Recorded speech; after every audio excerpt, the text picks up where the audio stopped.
Alright.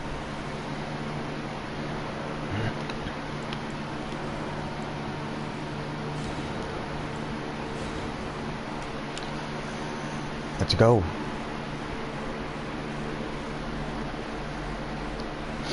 It's been quite a long time since I've streamed.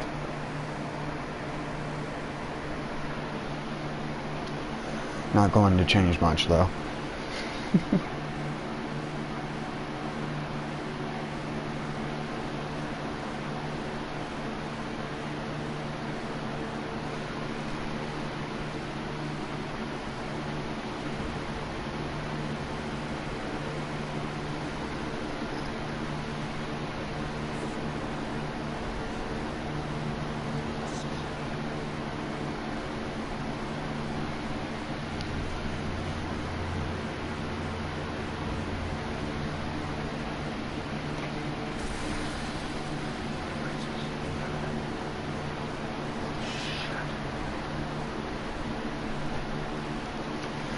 The Elden ring was shattered. That's all that matters.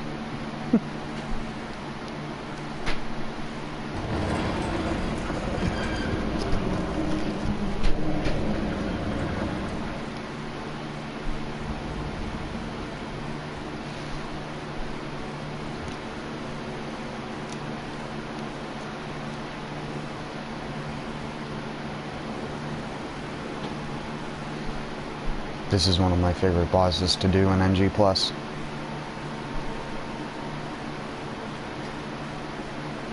It's so easy.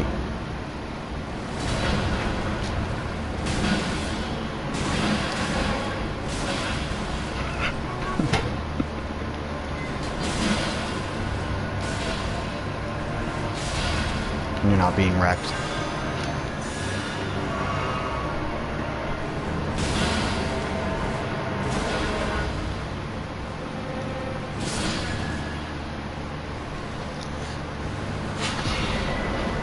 One sec.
Alright, we gotta kill Rick, Soldier of God.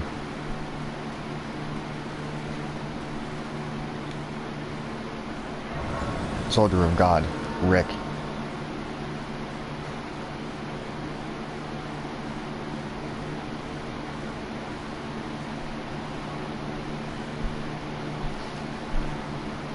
Insert the SpongeBob joke.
Should have figured it would one-hit me.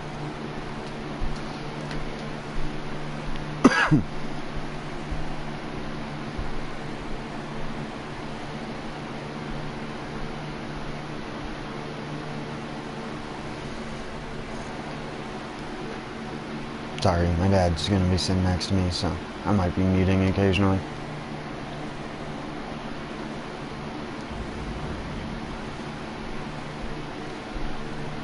Oh, fuck. Wrong way. I always forget that if you touch it, you die. Well, in the hardest difficulty anyways.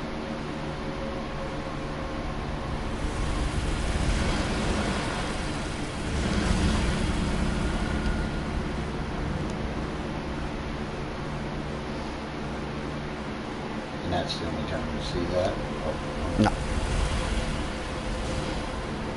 No, there's 3 of them in the game.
I know anybody who watches this will hate me if I use the mimic tier.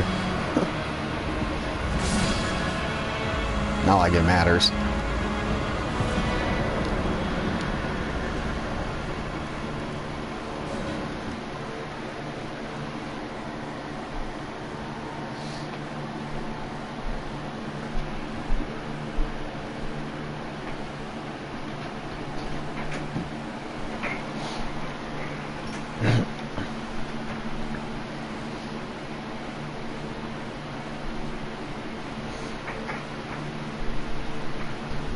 It's one of the things I will never understand about the Souls community. The game developer adds something into the game, and then people are like, this makes the game easy, don't use it. And it's like, well, why the fuck do you think they added it? Why do you think it's in the game? If it wasn't meant to be that strong, it wouldn't be in the game. Especially considering that the limited upgrade materials in this game, if you don't go through several NG+ cycles or get all the bell bearings, like, 'cause you're never gonna get this many max upgrade materials without going through the game tons of times. And granted, I could have more, but it doesn't matter. There's like fucking 20 good weapons in this game. All the other ones fall off the fucking face of the planet because of split damage or some other garbage.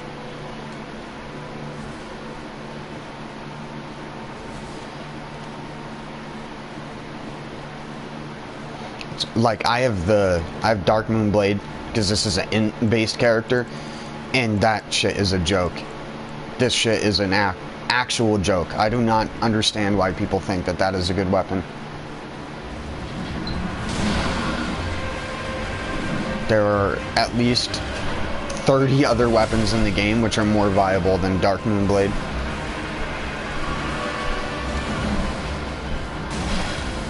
Hell, Malekith's fucking sword is more viable.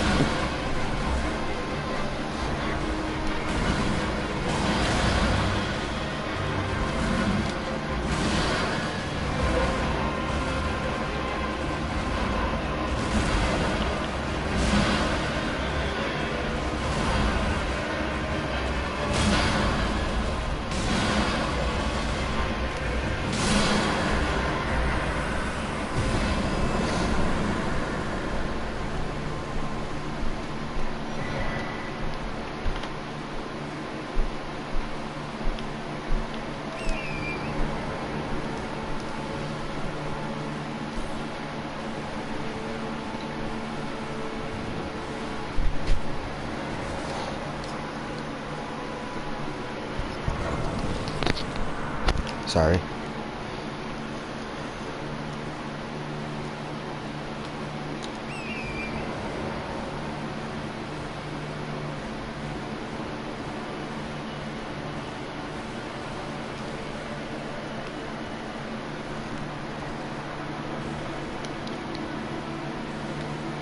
I'm sure, you know what, let's go down to the demi-human place.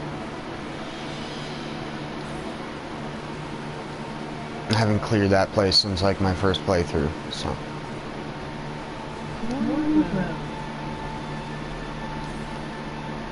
Oh, what's up, Rasan?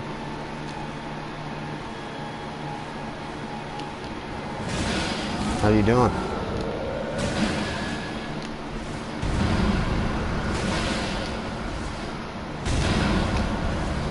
Welcome to Jumping Attack the Game.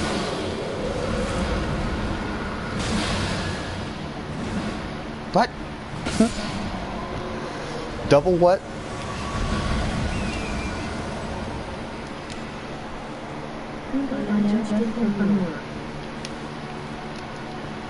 What, you work late now? Oh wait, no, you've always worked late. What am I talking about?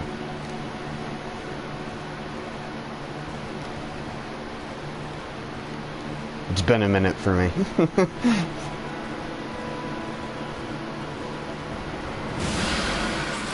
I originally wasn't even going to get Elden Ring, but I played Bloodborne all the way through NG+7 and was just like, I might as well. Bloodborne's easy, though. Of course, there are a lot of people who don't agree with that, but I think Bloodborne is by far the easiest Souls game.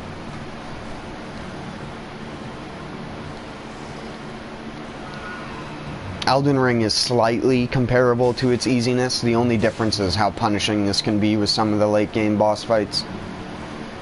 Every boss has to have like 5 or 6 slow, delayed moves that it does out of like any basic attack, so you think that you're gonna get a hit in and then you get hit by an attack that was like 30 seconds behind. Where even is this cave? Alright, it's over this way.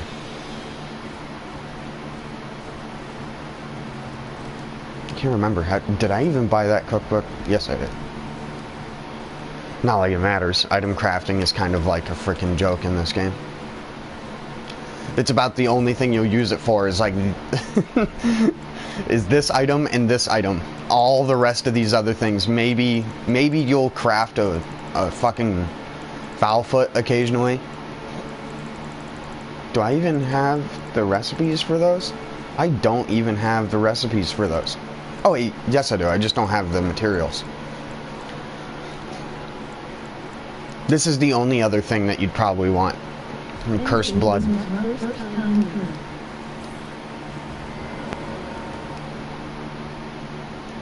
I would say it was too for me, but I'm one of the fucking guys who used the mimic tier, so.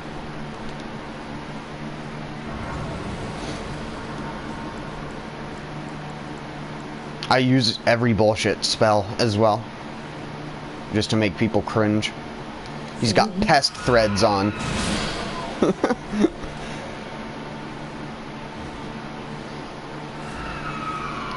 If you've never used pest Pest threads. It's incredibly overpowered against Elden Beast and all the dragon things because it multi-hits. Bruh. Luck on to the big enemy. Thank you.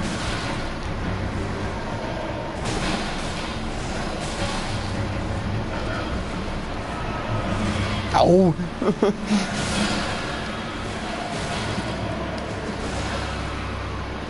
I need my stamina.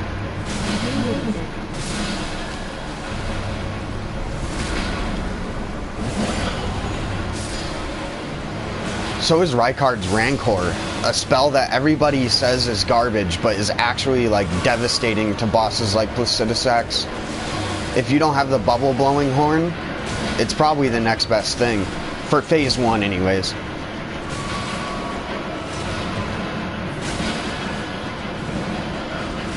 Phase 2 is just a get good moment of delayed attacks. Am I gonna die to demi-humans? No. No. Don't.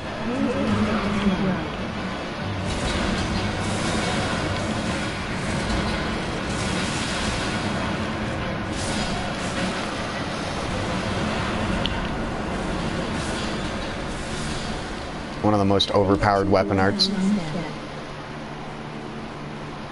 Oh, I never use Bloodhound Step. Never. I've never put it on any of my weapons. I never used it pre-nerf, and I never probably will, because now it has been nerfed.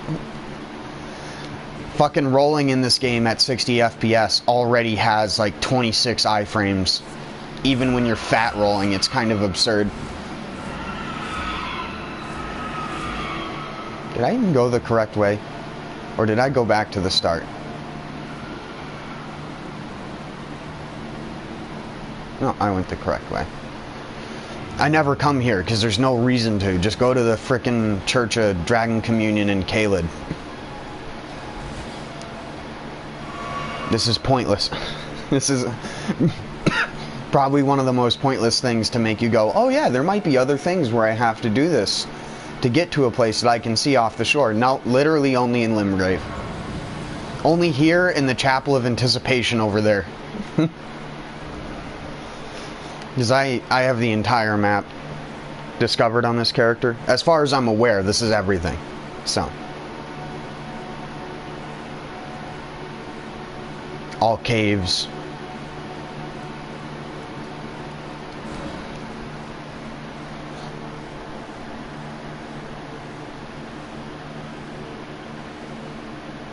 That's not, also, it's not a humble brag. I'm just like, I just have never wanted to use Bloodhound Step. The only time I use Bloodhound Step, yeah, in the Ariza side tomb, right? It's in this up here, right? Or is it here? I can never remember.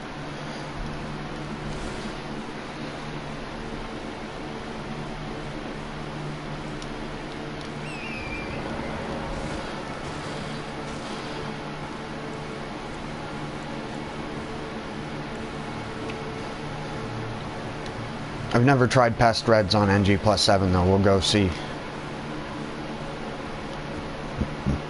just how good it is.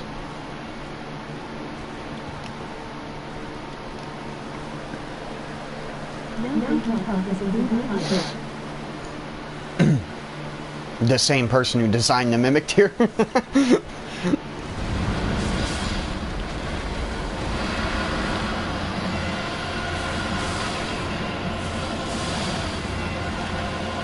I need to get closer.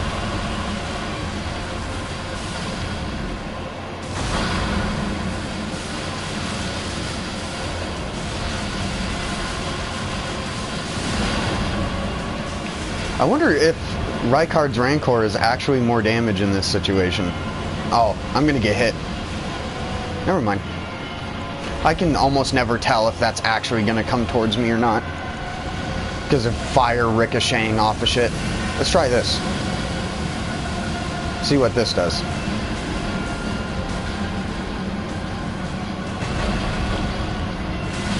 Fuck it, now I'm just gonna kill it normally. Really, bro? You're gonna land up there? Get down from there, you dang cat.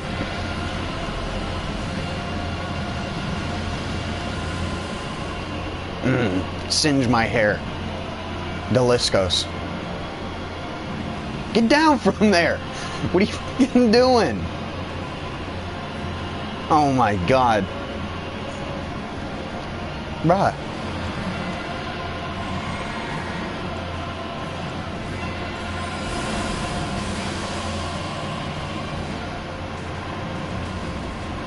Hello? Get off of there. You're supposed to reset. What, are you fucking serious? Bro, get off of here, you freaking cat. Cats are a Dark Souls 1 thing, not this game.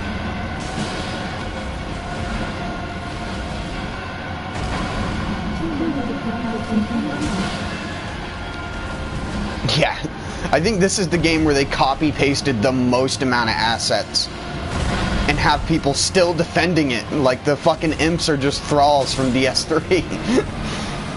Oh, every game designer uses fucking redone assets. Well, fucking Dark Souls was one of the few games that didn't just regurgitate assets. And now it's like, you can't look anywhere in this game without seeing a regurgitated asset. You even see Bloodborne fucking gravestones in certain areas. It's like, what? Their textures don't even, like, the mesh on the texture doesn't even blend with the rest of the textures. It's like, what are you fucking doing?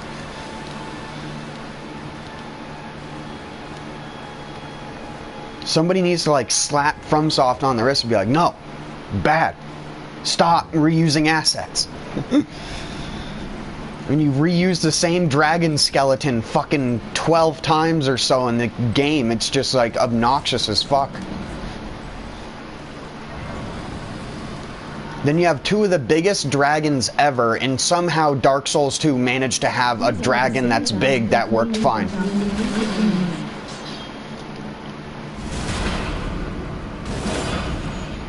Yeah.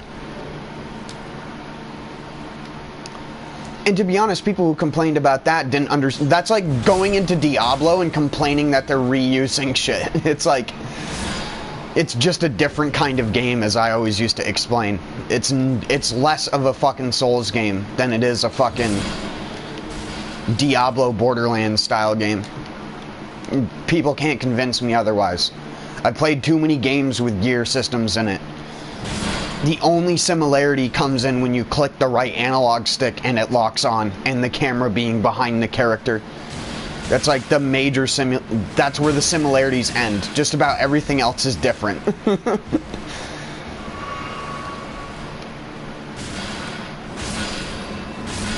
If anything, it shares more in common with fucking Monster Hunter than it does fucking Dark Souls. And yes, I understand the guy at Team Ninja who made it claimed that he was inspired by Dark Souls. But if you're gonna cash in on a trend, you're gonna say the thing that's gonna make most people go like, "Oh, it's like Dark Souls."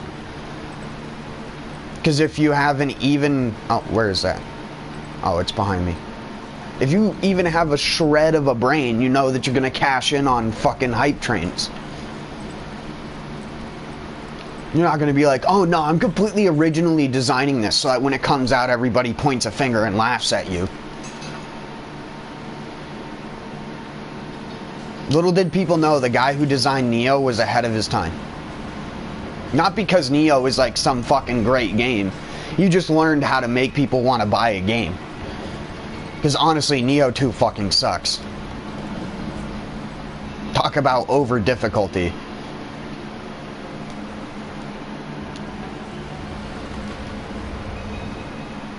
And it's not like over difficulty in a bad way. It's like you go into the abyss in Neo 2 and an enemy takes fucking over 100 hits with the strongest skill to kill it. And it's like, what the fuck?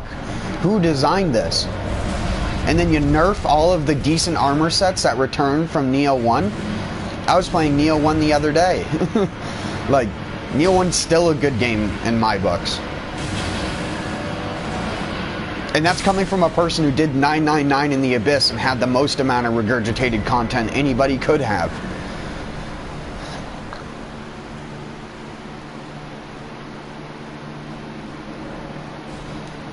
I just find it fucking hilarious how many people hate Neo. Or just don't like it because of its differences from a Souls game. And it's like, because it's not a Souls game. Code Vein is more of a fucking Souls game. I'm gonna talk about a game that literally followed everything to the T and didn't try to do anything original at all outside of the shitty skills. Well, if it had a trophy, then people would have bitched that you had to go through 999 floors. It should have given you a fucking very overpowered weapon. Any good RPG would have done that. But it's like, whatever. You make your own overpowered weapon, I guess, is the logic. Yeah, Code Vein is awful. It is awful. It's one of the worst. Hands down, the worst Souls game to ever exist. Unless you just want to see anime titties, but it's like you can literally just type that into Google. Why would you fucking play Code Vein for anime tits? There are people with better 3D modelers that make fucking free 3D porn. Like, come on, dude. I love when that's someone's excuse. Oh yeah. If you didn't know, now you know.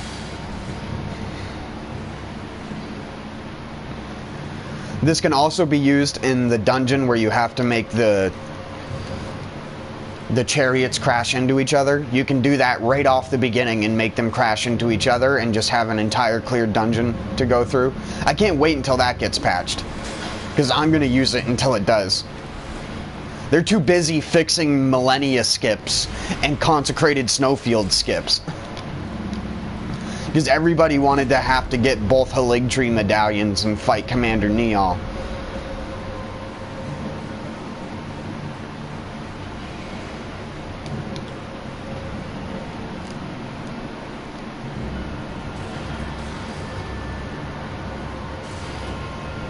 Cat dog. We gonna do this? We gonna do this? Okay, good. I changed my weapon and he's like, fuck you. Ah, yeah, that's right. You have to back dodge that or else you get caught.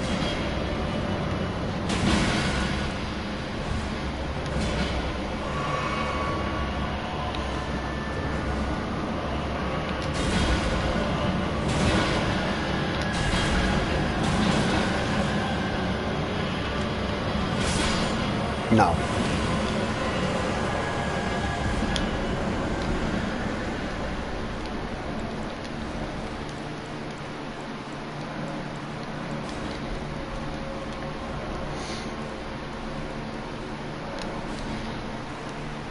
This is going to be a while.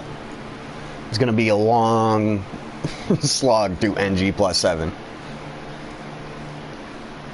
Because I plan on doing all the bosses, even repeats, so get ready for a fucking hour of Watchdog.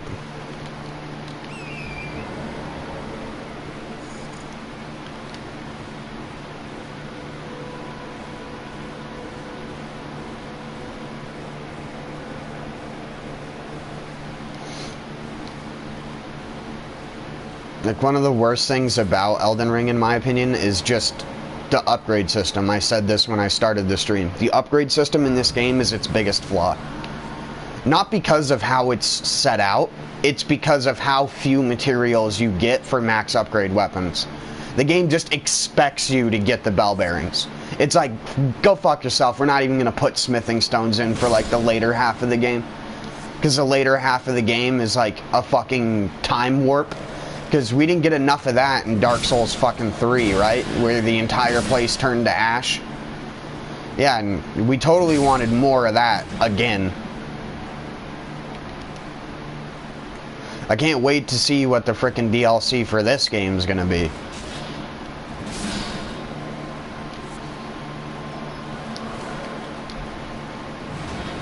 And then we're gonna get another female boss with a spin attack that dives on the ground. We're gonna get another Maria, or we're gonna get another Black Flame Frida.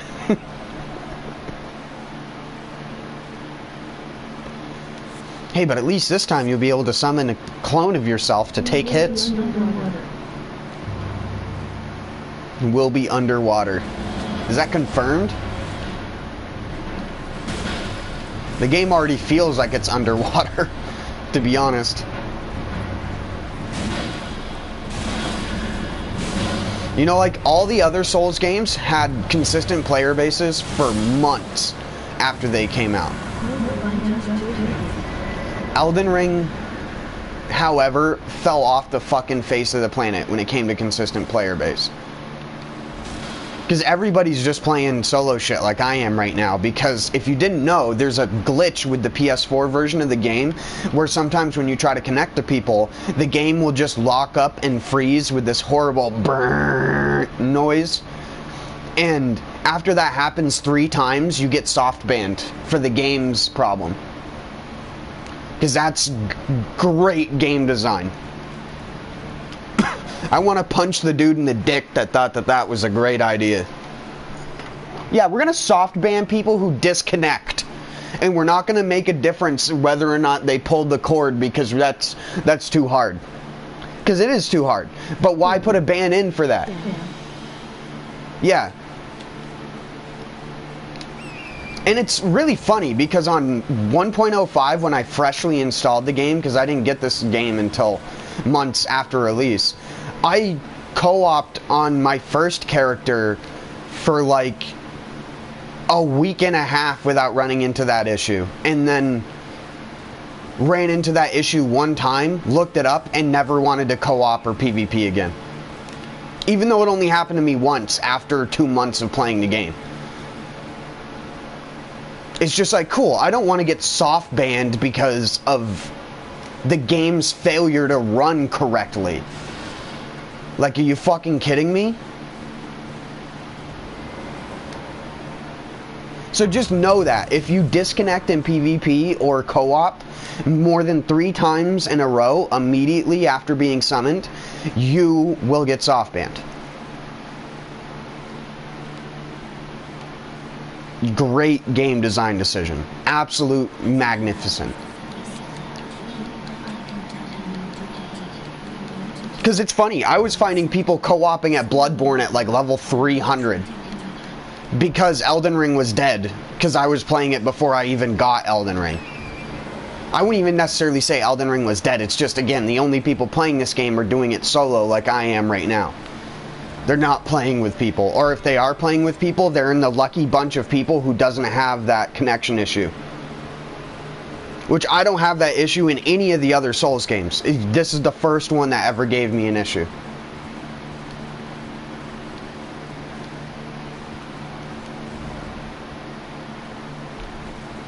It's just hilarious to me that that's even a thing.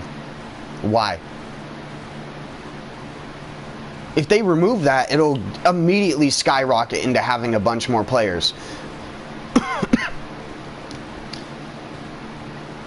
Because I have people on my friends list who got soft banned because of that exact thing I was talking about. Oh, Knights Cavalry. Oh yeah, I guess I gotta do those too. They count as a boss. And you can't mimic tier most of them. Oh. You can mimic tier the double fight in the consecrated snowfield though. Yes, scrape your weapon on that side. You're like a new player to Elden Ring that doesn't know that L1 does the opposite side of the horse. Out of all the people I've watched play the game, I'd say only like 2 actually figured out immediately that you can attack on both sides of the horse. I don't know if I'm just a weirdo in the sense that when I got the horse, I immediately was like, so can you block? And then I figured out it just attacked on the other side. And I was like, cool.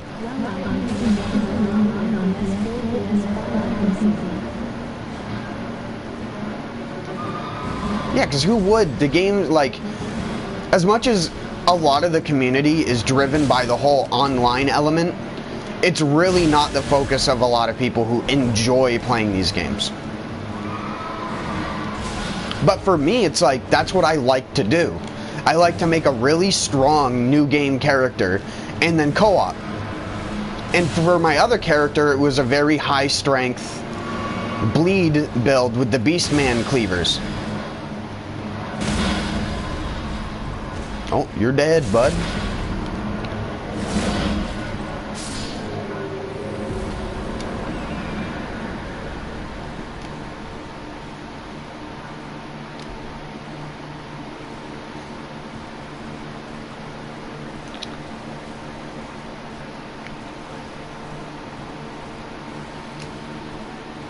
I know I'm still missing some Ashes of War and other things like that on this character.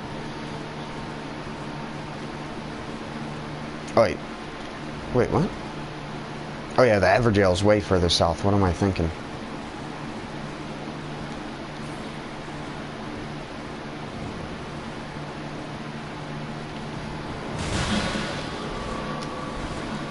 Does this set these things on fire? I haven't tried that yet. Can you lock onto the big flower, please? Thank you, game. A little bit of lock-on priority wouldn't hurt this game at all. Okay, it does set them on fire.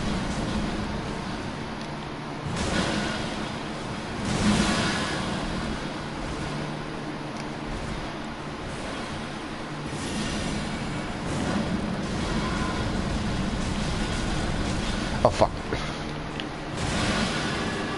I could also use Blood Flame Blade.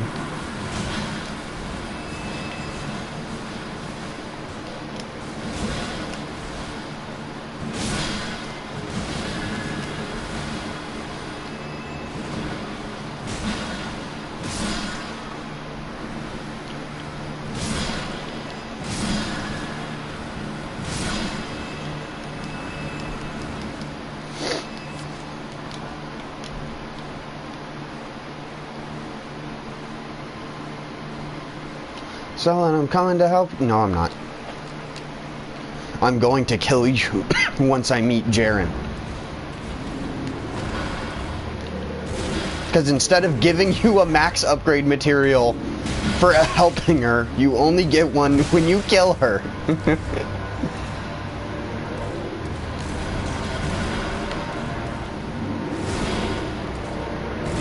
Of course, I'm going to have to do part of her quest line anyways to get to that point. Because I have to take the Primal Glintstone out of her body and put it into a dumb puppet. Which, by the way, how does that just make her overpower, like, Siluvis potion? Or what the fuck, like...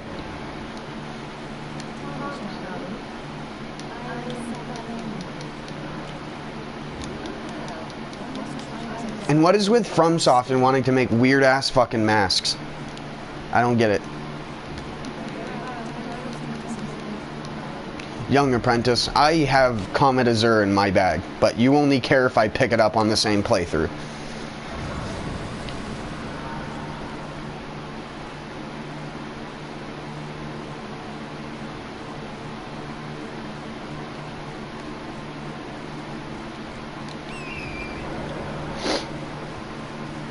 Oh yeah, I also have an upgraded Moonveil, and I still think Great Stars are better. Fight me.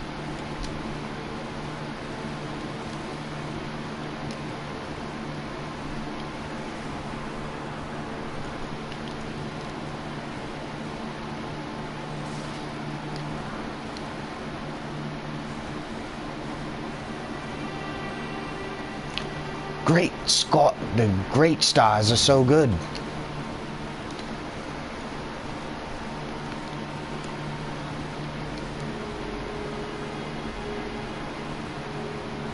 Even before Great Hammers got buffed. Because, I mean, if you just use this as a single weapon, it's still really good. But now that they added the alternative completion for Var's questline, you can get 2 in a single playthrough. So you can do the build I'm doing now without having to go into NG+ anymore.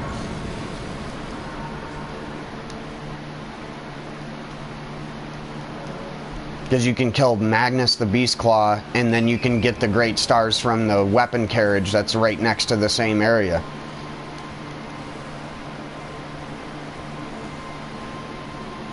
And you can get to Altus pretty early to go and do that.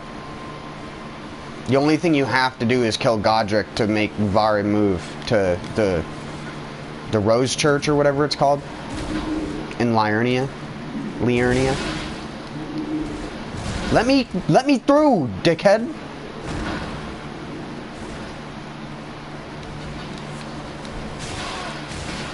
Oh my rats.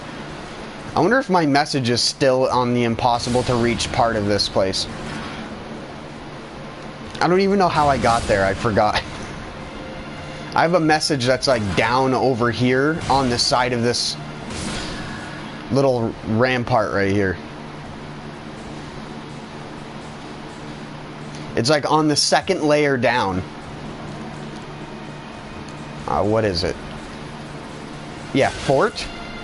Rat? See? There you go.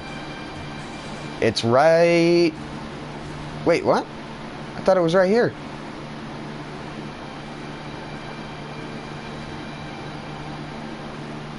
Excuse me.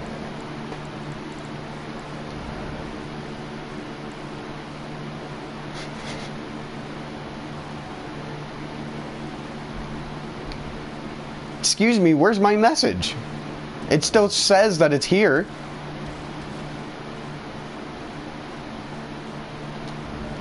Let there be pickle. Sure, bud. I think my message ain't showing up because his is. But mine's supposed to be right there. Whatever.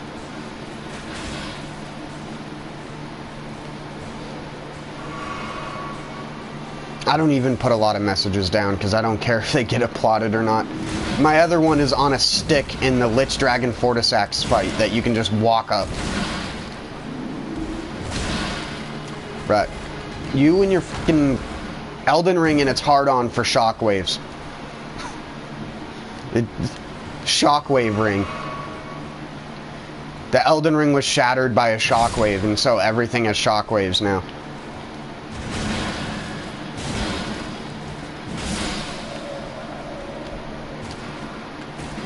Ah, you finally got that.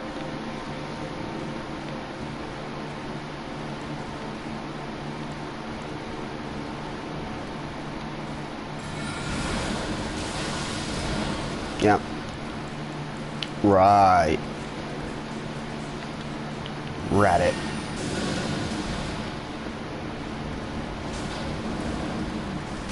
Oh my god, his helmet even stops the Rancor? Like, come on.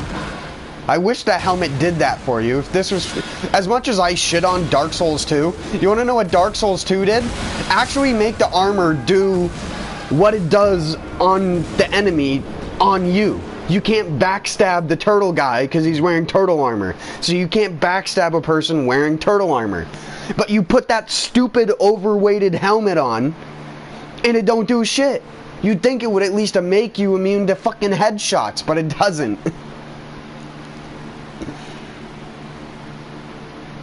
It's honestly sad when you can make a quote about Dark Souls 2 that actually makes Dark Souls 2 look better than Elden Ring.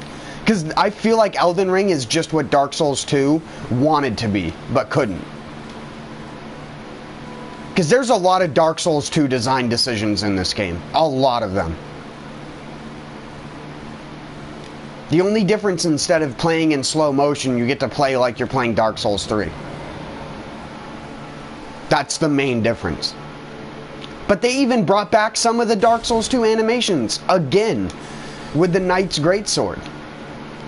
You get the little fucking flip thing, where he flips the weapon over after every attack. The LARPing bullshit, because in reality, you're never going to swing a sword like that in the first place. To a guy that's got armor on. But... whatever, I clearly don't know how to fight with a sword. That's like people who think that fucking samurais sat there and chopped at each other with samurai swords.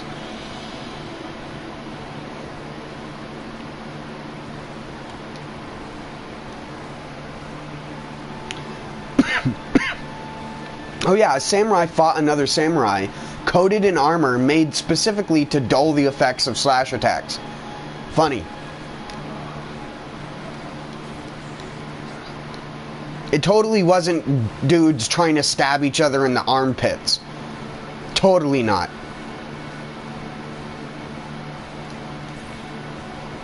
But that doesn't make a fun game, an armpit stabbing simulator. It just makes an accurate one.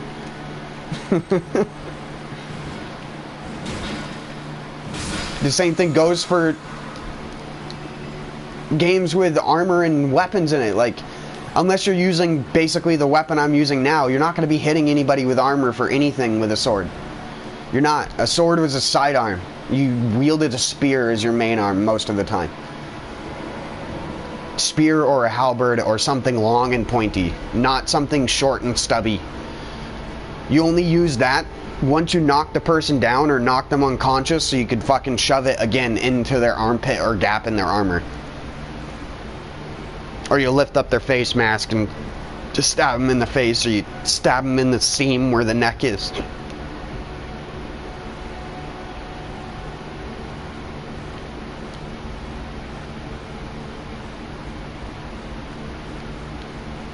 And I forgot how fucking long this elevator is.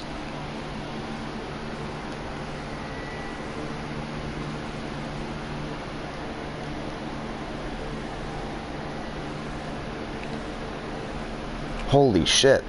Why is this one so slow, but the one on the upper Siofra is like instant when you want to go to frickin' the Great Jar, which I just cheesed, by the way. No shame in that. I ain't fucking fighting 99 in all stats PvPers that are based off of players' builds, so at least the last 3 or 4 times I've tried to do it, it's been Rivers of Blood even after the nerf. And it's just like, wow, people really just can't give that up, can they? It's not even that good for bosses.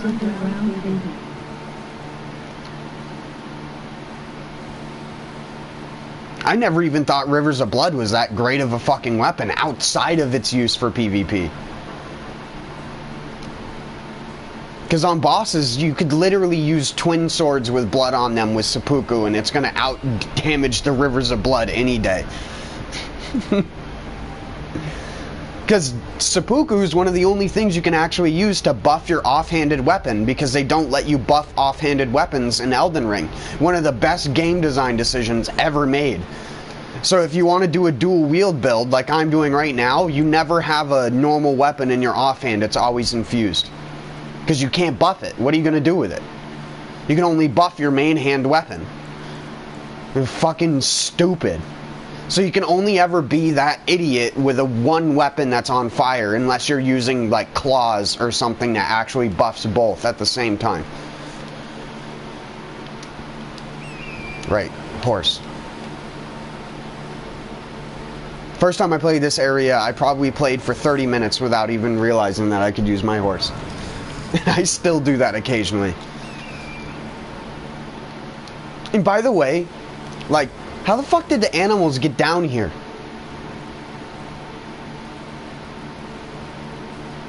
Did some guy, like, bring them here? Like, what the fuck? It's always, like, disturbed me why there's even animals down here. How did they even get them down the fucking elevator?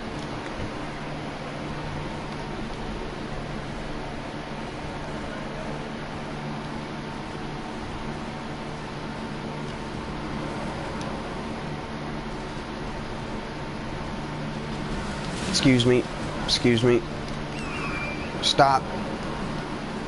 With your 20 hit chain combo.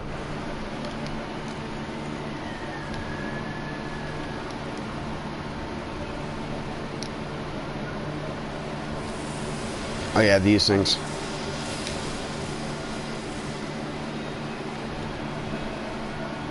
I feel like they nerfed the range on those in one of the patches. I could be fucking like just crazy, but that's what it feels like. I swear they used to hit you from like here, or even farther than that. But now they're just kind of those annoyances if you get too close. You better be on your horse and you better be going to the exact side of it because you can't dodge it any other way. And it'll fucking kill you from full health to nothing without even trying.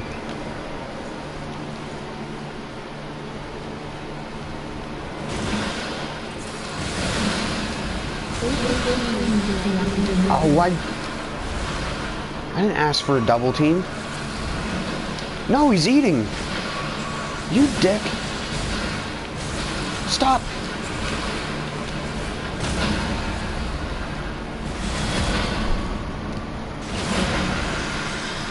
He's still alive.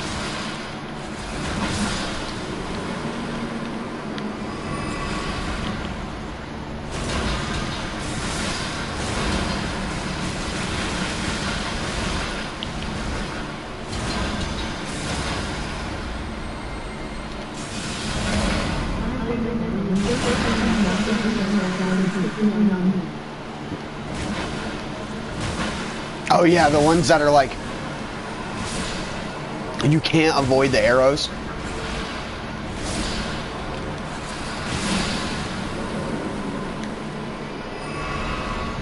They fire laser beams for arrows.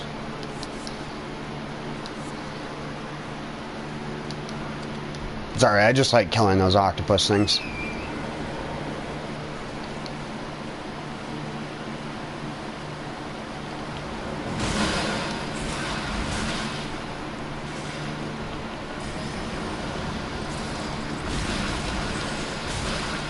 Bud, stop.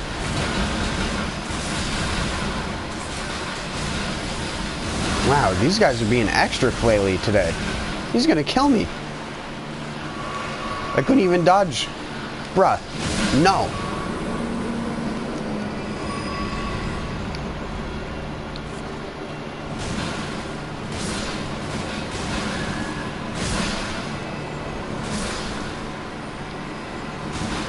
Man, they gave this thing fucking huge ass range. I almost never used a one-handed moveset. I only use dual wield in this game for the most part. It's so overpowered. Ah, just like Dark Souls 2. Except in Dark Souls 2, your power stand's a poison and toxic whip. You just poison toxic everything and it dies in like a minute. In this game, they learned their lesson on that one. That's the one thing they did learn their lesson on. You can't infuse with Scarlet Rot, and the weapons that have Scarlet Rot on them are pretty dog shit, outside of the Rotten Crystal Sword.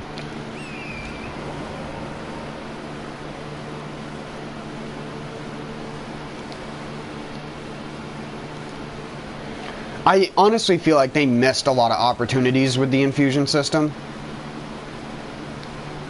Because there aren't a lot of things which scale well, like at all. Cold scales the best out of almost any of the things you can infuse your weapon with. Lightning is like a close second, because it makes your weapon scale with dexterity, but gives you lightning. Even though the shit that casts lightning is supposed to be faith-based, but what, like, what? It gives me a headache trying to think, like, how they even went through, like, designing this fucking game. Here's where the arrow guys are. Well, there's one arrow guy back there, or two. But this is where everybody knows them from. Because they would come up here and come up around the corner and then immediately get greeted by two really fucking fast arrows to the dome. Excuse me. The rats care more than the frickin' blue guys do. Right up here.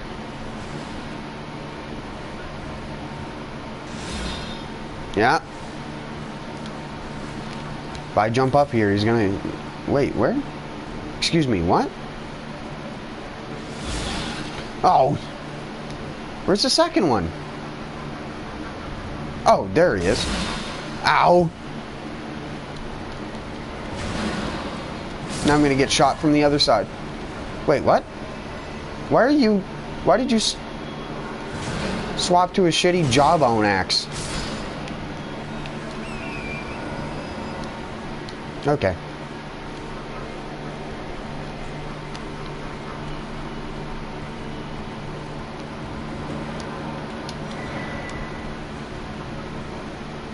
Oh yeah, I forget there's a grace there. This must be one of my least obtained graces. Next to that one that's on the Murkwater Coast, I think it's called. It's like on top of the hill left of Murkwater Cave. And it's in a little dip that's invisible to see. So I guarantee that most people's first playthrough does not have that grace in it. It's like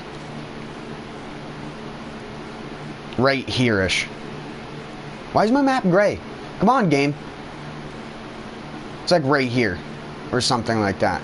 It's like somewhere in this area. There's a grace on the side of the hill. Next to some ruins.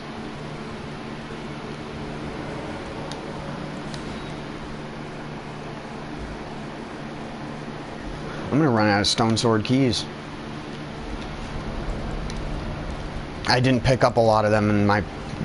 Yeah, I only have one left. I'm gonna have to pick some up. I gotta remember where they even are. See, this one's stupid fast. The camera squishes to the ground, it goes so fast.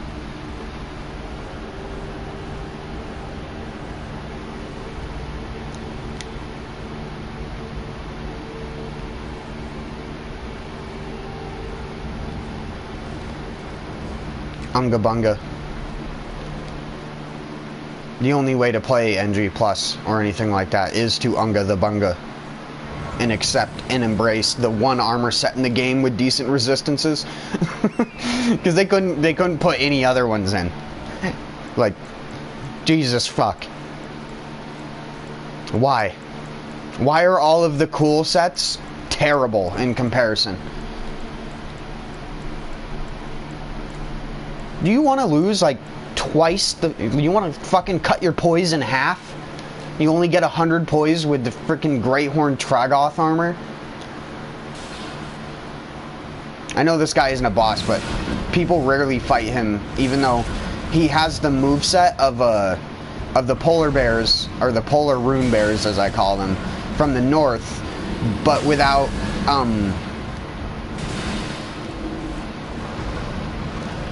the snow effect when they hit the ground. But his moves are slightly different, and I don't even think people notice that. It's what makes him harder. Like that move. That's not... A normal rune bear doesn't do that. Oh, yeah. Nope.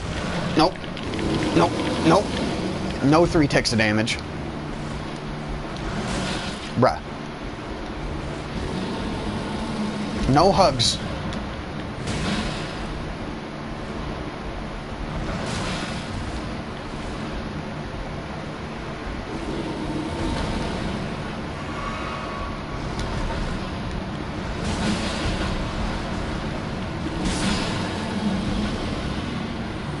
You know how many people hate fighting those enemies? They aren't even that bad.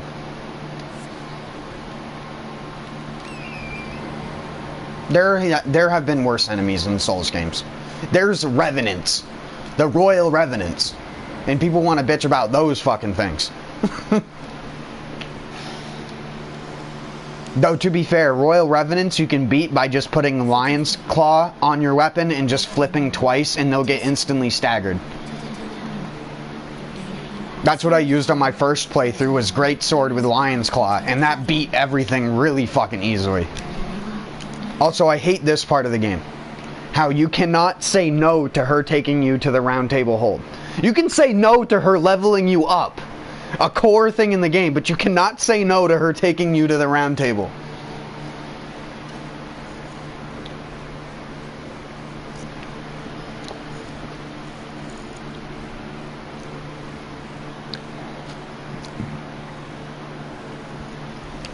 Tarnished, you must come here.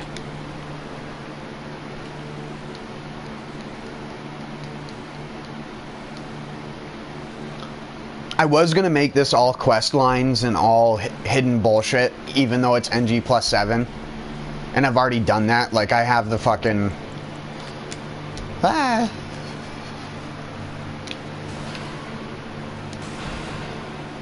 For getting Law of Regression and casting it at the Radagon statue, and then the game reveals its true secret, that Radagon is America. Spoilers. It's the stupidest twist I think that they've ever made in a Souls game. Explain two completely separate characters that are actually the same character. So is it a trans? Did Marika consume Radagon? Did they like fuse together like Dragon Ball Z fusion? Like, what happened? Radagon is Marika is like the least descriptive way to describe what happened. Like, what the fuck? It gives me conniptions.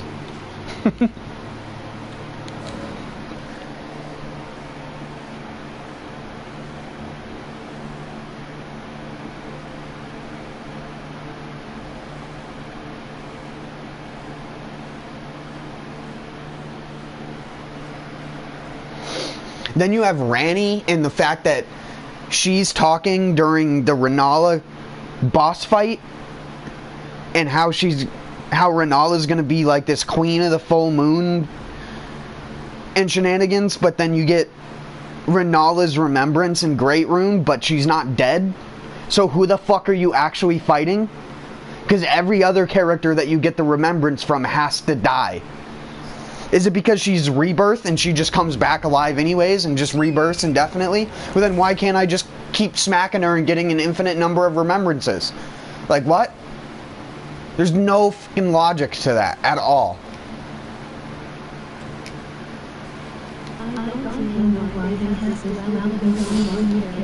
Yeah, like D&D and Arena and Hyetta. D is D in another world, trapped in a fucking city, and then you have fucking Arena who dies, and then Hyetta shows up out of nowhere with the same model and voice. Just wearing different clothes all of a sudden. Now I'm gonna become a frenzied finger maiden. You're gonna get the 3 fingers of punishment instead of the double.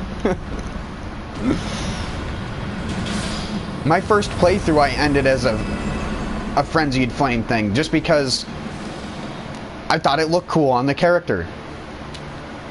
Little did I realize I got it after burning the tree, so I didn't get to see the coolest part about having the frenzied flame. If you get the frenzied flame, spoilers, before burning the tree, you get to burn the tree yourself, instead of Melina. Because Melina fucks off and says she's gonna kill you in her next life, and then doesn't. I don't know how I avoided that arrow. Why do you gotta have strong ankles, bruh?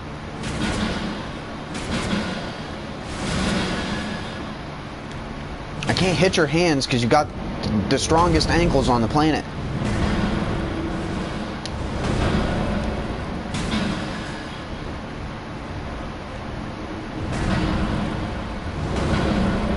Why aren't all of you wearing shin guards?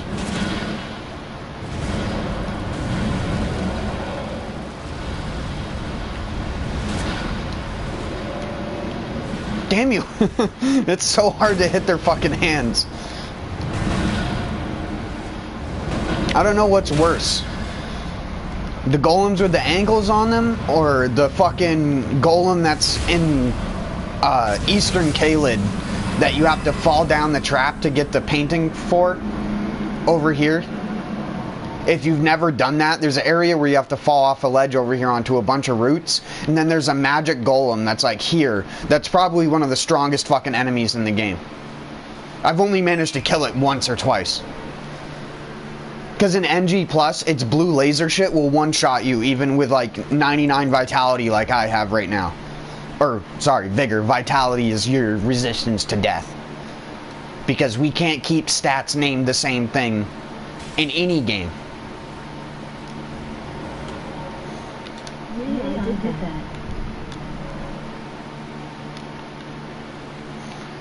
Let's see. What is the wonderful... We got Dark Moon Boy, Blasphemous Blade Dark Moon Boy. That is... What katana is that? Is that the Meteor Overblade? Or, wait, no, that's Moonveil, I think. Then we have Bloodhound Fang. Oh, this is his first playthrough. He's got Brass Shield, Veterans... Is that Veterans? Yeah, I think that's Veterans armor. Brass Shield with Bloodhound Fang.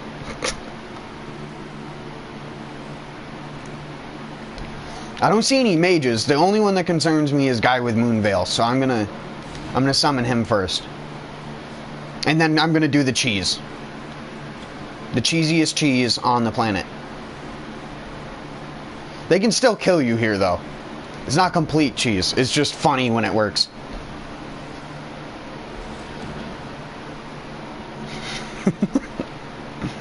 Jump at me.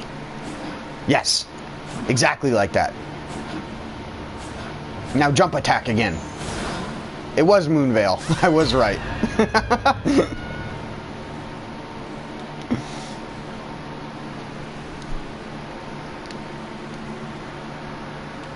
I just love hearing the fucking Mario screams as they fall down. Blasphemous Blade guy, depending on which weapon he has in his main hand. I think he has the Dark Moon Greatsword in his main hand, so it should be okay. If he powers it up, though, I gotta be careful. Wait, no. Blasphemous Blade's in his main hand. What the fuck are you doing then? What kind of fucking build is that? Bruh, jump. Sometimes it takes them like 2-3 minutes to jump. Get over here.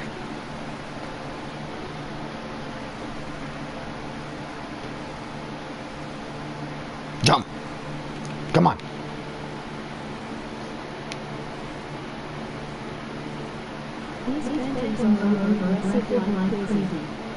Yeah, they have 99 in every stat or some bullshit like that.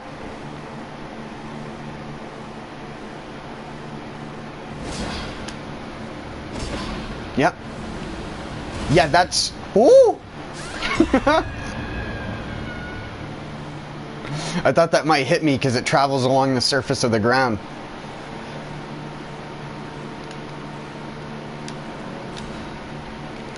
Bloodhound's Fang guy also might hit me.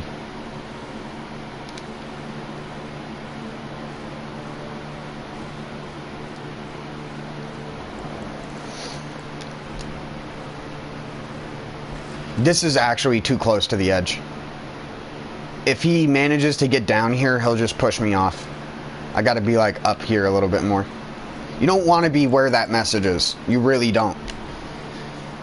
You want to be like right in front of this lip, but not completely in the corner. What the fuck? Does he have charcoal pine bundles?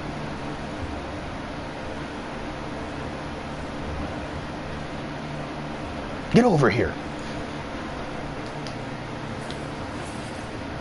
You trying to throw crystal darts at me, bro? Stop that nonsense.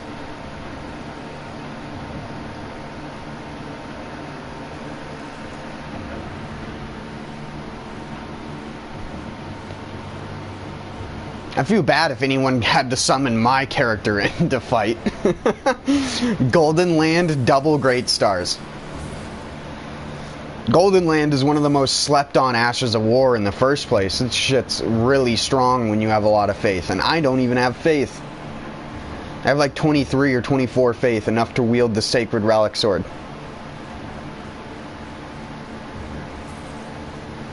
Bro, are you just gonna keep throwing shit? Jump at me. I need to get into that perfect little spot. Come on. Come on, you know you want to do it. I believe in you. I knew he was gonna do it. Yep, I knew it. I knew it! Oh, well, I did it anyways. Yep. I knew it was going to be the Bloodhound's Fang guy, because that has a very deceptive ground-traveling hitbox as well.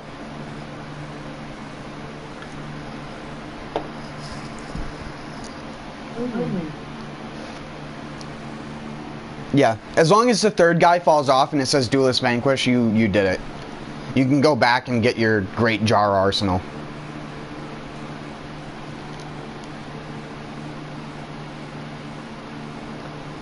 It would have sucked to have to do that 3 or 4 times in a row.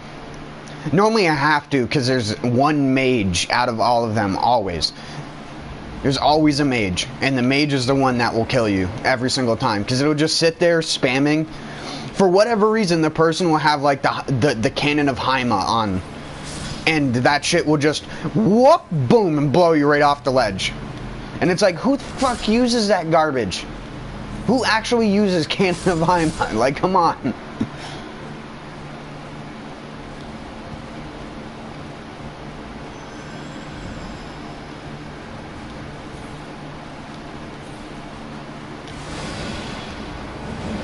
Oh.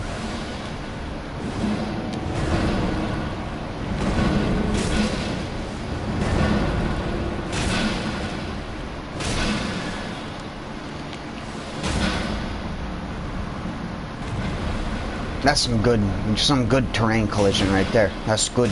That's good stuff. That's some really good stuff. You'll love to see it.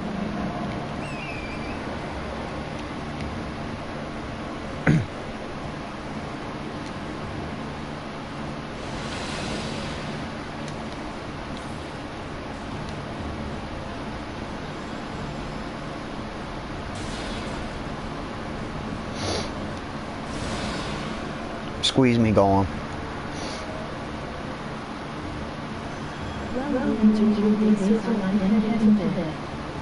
Okay, man. Great seeing you.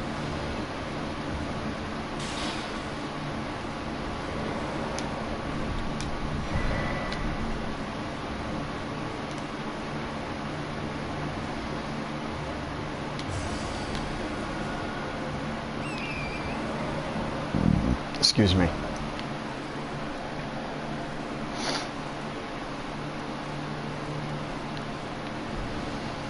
Who? Oh, you're still...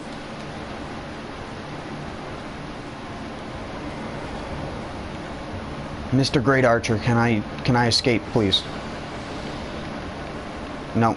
You're gonna be that guy. It's just like the Golem in Weeping Peninsula. Well, you've sealed your fate, buddy. You could have survived, and now you're gonna die.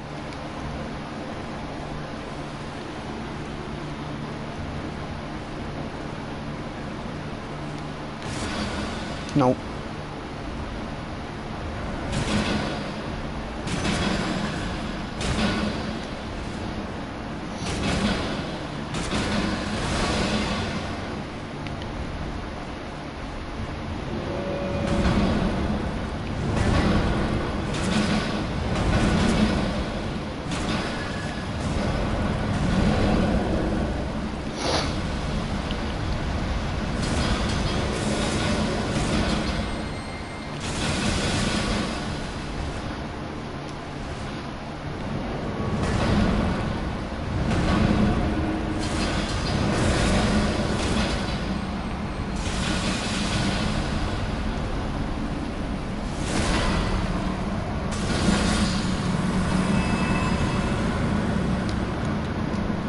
Golem's magic arrow, what the heck? How have I never had that before?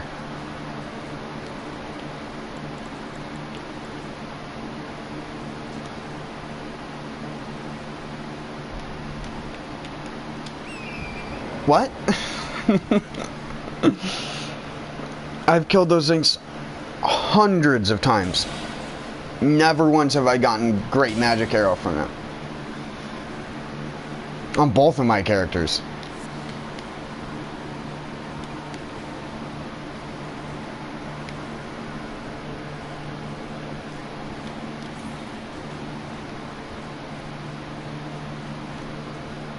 The spin to win sticks.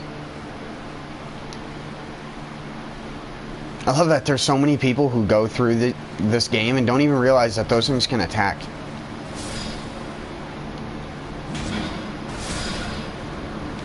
Spin to win me, bro. Show it off. What? He's doing the inchworm. I want to see the spin to win. No inchworm strats.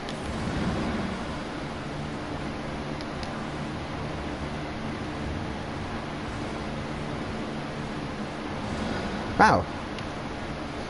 He's just gonna inchworm.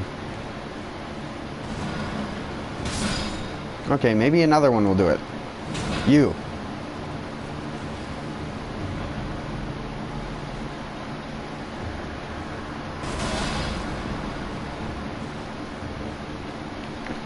Wait. Wait, what? Why are you doing inchworm now?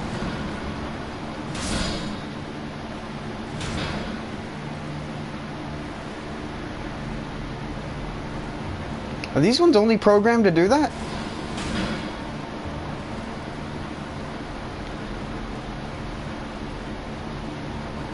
Oh, he's gonna explode too. Weird.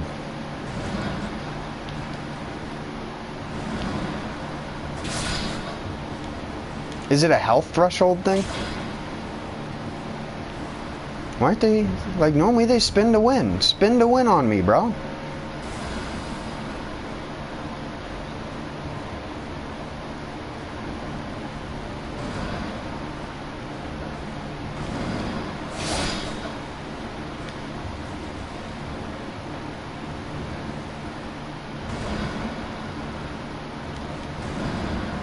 What?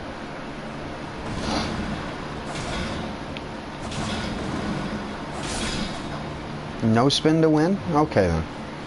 I'll go fight the other ones. The ones I've seen spin before. I didn't realize all of those ones just inchwormed.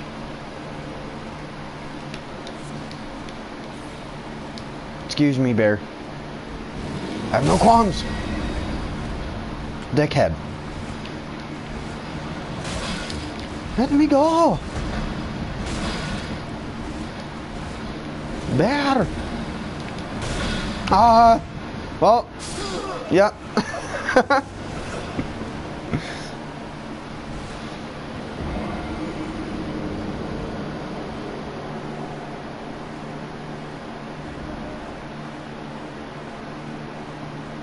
I have to go back to the Grace because I want my 900,000 back. Not like I need it. I'm over leveled.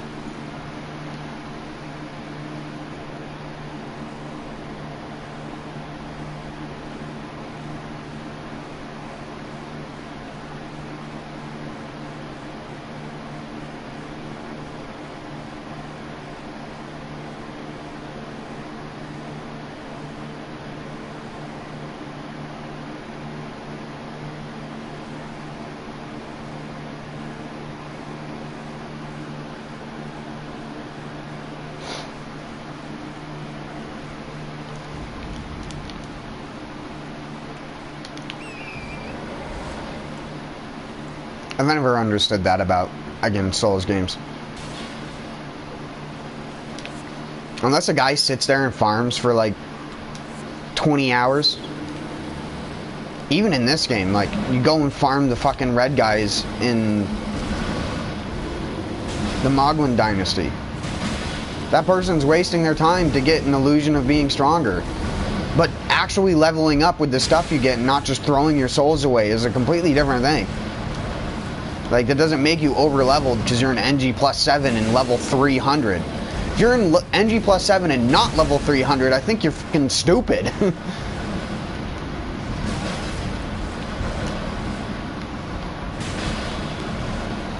Like, you don't even need to put points into Vigor. It's not even that. It's just like, you could have 99 and 3 damage stats.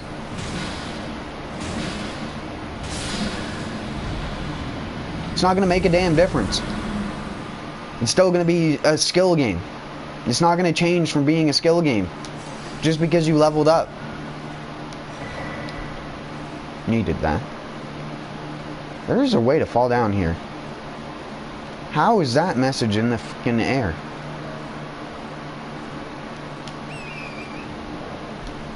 Let me...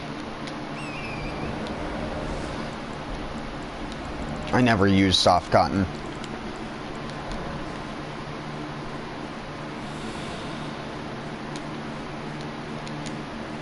Oh, well...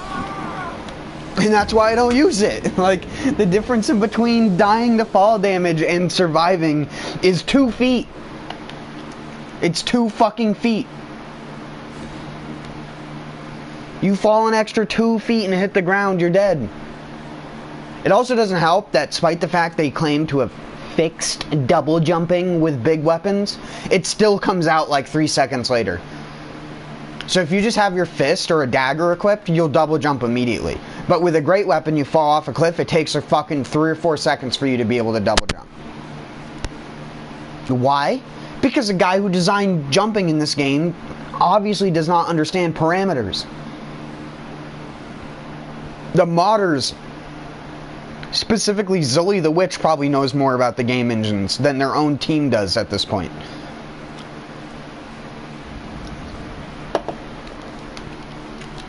Considering bleed dogs at launch could kill people for like 10,000 plus damage because of a design oversight in the, what the hell is it called?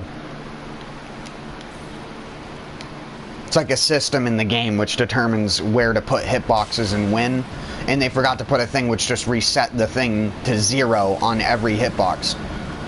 So the hitboxes would just overlap. Am I dead again? No, see, that time I didn't even take any fall damage.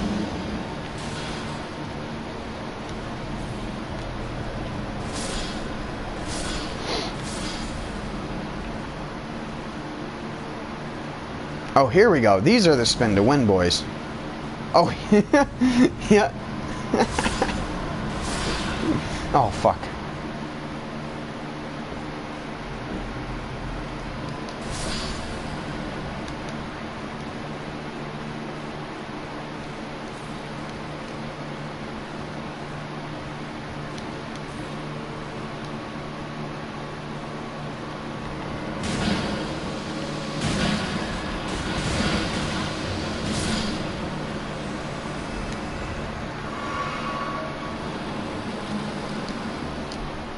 Yeah, I know. You're stuck behind the giant crystals, Bear. That's your new life. You're gonna become a Glintstone Rune Bear now. A Glintstone Kalid Root Beer. Root Beer. Root Bear. Rune Bear. What is my brain?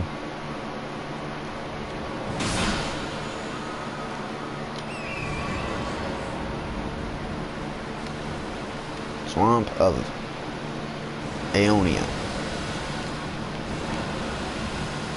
I actually don't think it's pronounced Aeonia, but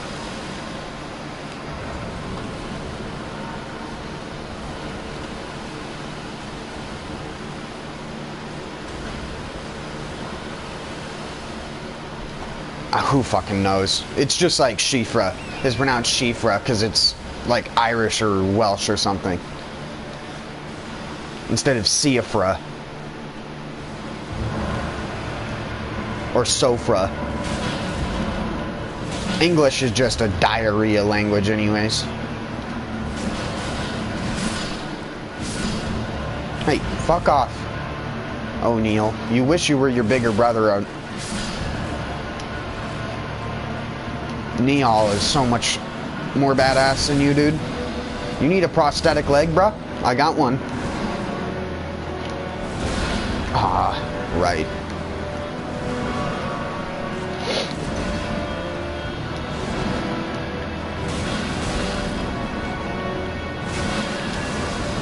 Oh, well, that's gonna suck.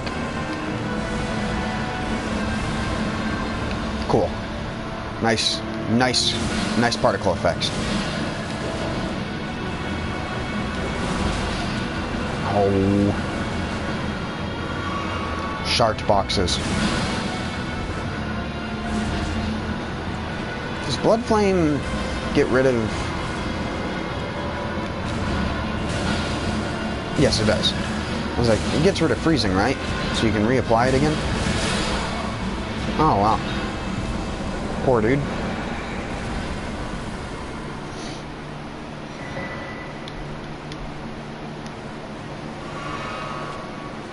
Poor O'Neil.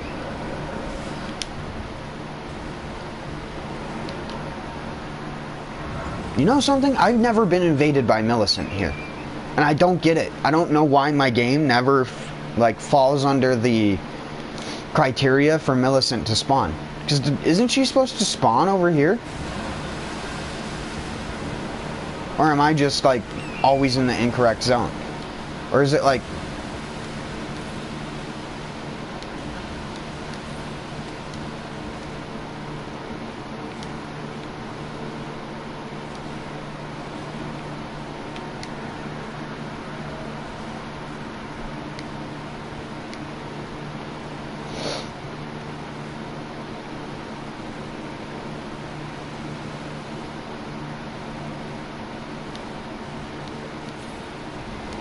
Oh, there we go. Good, I wanted to kill Millicent. I'm gonna kill her twice.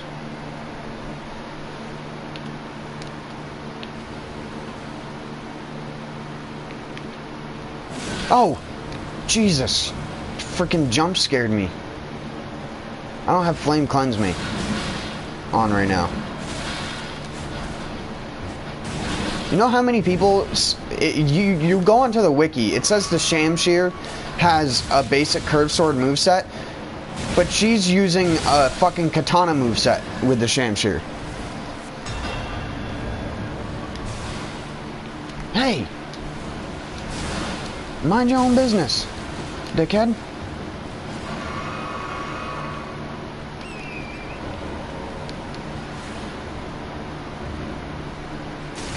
Oh my god. That just go on forever? Like, what?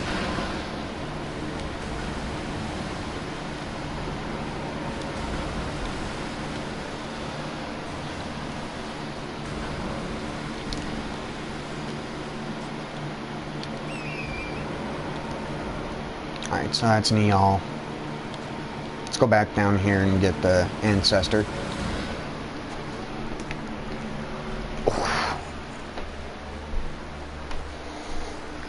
I normally don't sit down for that long.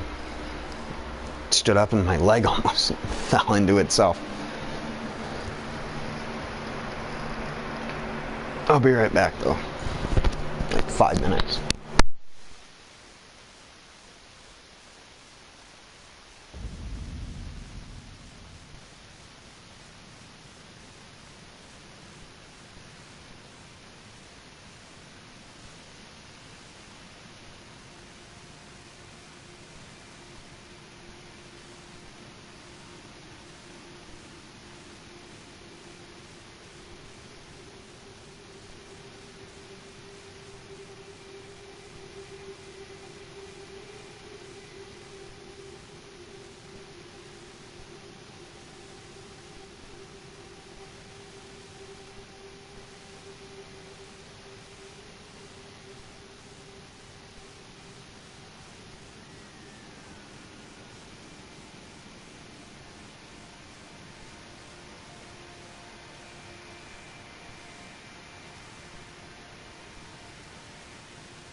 Sorry, I had to go move stuff from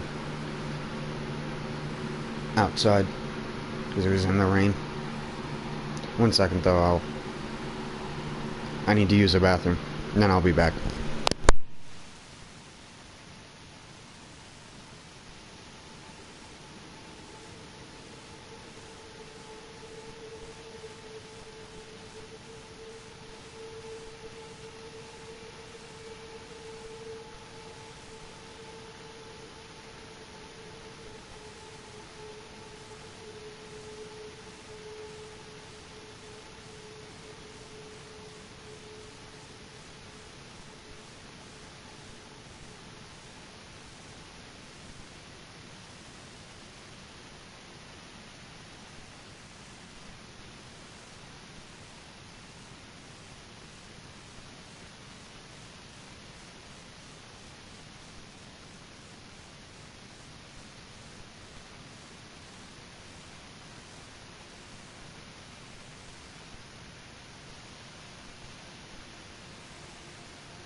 All right.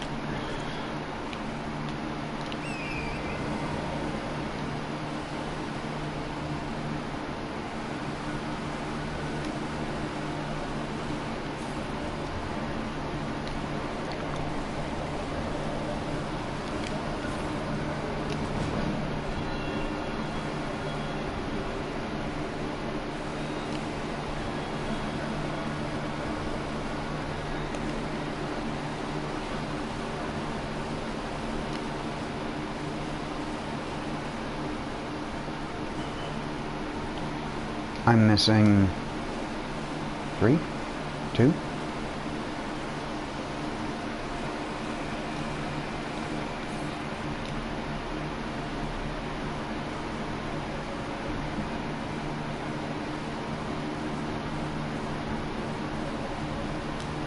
There's one.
I always forget to get this grace.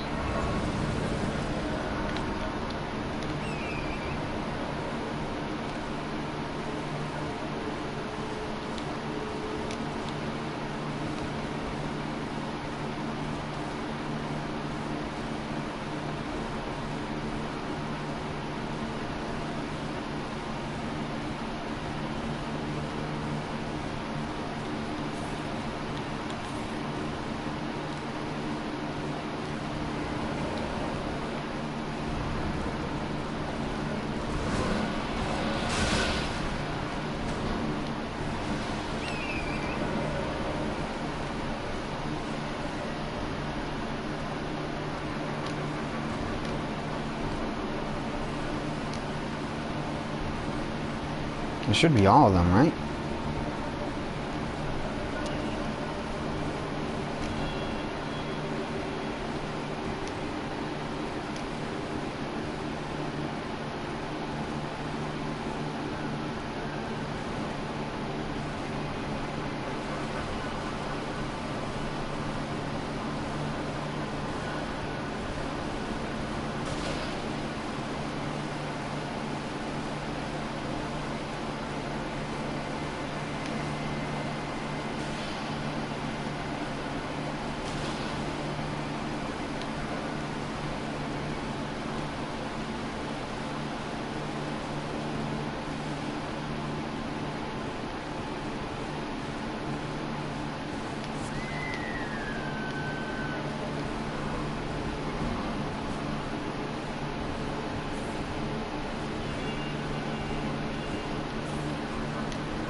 This is possibly the only boss and area in the game with like decent music in this game.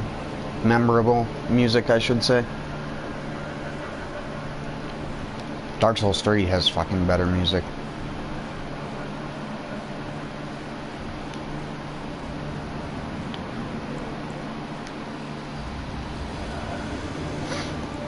To be fair, none of them hold a key to frickin' Bloodborne. Hold a torch or anything, whatever reference you want to make.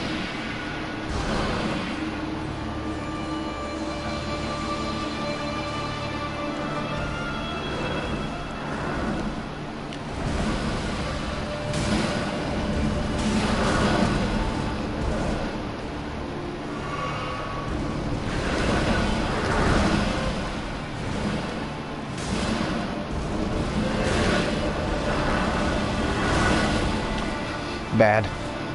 I'm bad. Easiest boss in the game to dodge. I get hit by it.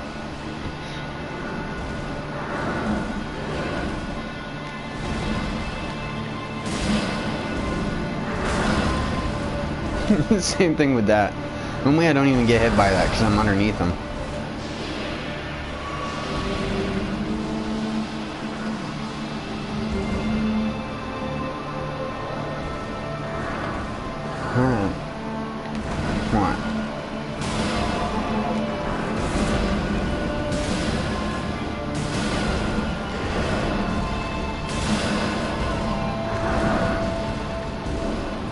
No stamina.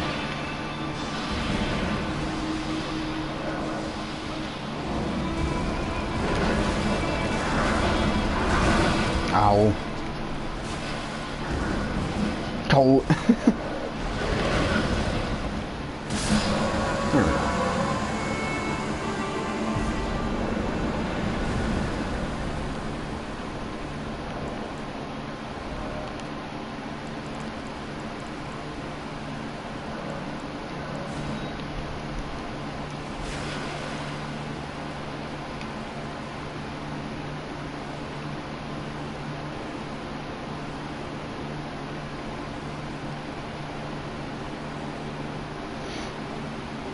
I always struggle to find the dang thing to get out of here.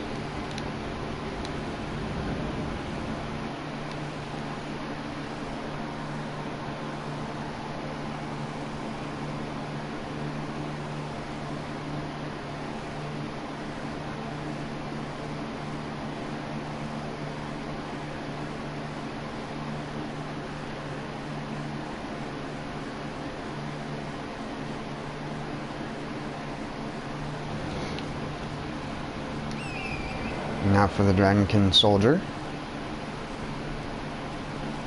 Dragonkin soldier.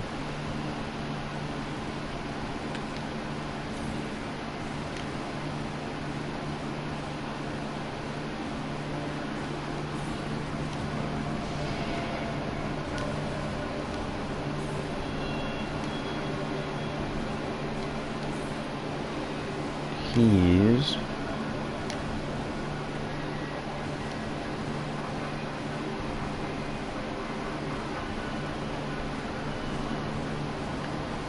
over here.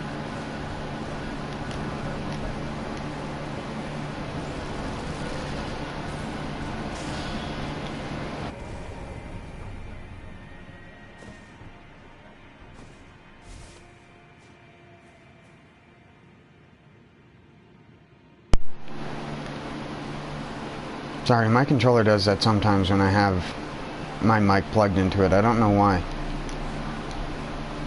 It never did it for months when I wasn't streaming.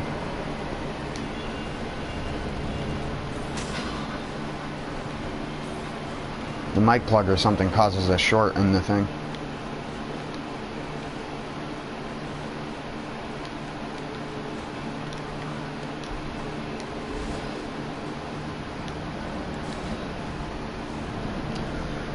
I should also go kill the merchant here.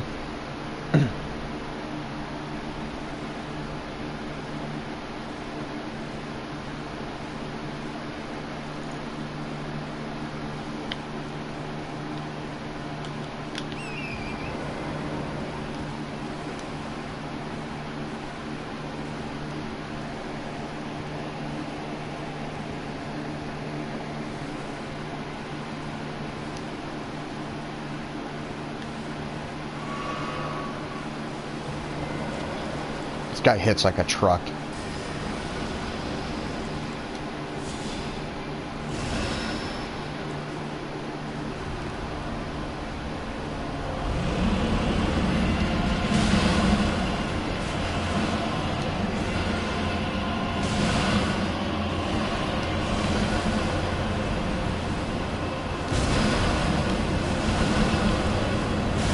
Oh yeah, it's a triple.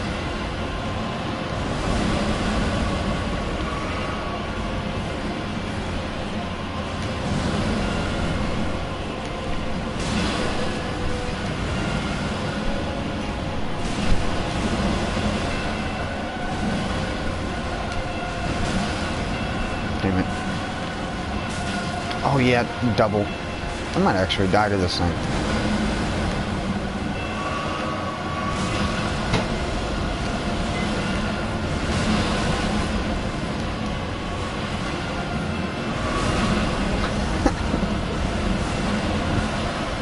He's gonna punish every heal I do.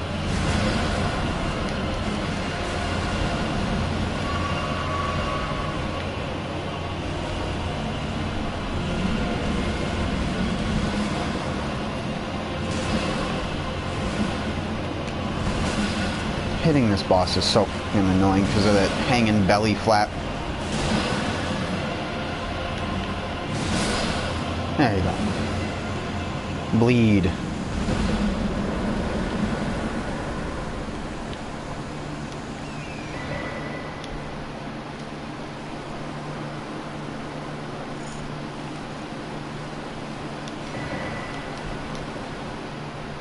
Oh yeah, that's where you get that. I already have it, so. Just vendor fodder.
need all the stone sword keys.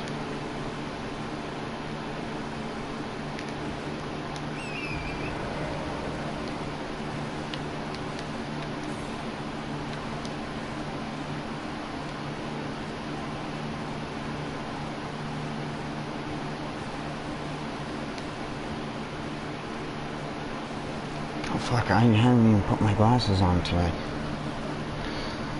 Like, why do I feel like I'm focusing really hard? Oh, fucking giant rat.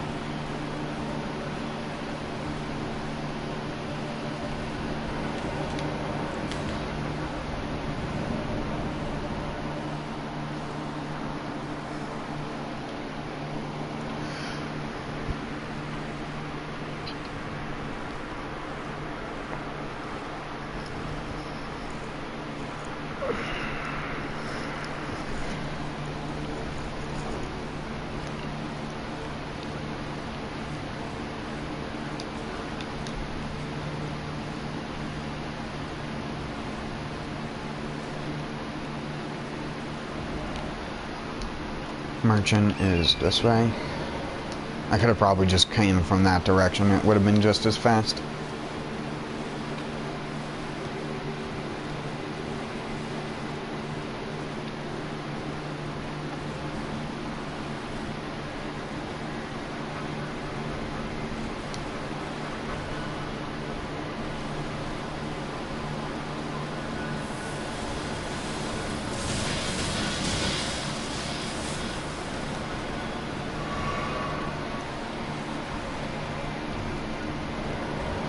You know what? I'll probably need more flasks.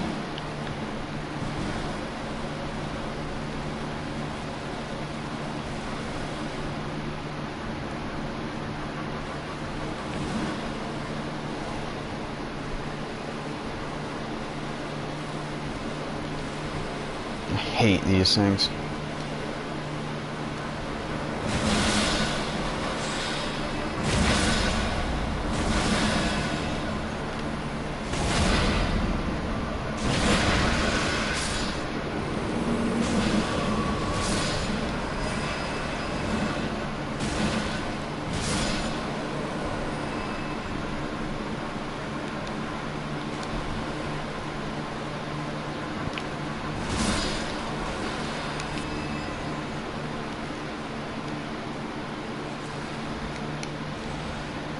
What the fuck?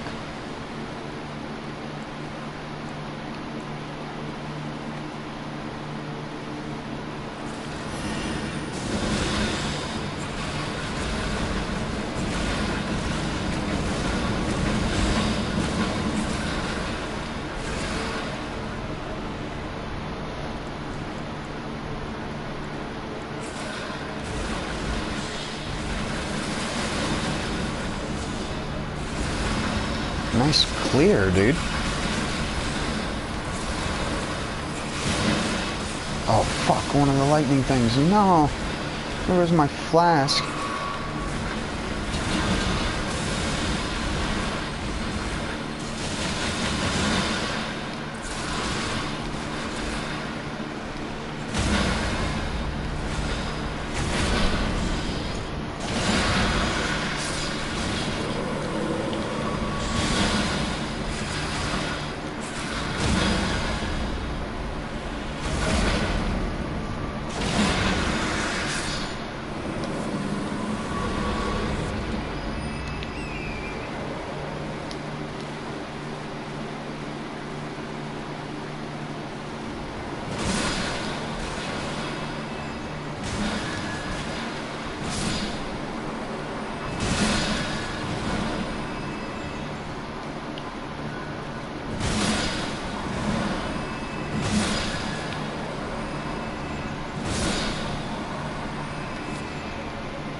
Could just be my imagination, but I feel like drop rates for things are a lot higher in NG+7.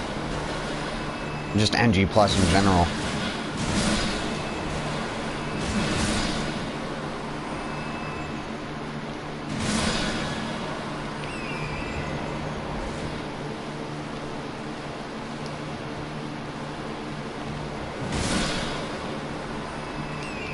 No flasks?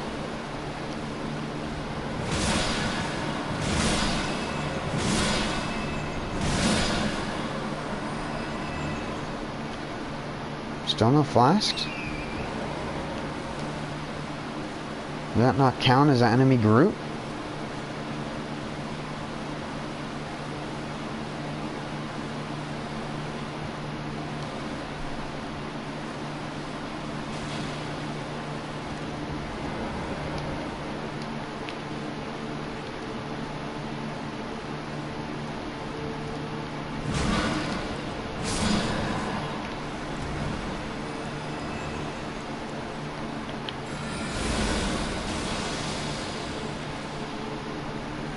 That's what you get.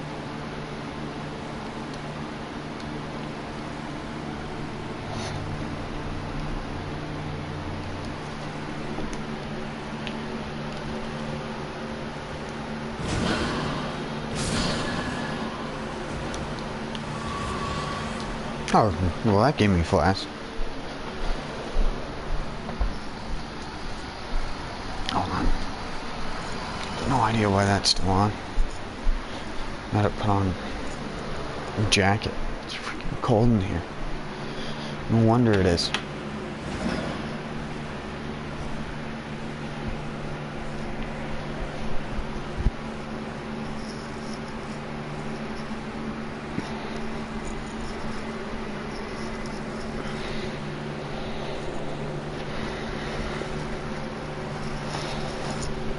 Yeah.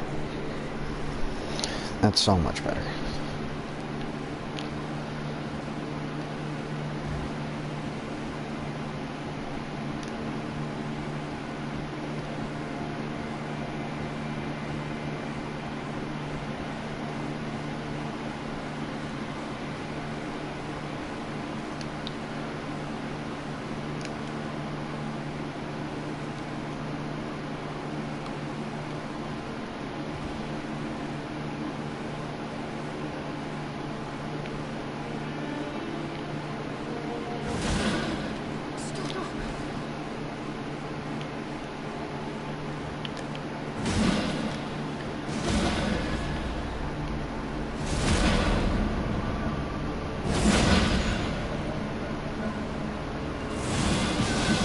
Oh, that's right, he has frenzy attacks.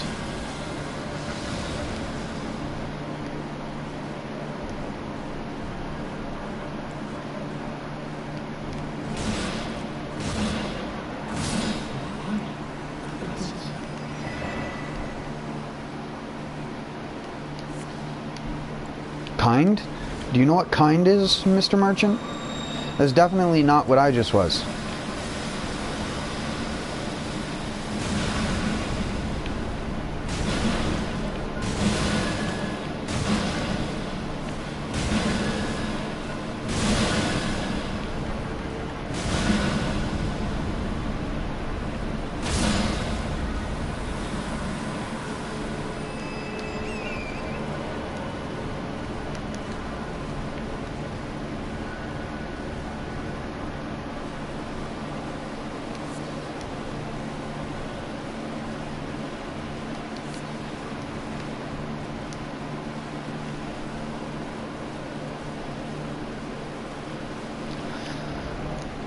Alright, I think that's everything from Lower Shifa. Except for what's out on the edge of this, but honestly, it's not worth it. The only thing it's worth it is to see the Crucible Knight looking at the Dynasty.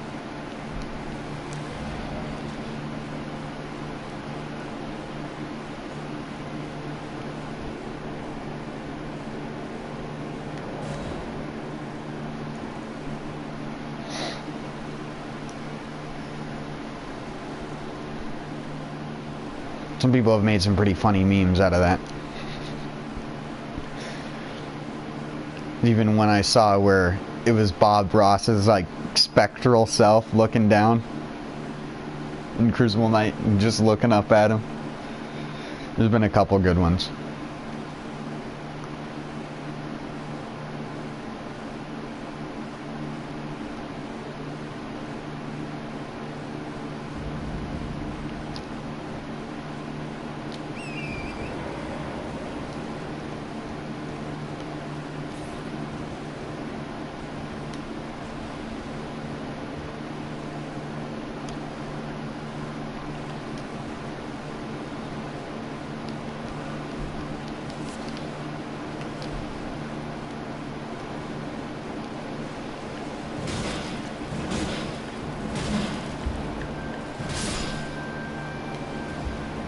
that sound reminds me of the Kitchen Nightmares thing every time they open up into something and it's like really, really fucked up. It just doesn't have that. It's not as like bassy. It doesn't go over as many like notes? What? Pitch? Whatever you want to call it.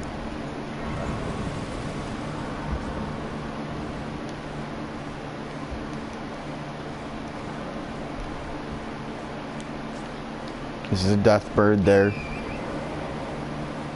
Death right, yes. Death right bird. Oh. Here comes the saga of me actually dying to a boss about 1,000 times. One of the fucking hardest and annoying bosses in the game. Just because of the fucking camera, dude. With its head.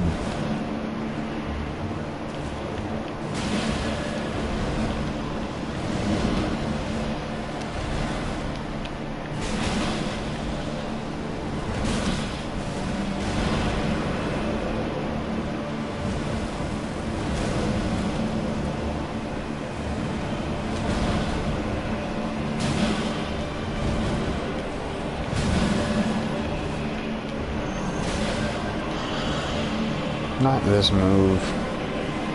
I still don't understand how to dodge this shit correctly. Or if you even can.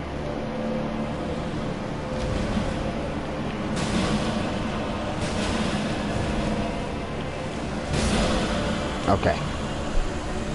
Death right bird 1 down.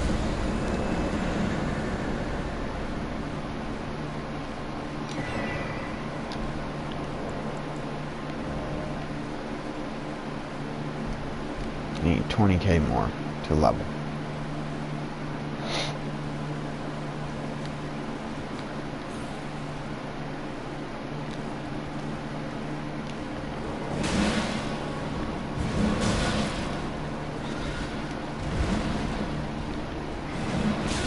I hate some of the collision in this game.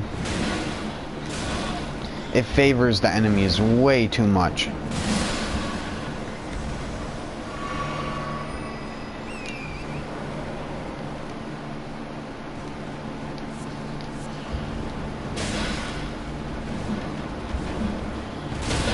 Yeah, I should have just got off the horse to begin with.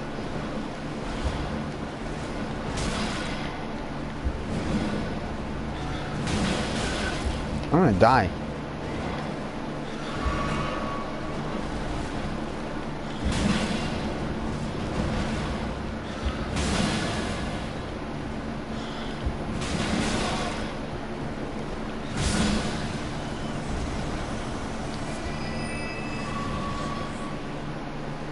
Oh yeah, I forgot there's fucking Knights Cavalry in Caelid.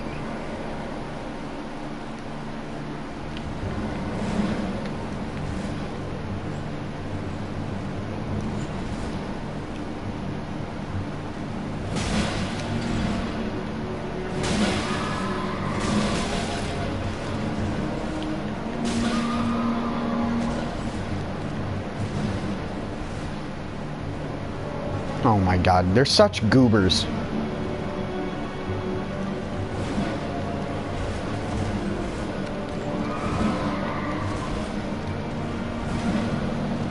Why are you so fucking hard to hit?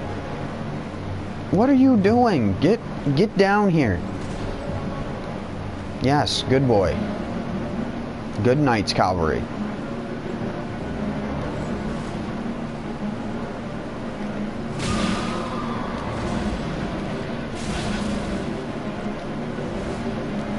I thought I'd be done with the hip checks after I stopped playing Monster Hunter.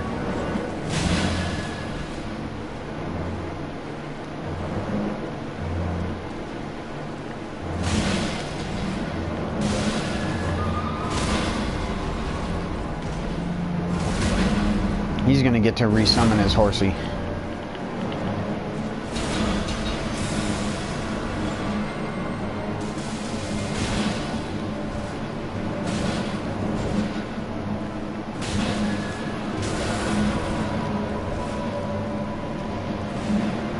What? He has iframes getting on his horse too?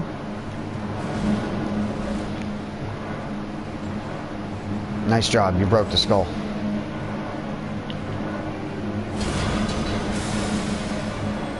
What are you doing?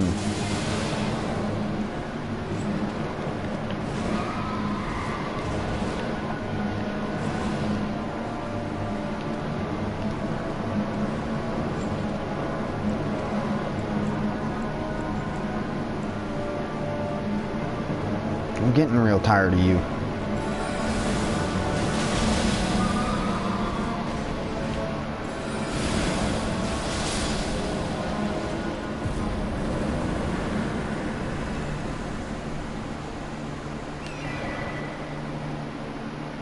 Yeah, I never had that. Never fought him here. I always forget that there's one there. I also don't have poison mist, I don't think. I don't even know where you get it, to be honest. Well, that's something I can look up.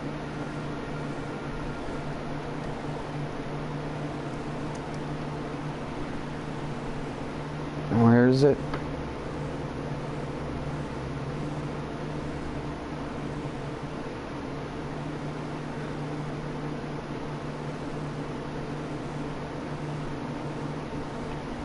Oh, it's in the Weeping Peninsula. It's right here. Oh, hello.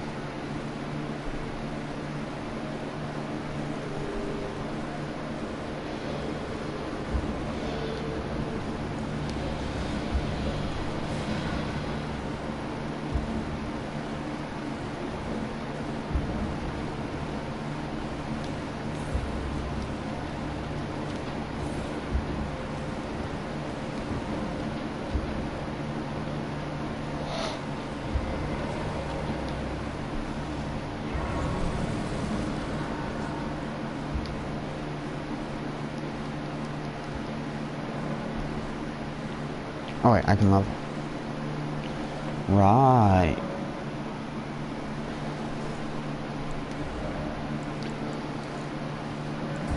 Yeah, I know my build is an eyesore. Doesn't matter because my build will eventually be all builds. Just won't be Faith. Because my first character would. That instantly takes you off your freaking horse?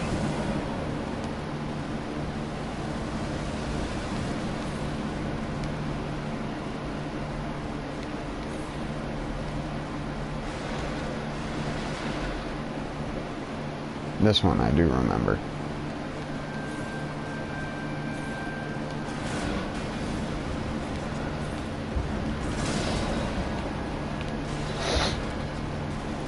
Oh shit.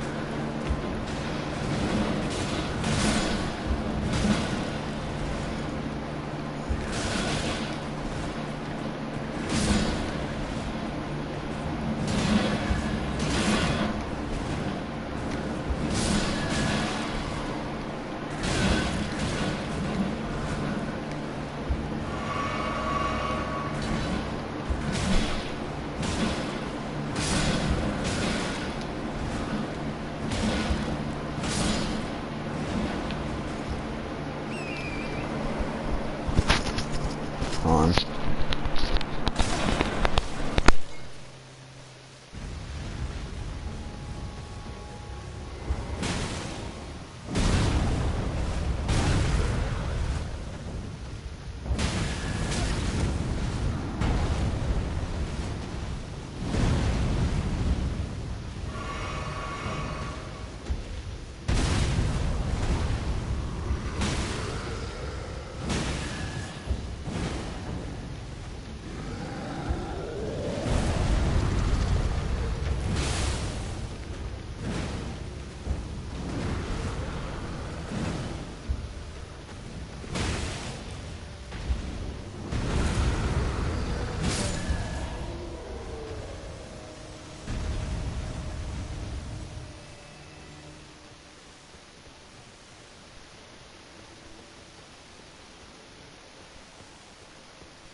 Sorry about that.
This would be the first time that I summon.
Oh yeah, we gotta kill Exekis.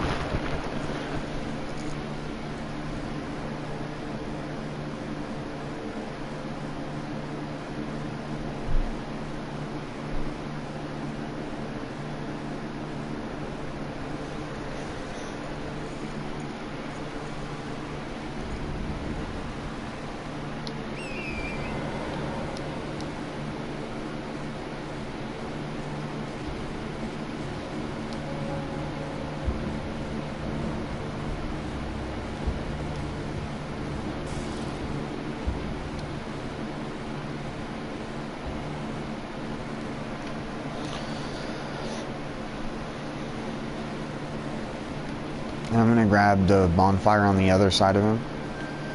Side of Grace. Yeah, whatever, dude.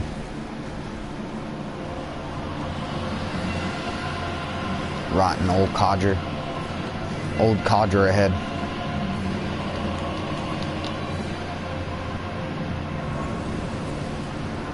Yeah, you slow walk over here all you want. Nerd.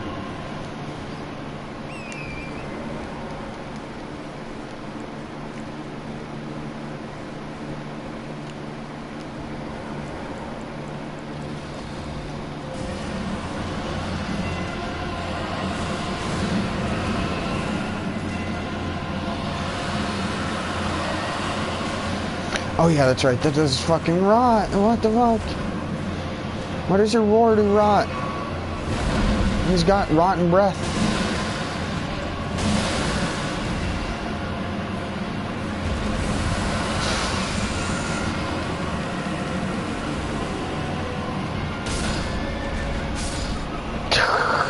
That's exactly why I got the fucking grace.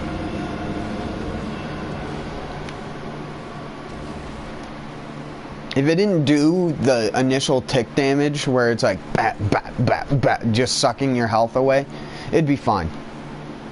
And the fact that it can like knock you off the horse when it's literally just gas.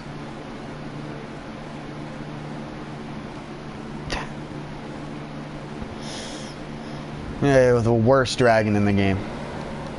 I'd rather fight Smarag or fucking Adula. He's bar none the worst dragon, just because of that one move.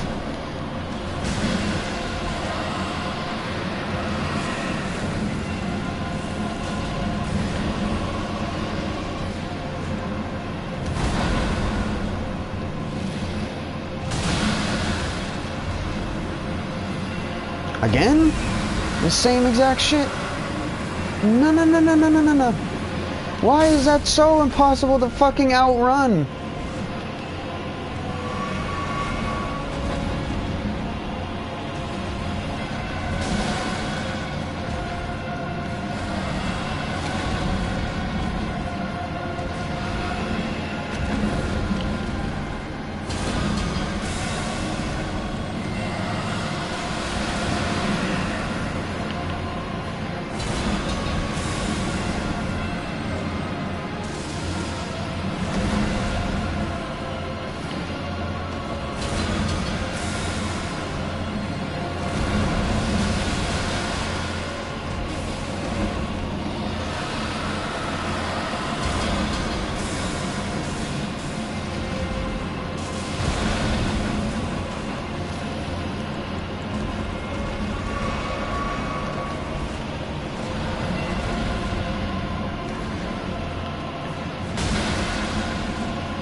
Oh, now you're gonna reset.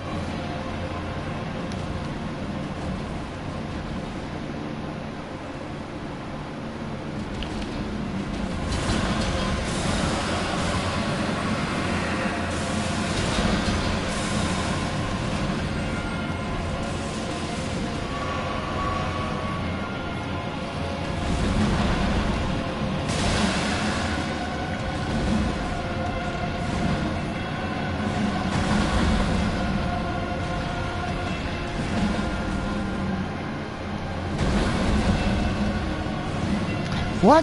I didn't even press on my analog stick. Oh my god. Would you get fucking smacked in your jaw, you motherfucker?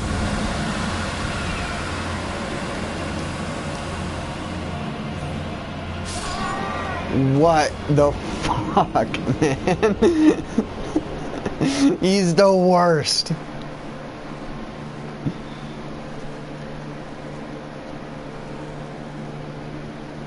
Not only is he gigantic, making it incredibly hard to hit his head. Unlike Adula, unlike Smarag, unlike Agheel, he also does a giant AoE Rotten Breath that you don't even get. You get his stupid Rotten Breath that he doesn't even do. He never does it. He only does the giant AoE one.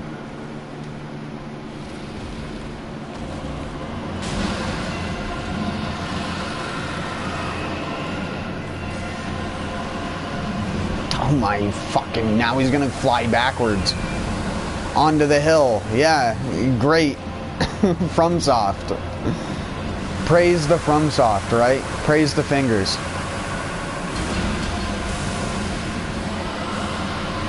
Oh, and I'm gonna drool everywhere.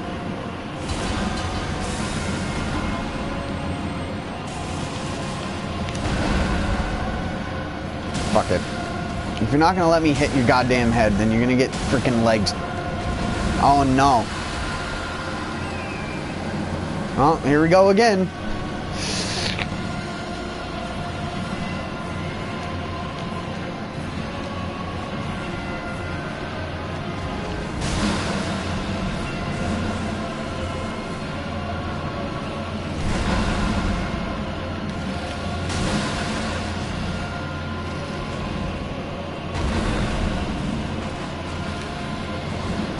Oh my god, normally you can punish the foot stomps on any of the other dragons very easily. But his head is just high enough off the ground that most weapons are not able to frickin' jump attack it. Even giant ones.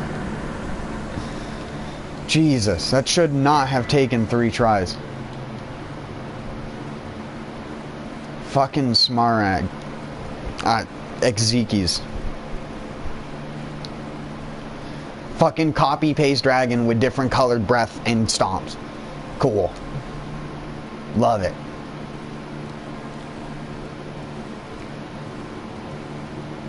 I think that's like a unanimously agreed upon thing with Elden Ring. Is just like, why the fuck did they just copy and paste the same dragon with different colors 20 times?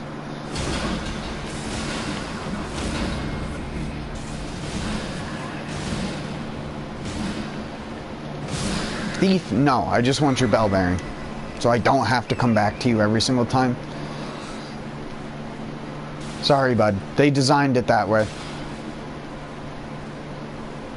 Praise the fingers.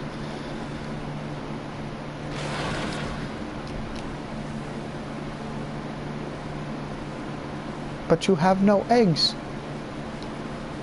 Oh yeah, a bunch of blooming flowers. Fucking blooming onion. That you can't lock onto. Where's the other merchant around here? He's like, who? Oh, those things count as me being in combat?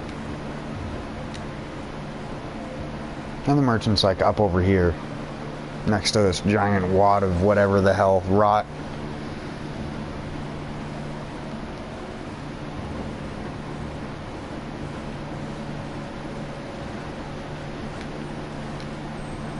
Oh, have I gotten this yet? I think this is just somber one, right? Oh no, that's Lifesteal Fist. And I haven't gotten it yet on any of the NG cycles. Oh, there's the merchant. He's not behind this. He was behind there.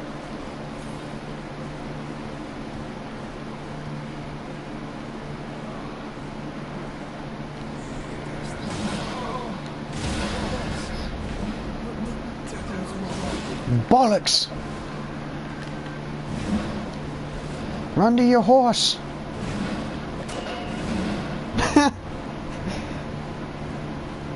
I never even noticed that sound.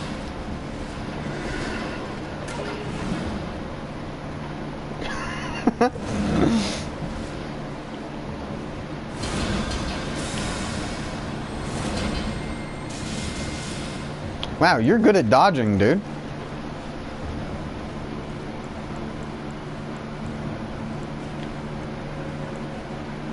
I wonder. I had a feeling that that would happen.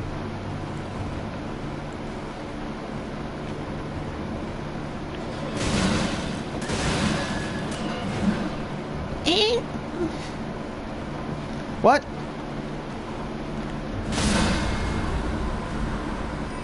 No, sir.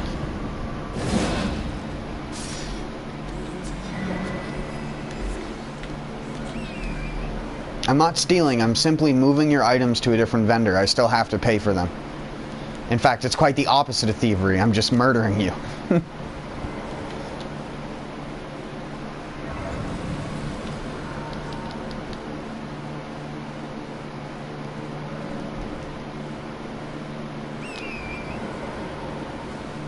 Isn't there like another site of grace like right up over here as well? There's like two that are really, really close to each other. Yeah.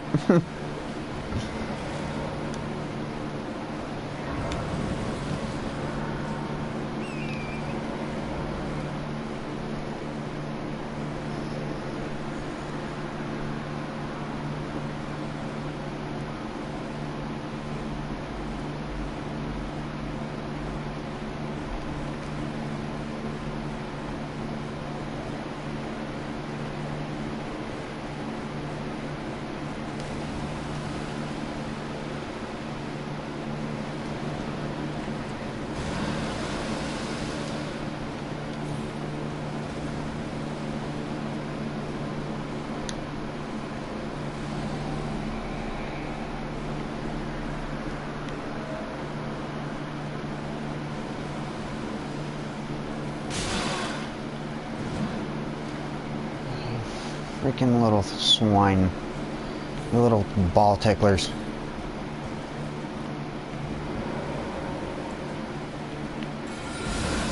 Eat it.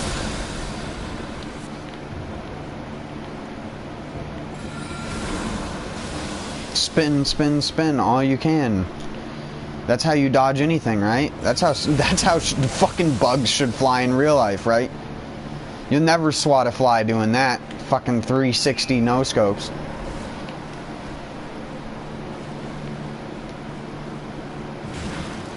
Oh yeah, I have not done that. Have I even discovered this one yet? I can't check because combat.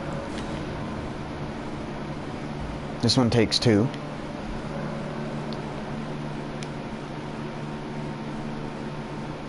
Yeah, I don't believe I've done this one yet.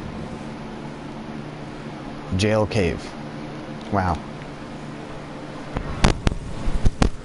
I don't even think there's anything good in here, if I remember correctly.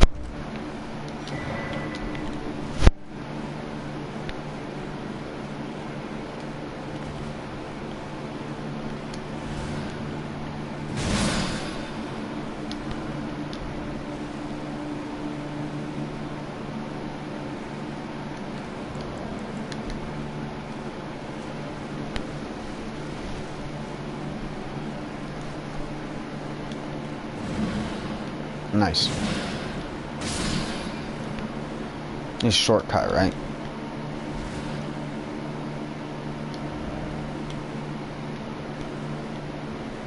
I've only done this once on my other character.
Sorry about that.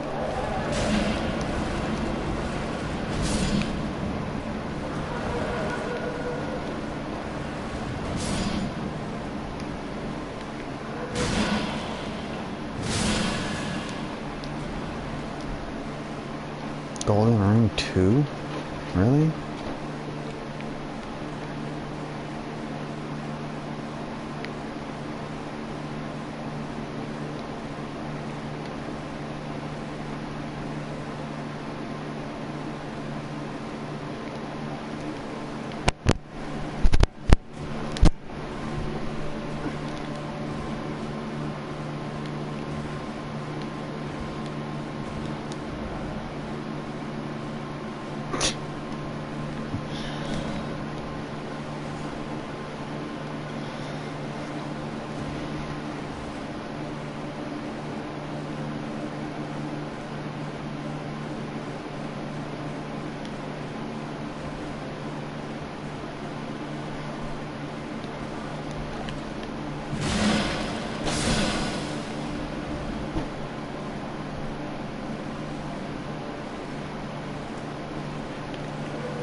He didn't even wind up. Like, what the hell?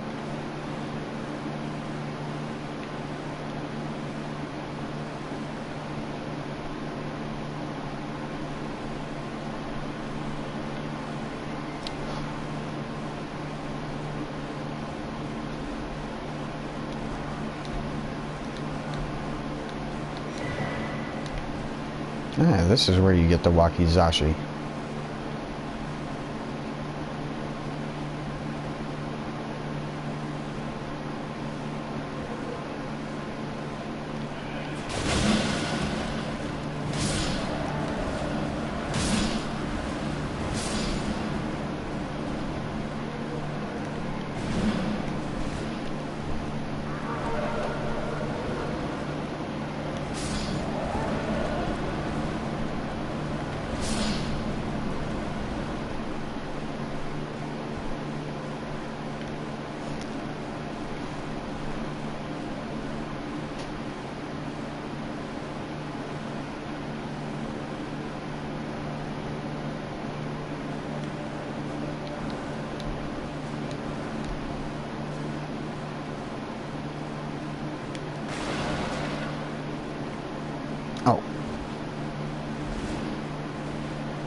arcane, but it scales with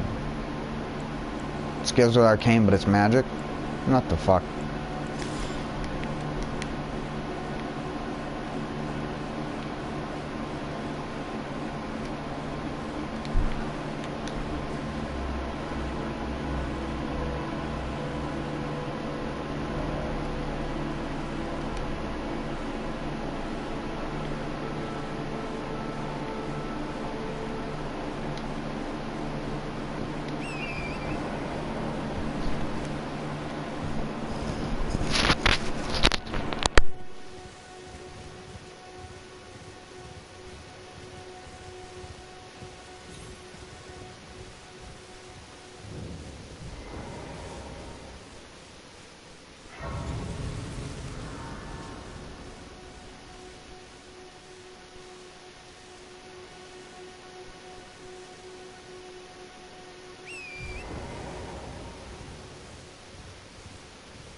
Sorry.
Yeah, that hit me.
Easy. Sorry for being muted for so long.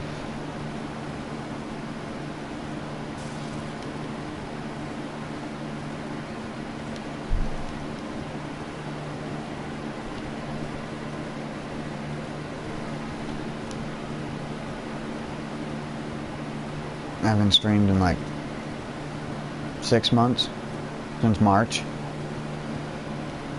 And normally all my mother does is sit in her bedroom and at most ask me if I need something. And of course it would be the one day that I start streaming again that she decides that she's gonna do everything. Not that I like to complain about shit like that, but if you knew my mother for even a day, you'd be like, of course.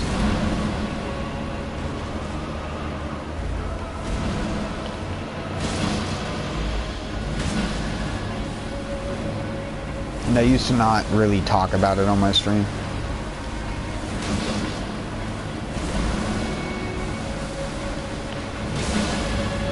But it's just fucking stupid, because it literally, like 6 months of her being the exact same way, and then magically, just because I'm streaming, all of a sudden it's different.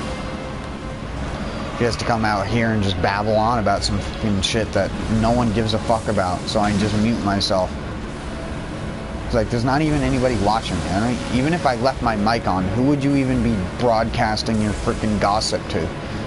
She spent way too much time watching drama TV, and so she talks out loud about literally everything.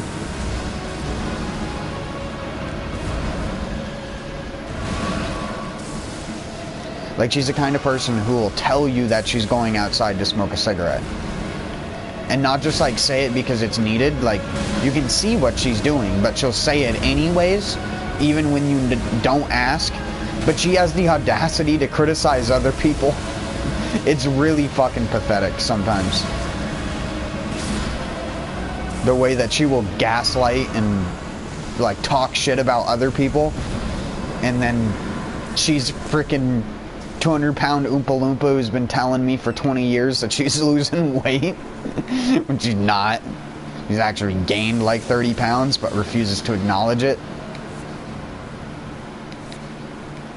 Very, very unhealthy mindset. All garnered from watching too many fucking soap operas. But she's got multiple sclerosis and a bunch of other shit, so I have to stick around. I'll take care of her, else she's gonna end up in a nursing home. Which she probably will anyways, because eventually I'm gonna get fucking tired of it. The only difference now is that I have a partner that helps dealing with it mentally a lot better.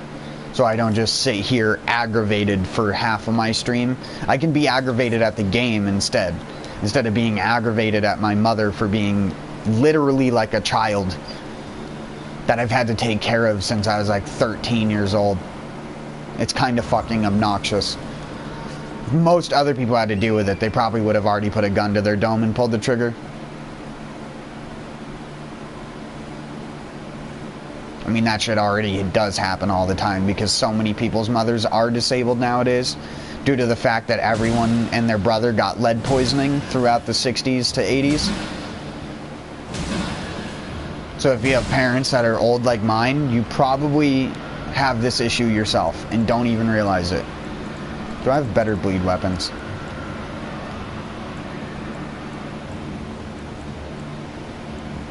I don't have seppuku on one of these? Oh my god. This is gonna take fucking forever.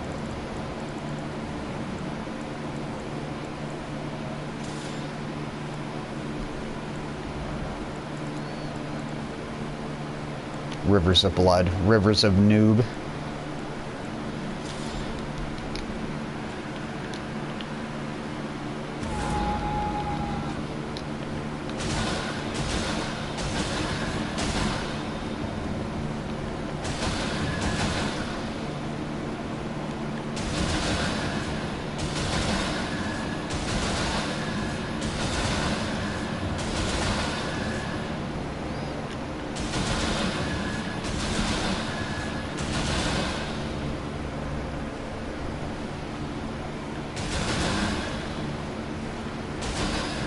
Why didn't my jump attack come out?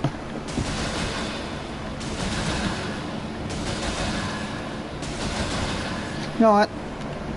I rarely ever kill this thing normally. I've only done it once. I'll just go do that.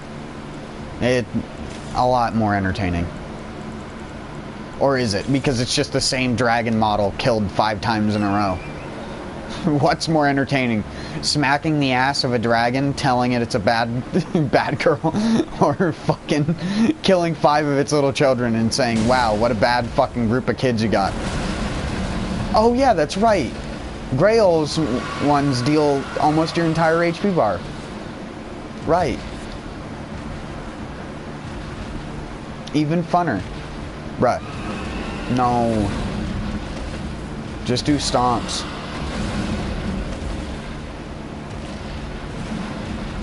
Stomp me. That works too.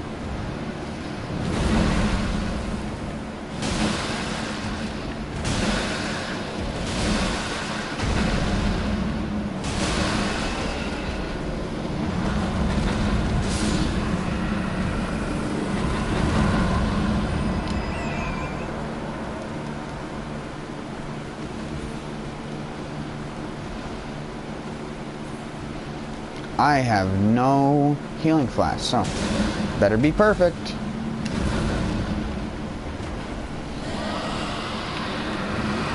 Yes.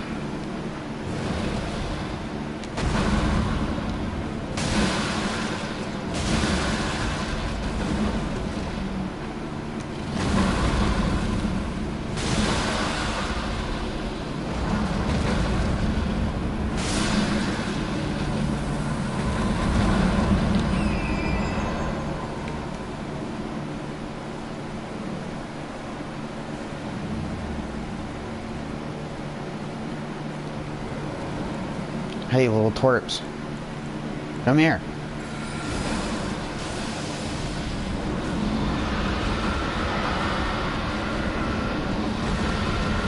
What? You just Xbox 360'd me. I'm over here, ding dong. Come here.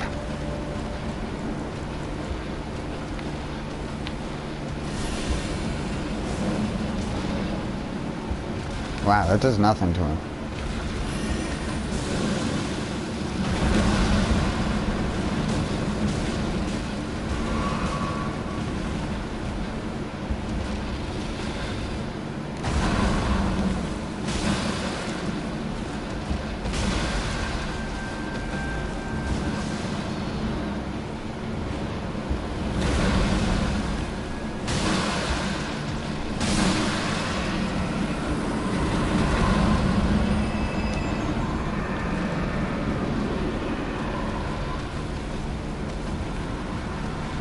Oh.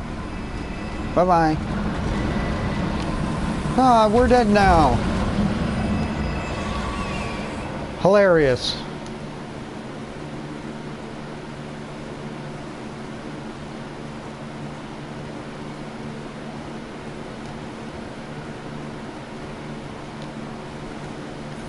Still cannot double jump on command when you have a big weapon equipped, unless you fall for more than 3 seconds. I know I already bitched about that earlier, but how the fuck can you fuck that up? How do you fuck that up? Just copy and paste the programming to every type of weapons from the other types of weapons. How the fuck are, like, modders make the developers, and I'm sorry FromSoft, but it's fucking true. Modders make you guys look like retards, because they've had to reverse engineer your fucking cock ass of an engine, and they still manage to make shit that's more consistent than your own game rules in your actual release. It took you 6 fucking patches to patch double jumping on the horse, and you still fucked it up. Imagine being that fucking incompetent. Holy fuck. Sorry, I had to get that out of the way. Like, actually retarded. I do not care for FromSoft fanboyism.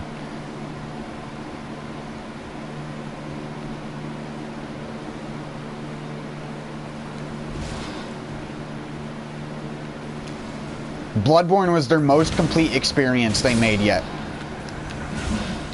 And no, I don't care about Dark Souls 1 fanboyism either, because people who praise that as being the best game seem to forget that Lost Izalith is a thing. Or that, like, 50% of the game ends in a dead end. The only part that circles back on itself is the only part of Dark Souls 1 anybody likes, which is Undead Parish. Everything else goes to a dead end. Ornstein and Smo, dead end. Fucking Duke's Archives, dead end. Nito, dead end. Bed of Chaos, dead end. And people were like, it's got such interconnected level design. Yeah, only to the Undead Parish. Only to the Undead Burg. That's it. It circles back on itself 3 or 4 times. That's it. It doesn't do anything more than that. There's no thing that brings you from fucking Lost Izalith all the way back up to frickin' Firelink Shrine. There's a reason why you get the Lord Vessel and they're like, let's just let the player teleport. It's so overplayed to the point where I think people are actually delusional at what FromSoft level design is. Because according to most FromSoft fanboys, the level design is literally Undead Burg. But it's not Undead Burg. The rest of the game is not Undead Burg. And that's the case for every fucking FromSoft game. Even their older games. Miyazaki didn't magically invent the shortcut system. Like, it's fucking absurd. It is literally mind-blowing that Dark Souls got to take off and games copied a formula and that they get called another game as their genre. Which isn't a bad thing. Like, a Metroidvania is a Metroidvania, but you could argue that a Souls game is also a Metroidvania. I'm with Iron Pineapple on that one. Like, how are you going to sit there and argue otherwise? Metroidvanias are what created that idea of the Soulsborne systems. The whole shortcut and fucking everything looping back onto itself. The whole idea of what people attach to in a Souls game is a Metroidvania. Not a fucking one-off series of games where there's only one game in that series that does the thing that they claim that the series does. Because everything else was done before. Locking on to enemies and dodging around them was done before. It's not a Souls thing. The most Soulsian thing that a Souls game created was having a fucking difficulty option. And even then, there were still games back in the day that didn't have difficulty options. They were just hard. Super Mario Brothers don't have a fucking easy on it. Crash Bandicoot doesn't have an easy on it. Like fucking... I feel like anytime I see fanboyism of FromSoft, you gotta walk up to the guy and go, hey, get your fucking mind together. Hey, you remember this? Hey, you remember how this works? Hey, sit down. You don't understand what you're talking about. It's just ridiculous. No other game franchise gets that level of fucking dudes sitting in their fucking chair jerking off than Souls games do. For no good fucking reason. They're a good game. That's it. They're a game designed within the limits of their own engine. Imagine that. Because the limits of the engine are so blatantly obvious that it's hard not to acknowledge them when you're playing the game. Because you're going to run into issues with the game regardless of what you try to do. Because there's going to be like double jumping there. You can mash all you want. You're going to have to fall 20 feet before you get to double jump with big weapons. At least now you can double jump. You used to not even be able to. Because some fucking retard overlooked copy and pasting the code for the weapons to all types of weapons on the back of a horse.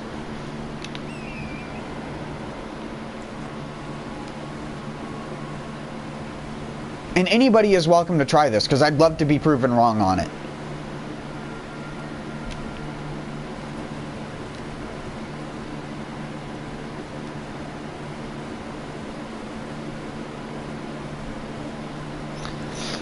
If you can somehow show it working, by all means, then it's just my game or something's fucked up. But I know it's not the case. I know my inability to double jump off of this ledge, no matter how hard I mash, is limited to 2 or 3 seconds after I jump. Or fall, I should say. But if I pulled out the dagger, I would have just double jumped immediately.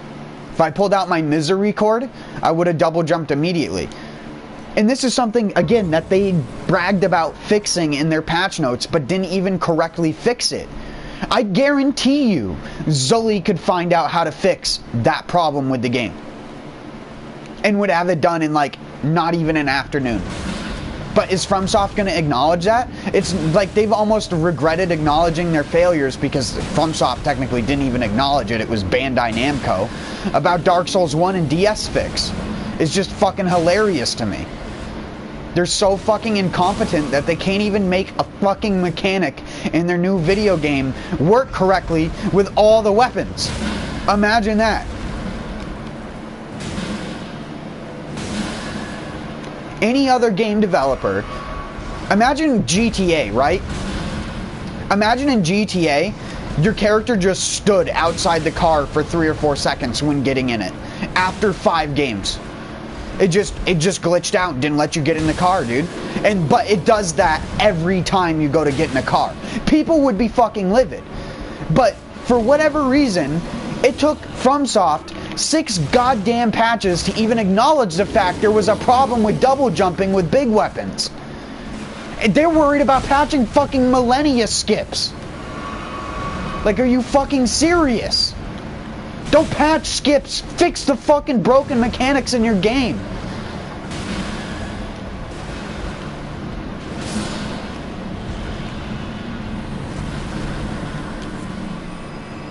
Fix fucking disconnecting and co-op soft banning you.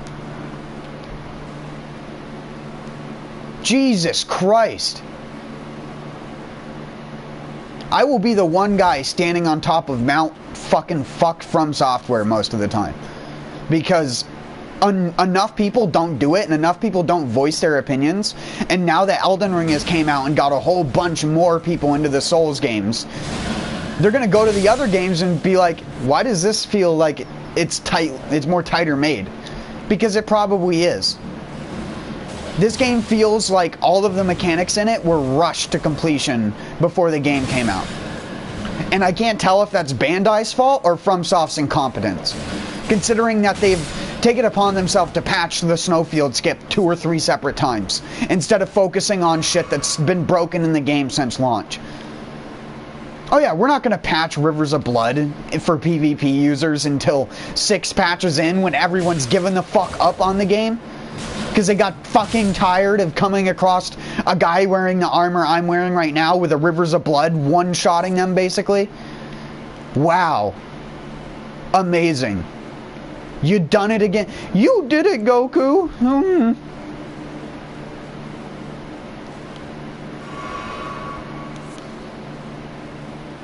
The rabid fanboyism of From Software is what led to Elden Ring having the worst upgrade system of any of the games, with the least amount of upgrade materials in the fucking base game, to basically be like, get the miner's bell bearing, get this thing, go to the shop and then give it to him. And it's just like, I don't give a shit. It's so bad that there's barely enough upgrade materials in the game to upgrade one fucking weapon to plus 25 without you having to get a goddamn bell bearing from a duo boss of the worst 2 duo bosses they've ever made. I can't tell what's worse, the Code Vein duo boss or the fucking Godskin duo.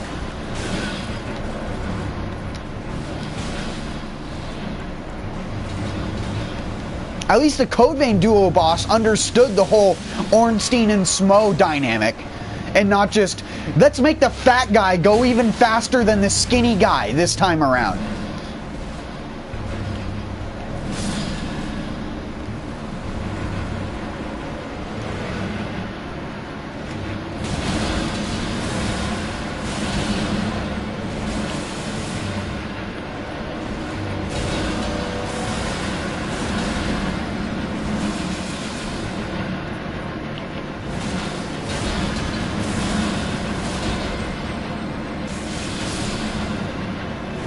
Yay.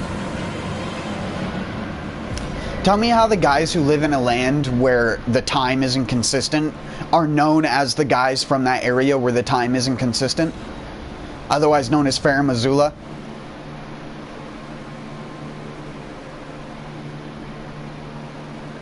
They just fucking time is convoluted. We're doing the Dark Souls 3 thing again. Like, come on.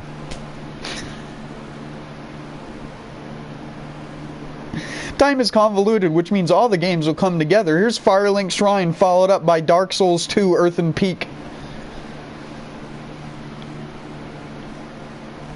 Followed up by the only good dragon fight we've ever put into any of those games. And you know what we're going to do for our game after Dark Souls 3?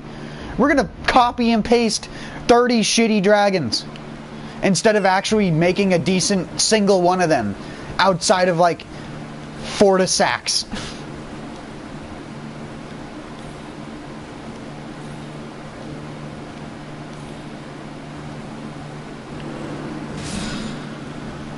It's a goddamn joke.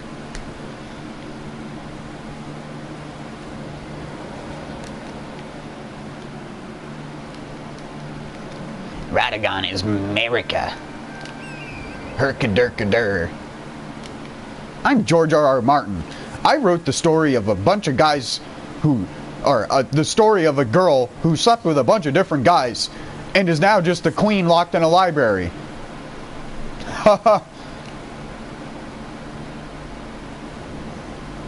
Hey, did you see that Game of Thrones sword I had them design in the game?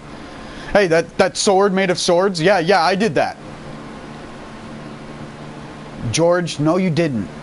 The development team put it in because you sat there and kept telling them to do it. Settle down there, Georgie. Hey, did you see the turtles? Did you see all the turtles and that big Pope turtle? Because I was raised in a religious family. But then make stuff about people cheating on each other and doing all sorts of fucking hedonistic shit. But I'm religious, right? The whatever fucking house he grew up in, it only didn't let me have a dog or a cat. So the only thing I could have was a turtle. So now there's just turtles everywhere because of George. And everyone just calls them dogs because that's a hilarious, funny joke. Everything is a dog in Elden Ring.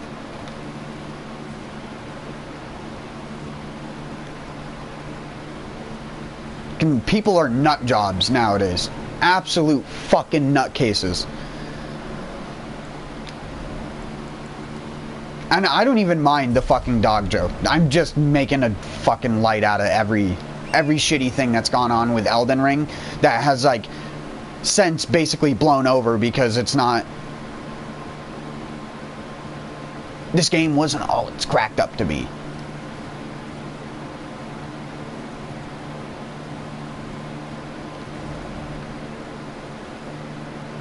Oh yeah, there's a Knight's Cavalry down there. I should have done that. Oh. It's nighttime, right? I can't tell.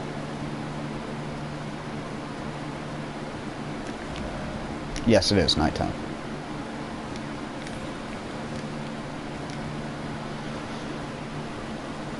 Man, I wish nighttime was this bright on Earth.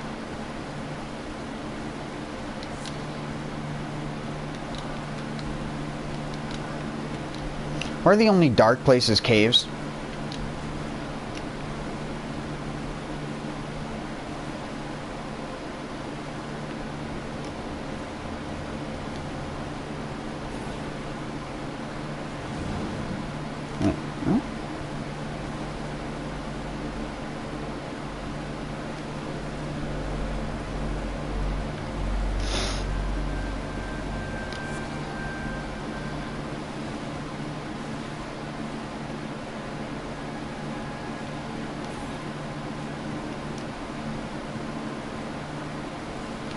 You'd think by now they could make a game with consistent frame rate.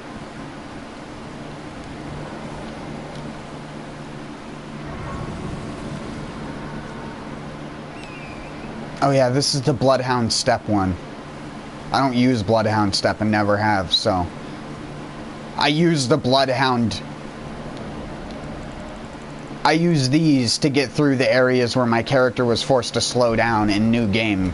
But once you get to NG+, the areas that made you walk slow don't make you walk slow anymore, so you can just run through them anyways.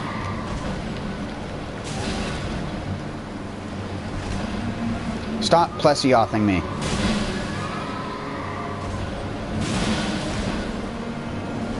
If I wanted to play Monster Hunter, I'd go play Monster Hunter. Bruh. What is with my character? Why are you not looking at what I'm locked onto?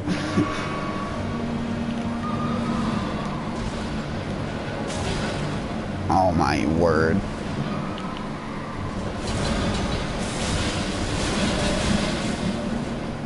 He actually hurts. Imagine that, an NG+7 enemy that actually hurts.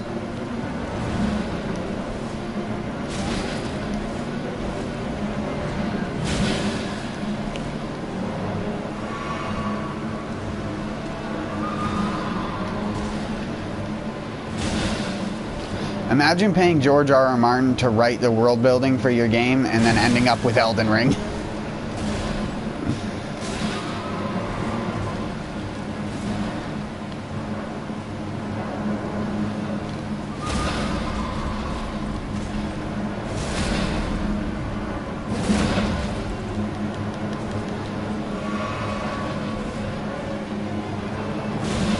Really? You're summoning your horse already, dude? You didn't even stay on the ground for 15 seconds. Bruh. Bruh.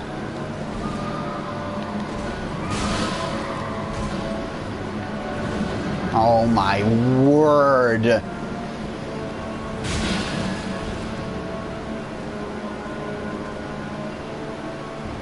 Stop.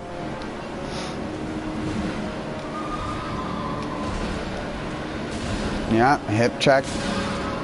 Slash. Oh, okay. Okay, then.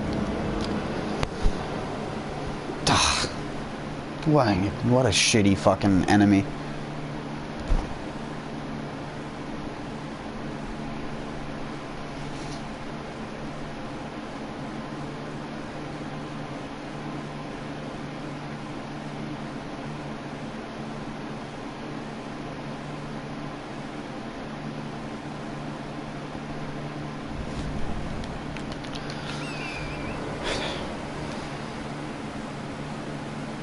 Right.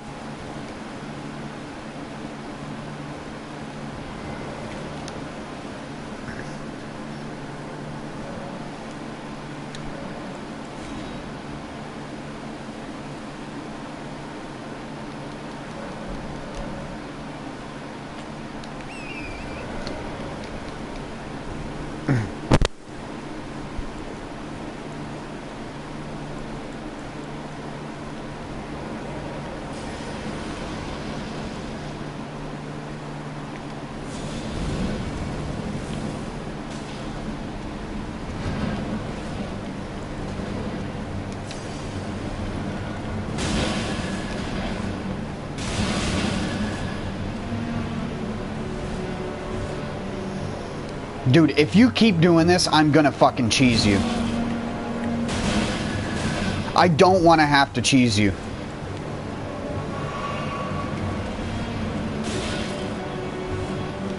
But if you don't give me a chance to attack, you're giving me no other option. I'm not sitting here fighting you for longer than it's gonna take to kill Radagon and Elden Beast.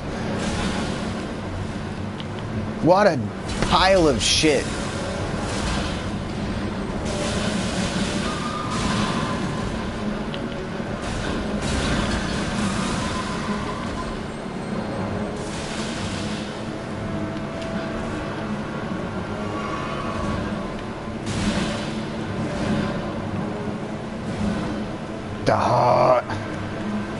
Stop doing that. What are you fucking doing, retard? You know what? I'm not even gonna go for the riposte on the ground. It's not even worth it. It's not even close to being worth it in Elden Ring. Elden Ring has probably the weakest parry damage out of any of the games. It's only good versus other players. You parry, pop out a misery cord, and a person dies in one hit. But you try and do that to an enemy, and it's just like, eh. It just scratches their HP bar. And it's like, oh, right.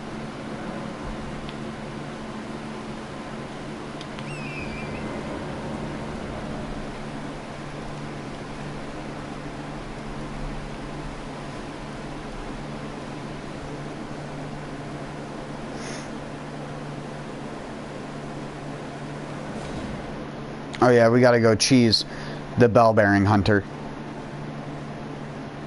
I'll fight every enemy, but fucking bell-bearing hunters, no. Elimer is the only one that I have to fight, so I will only fight Elimer. I am not fighting all of the different fucking versions of it, especially with their HP and damage bloated beyond belief. They can enjoy some Night Maiden's Mist.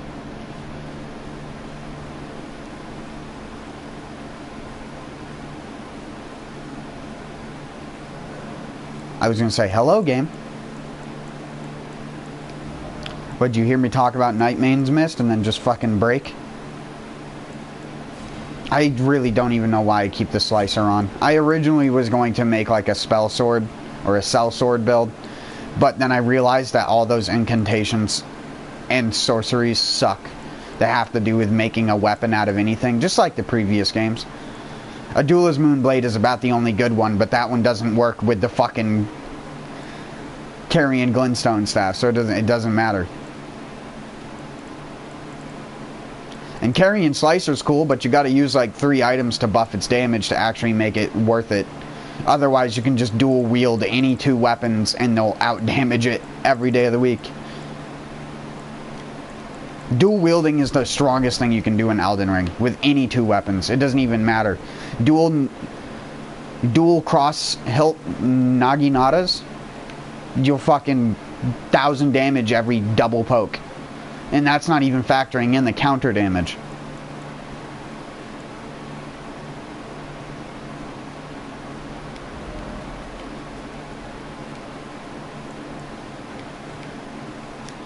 Wait, that's my plus 10 one, right? Yeah. I need to get rid of these.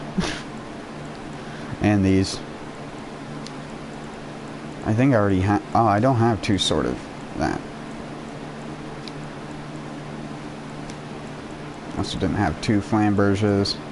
I never used Darkmoon Greatsword, so you can go fucking burn in the pits of where you came from. Dual Godslayer Greatsword. Terrible decision.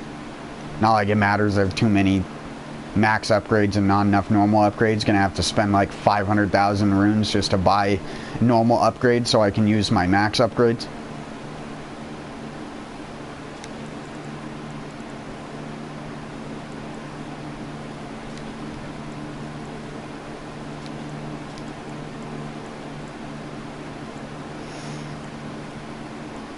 Those need to be sold. Those, I believe, also need to be sold.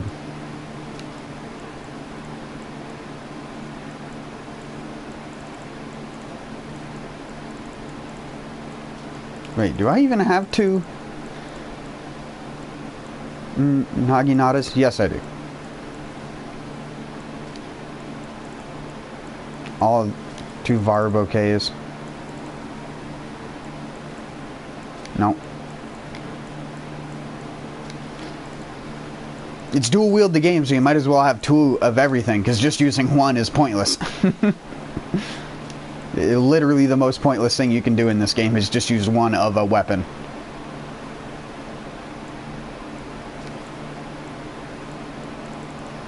The only thing I don't have is the fire sword from Volcano Manor that takes ages to farm.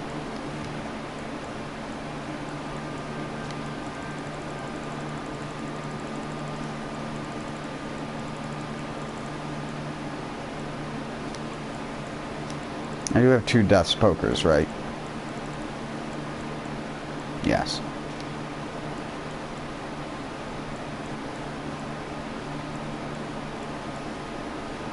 Two of those. Rivers of Blood can get sold. Moonveil.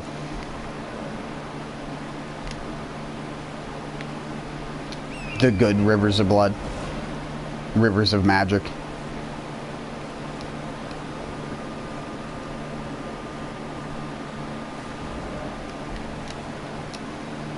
I'm sorry, this will be a pretty boring part of what I've been doing so far, if it isn't already pretty boring.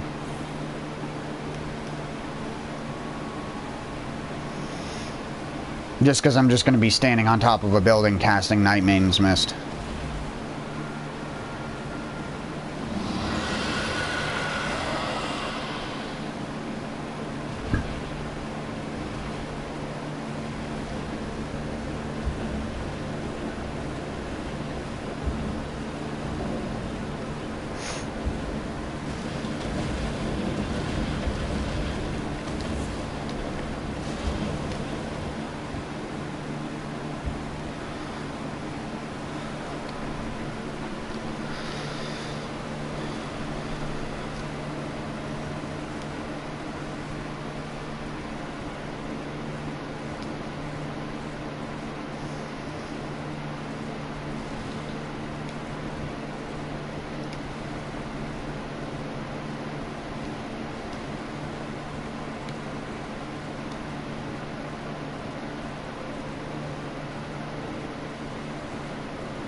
I gotta buy something from his Dumbo.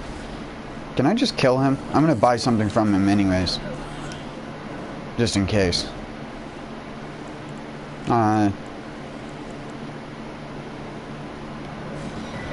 Sure.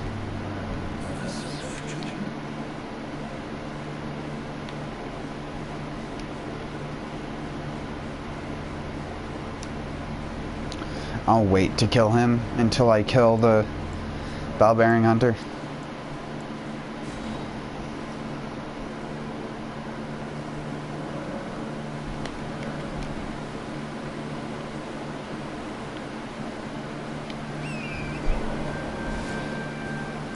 In case you were wondering, this is how you cheese almost all of the bell bearing hunters. Because they almost always occur around buildings. The only one that doesn't is the one at Church of Vows. But there's still a way that you can cheese it there. It's just much harder to get into the cheese spot without dying to him.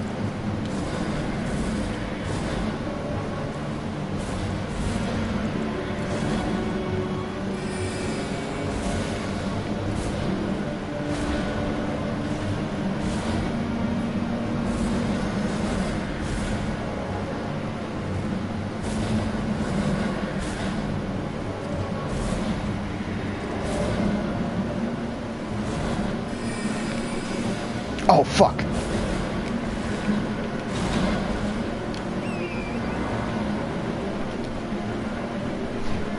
Sorry, you can just stay away and get back up on there. It's not that hard. Alright. Come over here.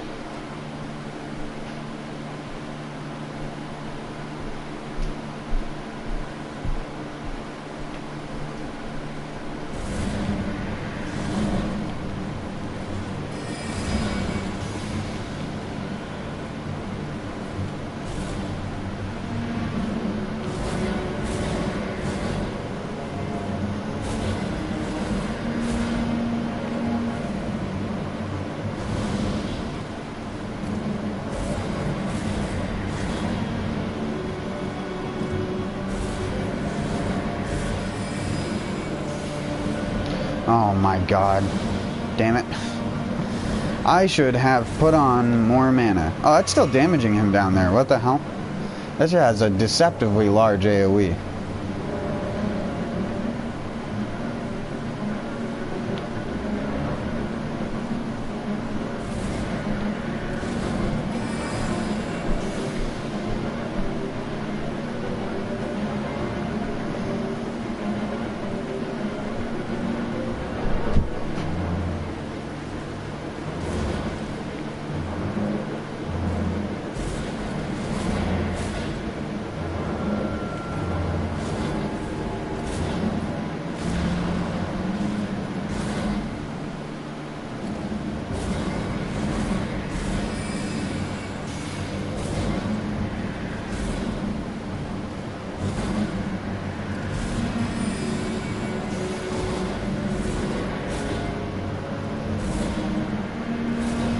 Definitely should have got more focus.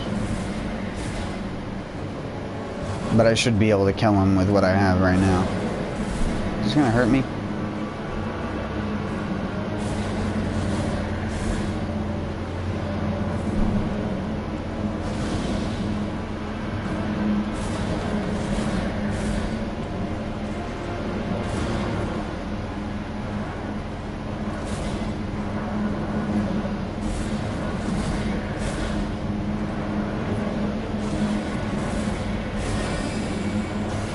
No.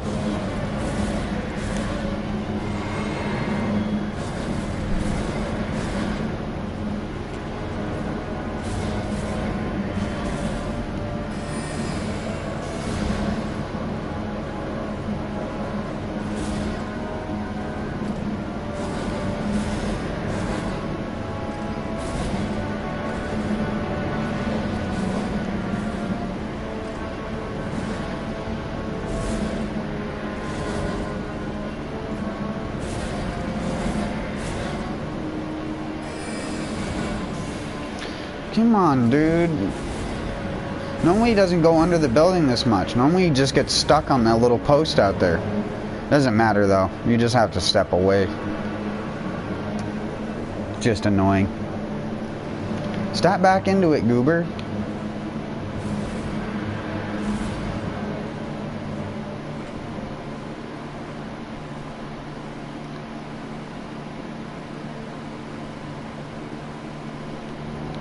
I should have upgraded a bow. What? I'm dead. I suck at fighting this guy. I'm gonna die to him because I'm off of here. I don't have both my weapons equipped. I'm dead. 100%. Fuck it.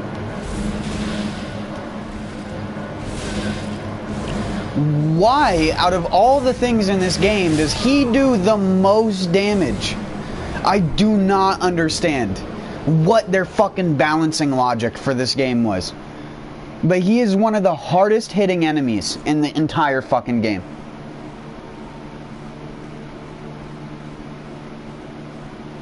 He's always a 2-hit. I have 99 fucking vigor.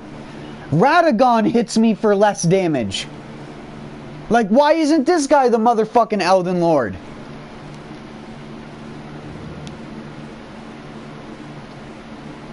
It's so fucking just all over the place in this game. Understand that Dragon Barrow is supposed to be a late game area, but holy fucking Christ. Like, he's doing 1,000+ damage a hit to me. With the heaviest armor on, with the physical defense charm. Like, what? Why him out of all the things in the game? Why? I'd love to fucking know.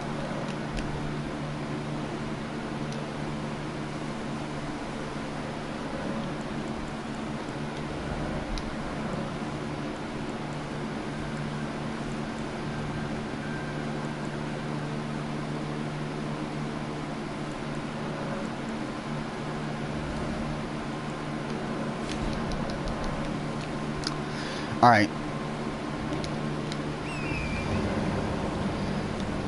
There will never be a point in time where I play Elden Ring and fight this guy normally, because he's just too overtuned.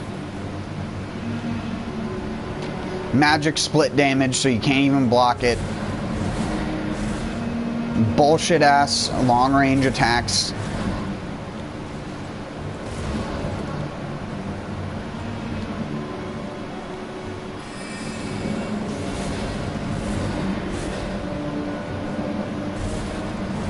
Like, I just don't care.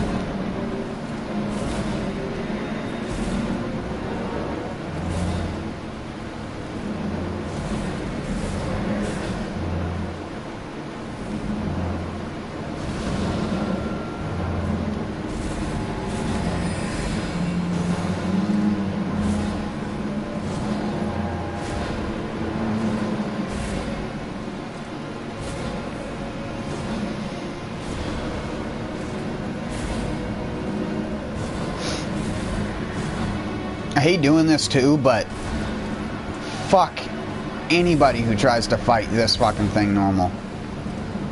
Enjoy your suffering. I don't plan on doing that.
Goodbye.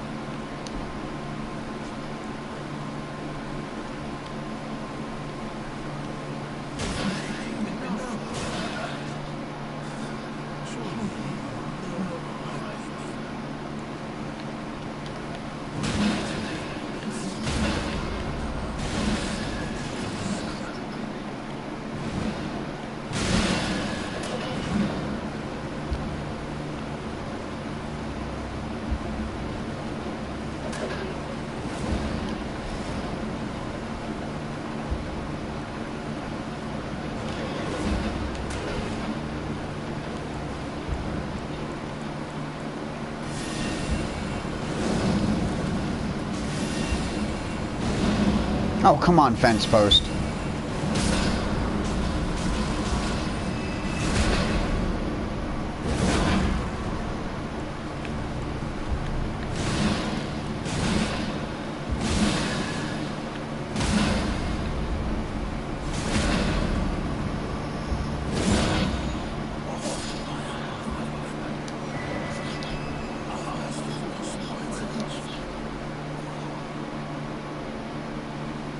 Surely didn't lose a lot of your HP though.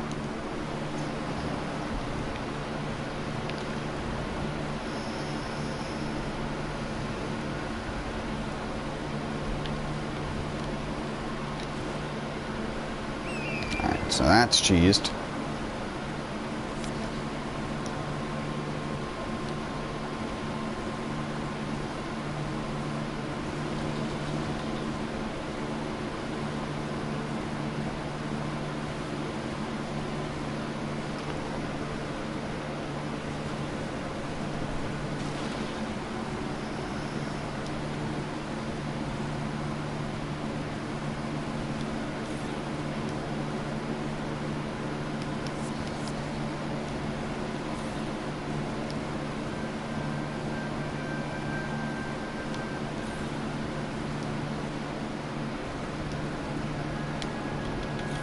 Oh my god, the stupid fixed double jumping almost got me killed there.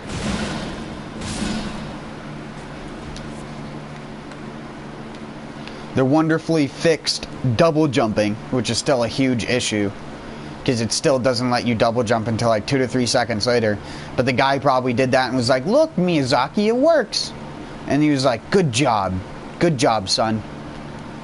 Good job, J-Chan."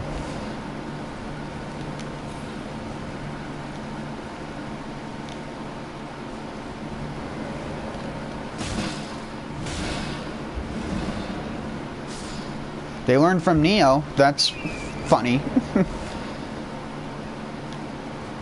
The student becomes the master and the master becomes a student. Except for, was Dark Souls ever a master of anything?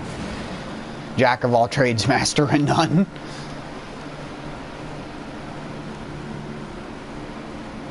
But sometimes better than a master of one. Except when you're From Software. And you put all your eggs in one basket.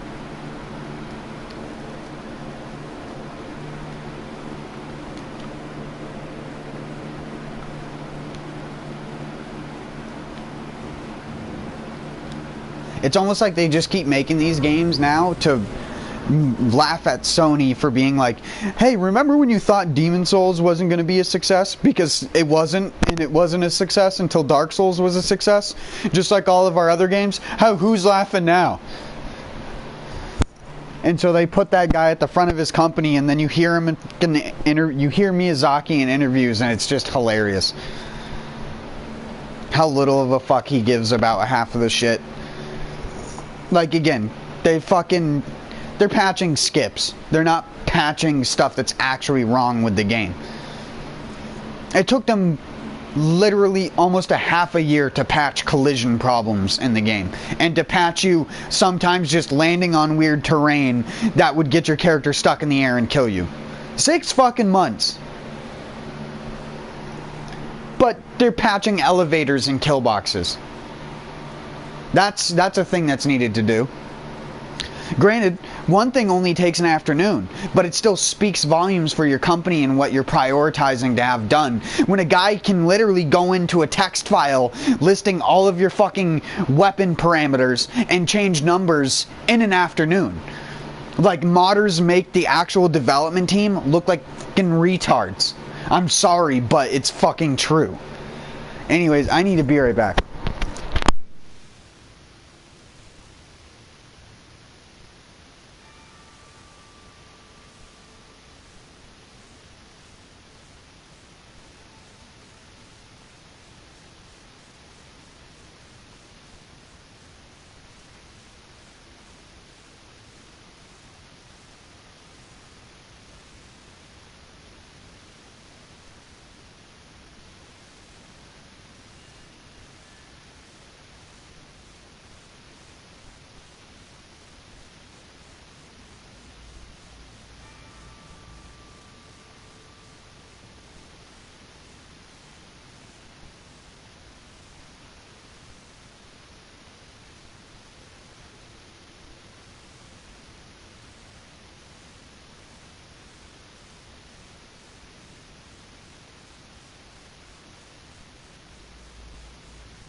Alright.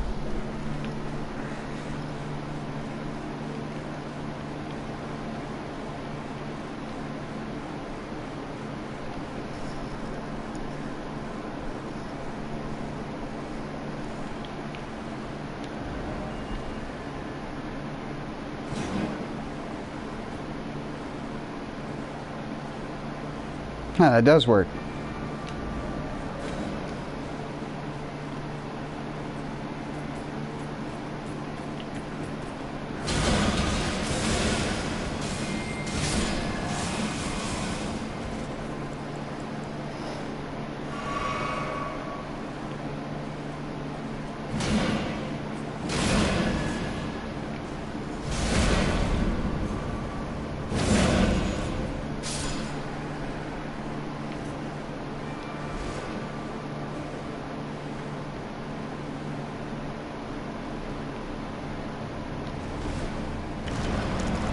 Oh shit.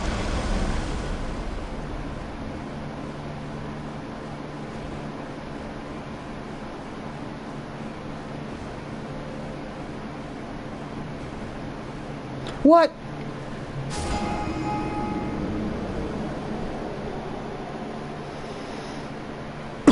So they patched Melania's elevator to do exactly not what just happened.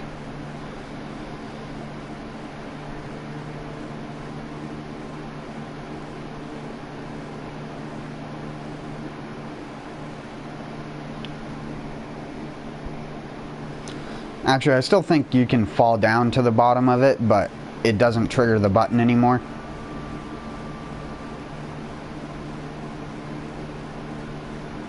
Falling onto the button doesn't trigger it. No surprise.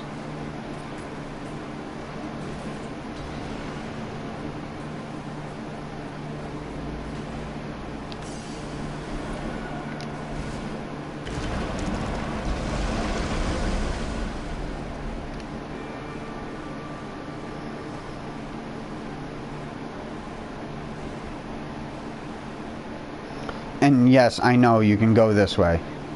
I normally do it going down the side because you can normally land right on that, but apparently I hit a lip.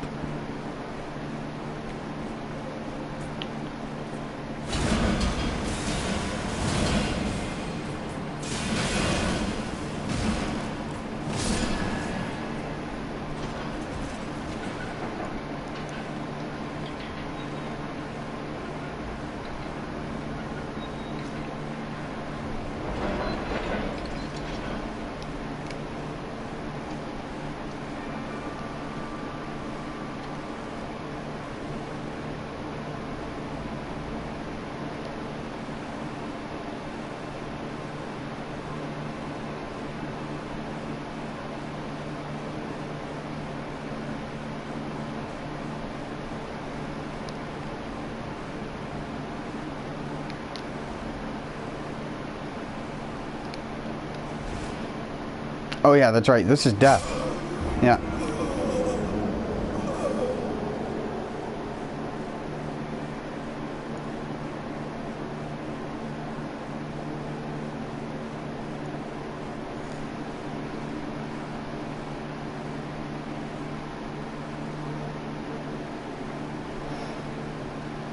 Your character can only fall from 100 feet if it's something breaking underneath his feet.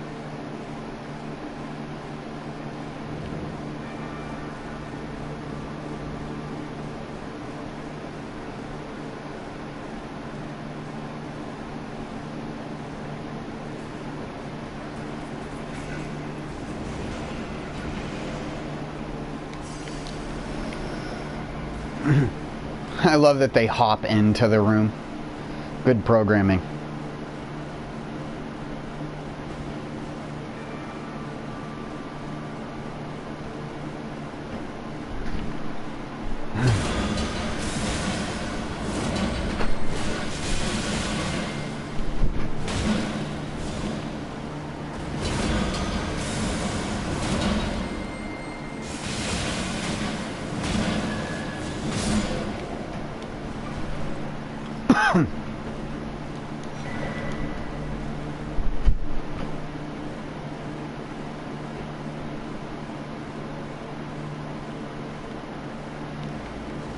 Here we go. Yay.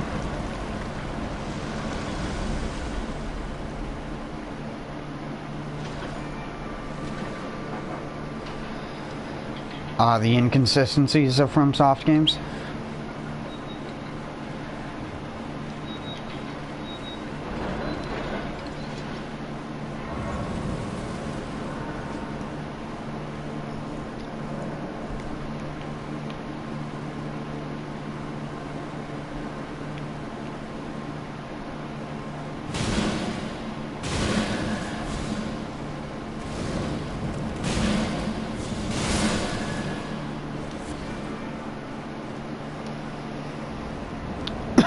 Well, time to get your ass whooped, Godskin. Sorry, Foreskin Apostle. Time to get your ass beat. Never mind. Apparently I'm gonna get my ass beat.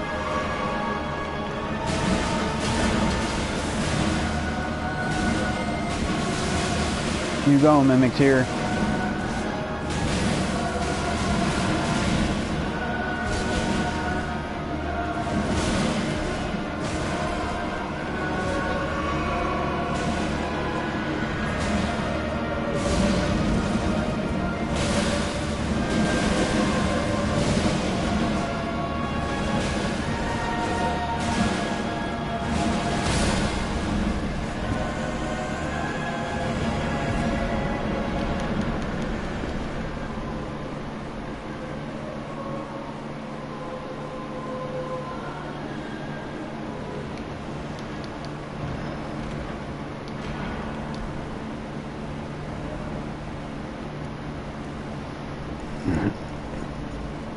Any more bosses up over there? I don't think so.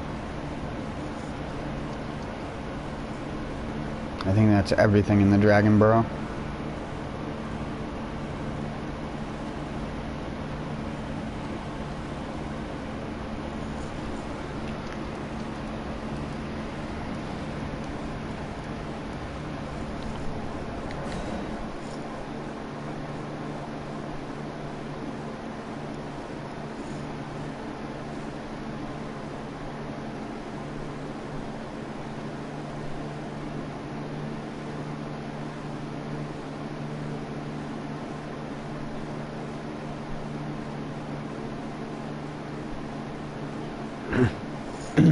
Excuse me.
Oh, I'm gonna die. Stop.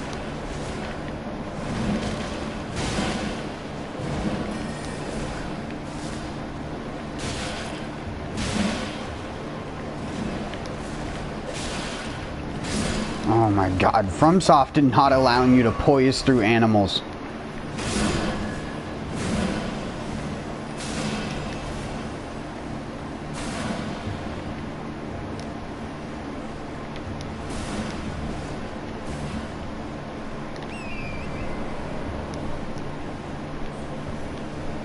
Huh? I think that...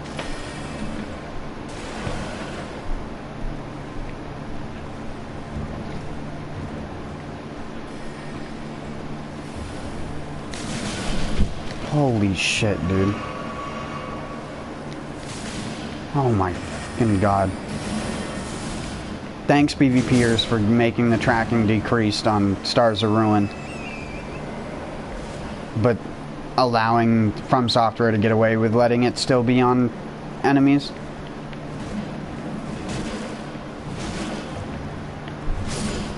Thanks, nerds. What seal does that one unlock if it doesn't unlock the one back here?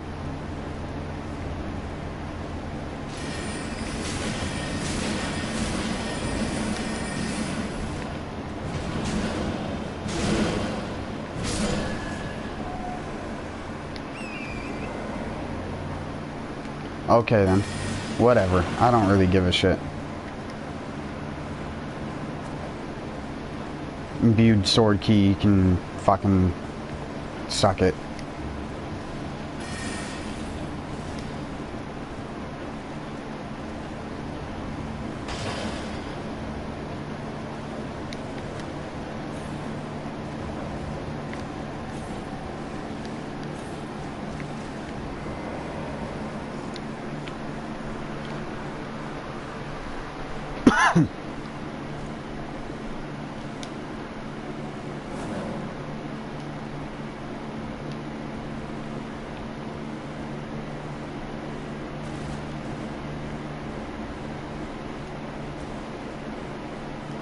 Staff loss.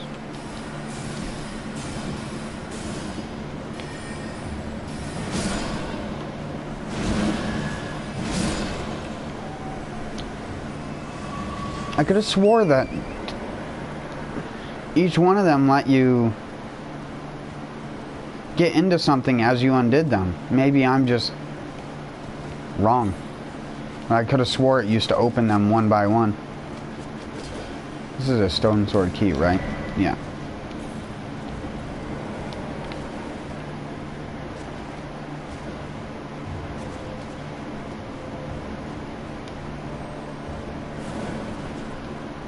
Because it says the seal was broken in town somewhere, but none of the seals were broken.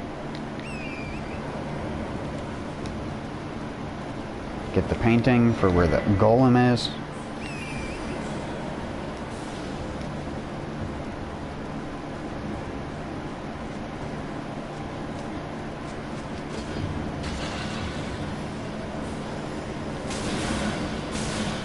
Oh, my tree. Oh, my fucking comet.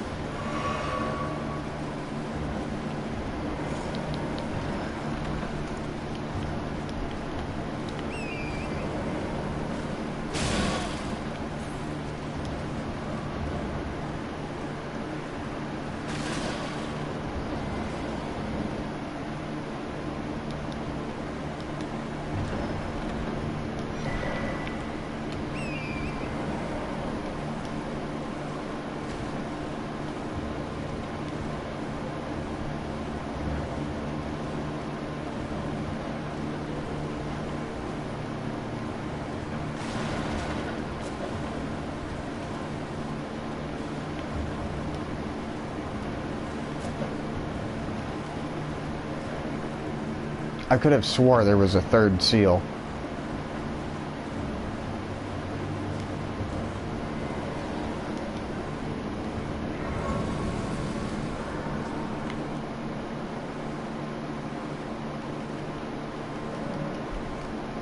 It's on the back of one of the buildings.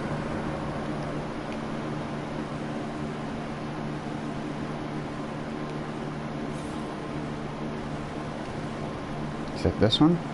Yeah.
Remember when Neo came out and everyone bitched because it was like PS3 fog everywhere? Well, let me present to you Dark Souls with PS3 fog.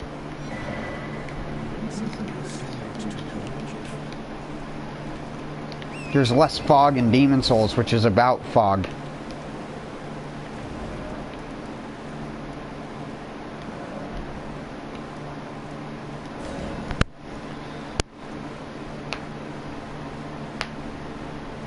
Well, in original Demon Souls. The remaster has a lot of fog in it.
You fall down here.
Something, so I decide that I've only perhaps.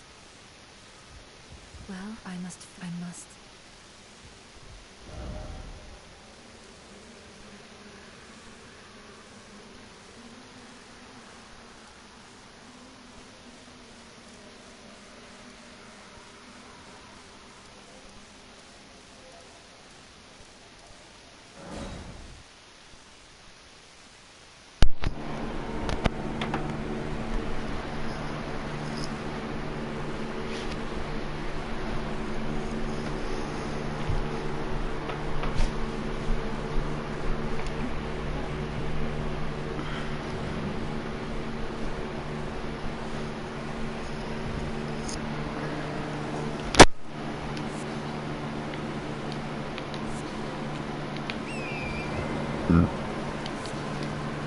Excuse me.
Sorry.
Sorry if my nose whistles at all. Sometimes I don't notice it. I've had a pretty stuffy nose all morning.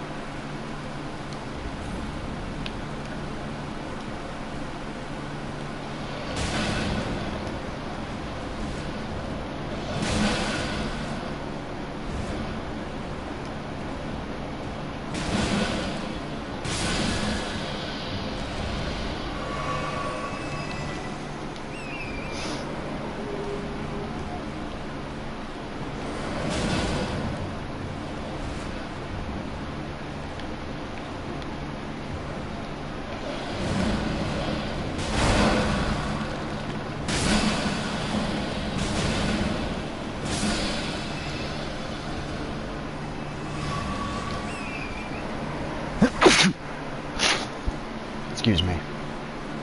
Oh.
Sorry, big dumb moment.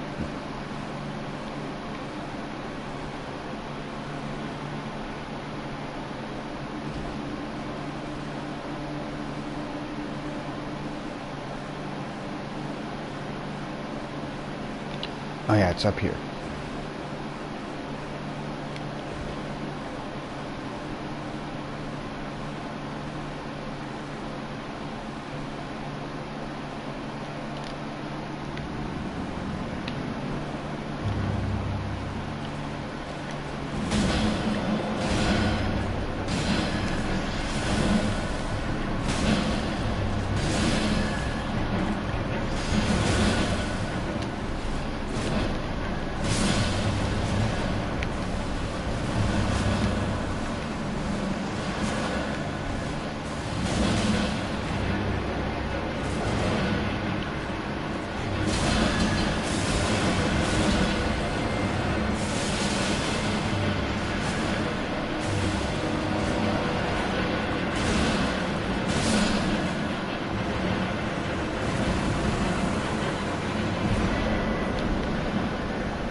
Falling Star Beast time.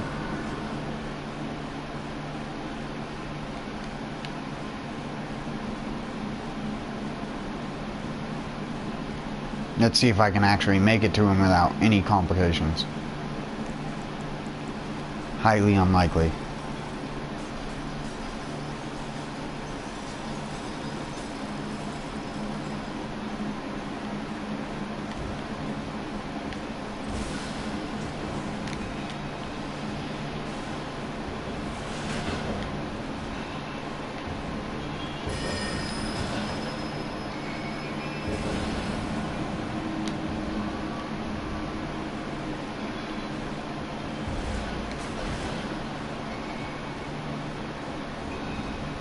These stupid little fucking things are the reason why there will be no such thing as a no-hit all bosses run in Elden Ring. Because it's like everyone draws their own line on where the bosses are, and if you don't count this as a boss, then I don't count you as doing the game no-hit all bosses. Oh, what's up, cheeseburger?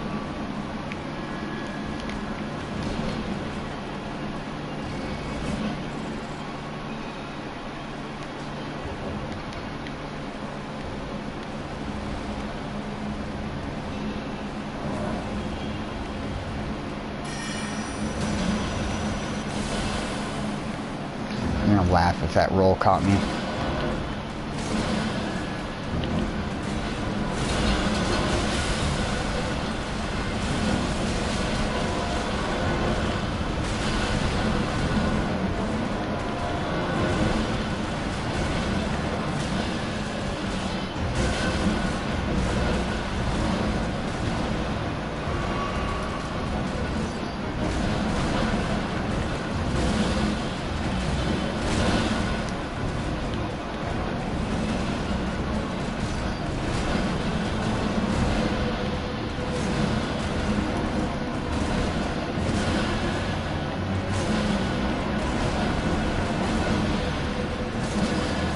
I sometimes wonder if they used the flaming bull from Sekiro as the base model for these things. They have a couple of very similar animations. Hey.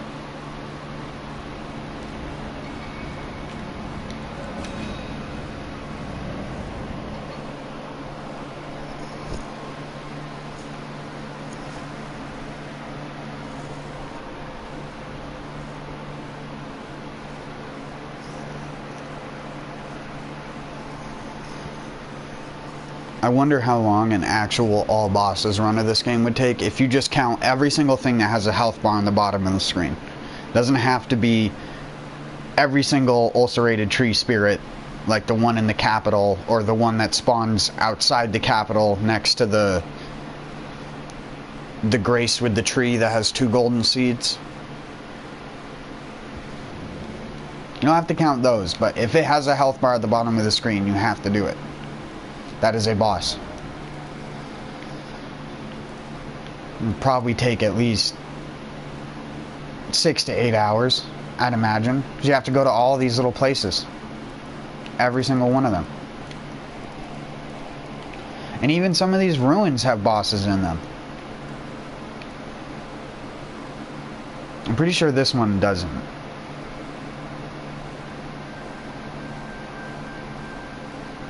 I could be wrong, though. I can't remember. I know this is where you get the meteorite ore katana and the meteorite staff.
This one does not have a boss.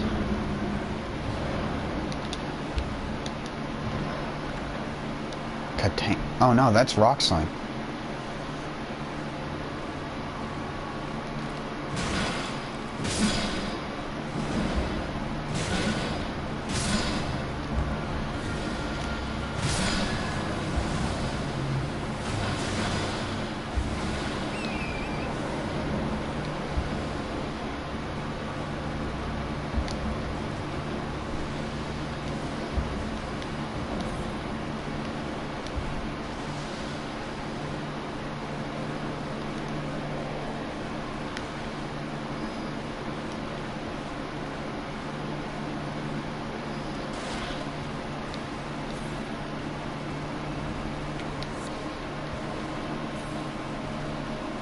Where is that thing?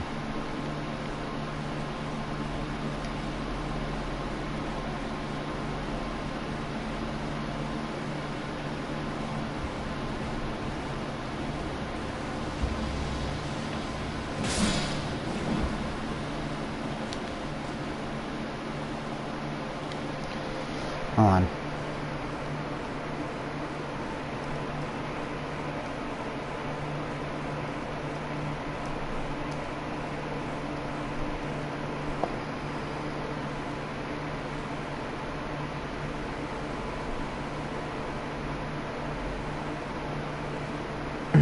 Oh no, different ruins. Never mind. I was getting them confused. The katana's at the one right across the road from this one. It's over that way.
Get them, boys.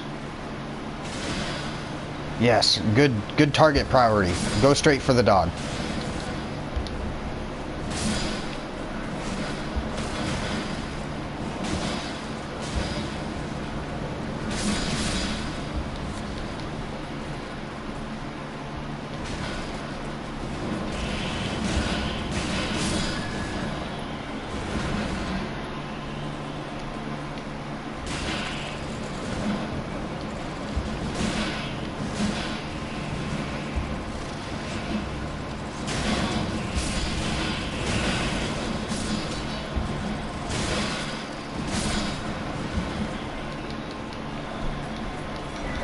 Rock grease.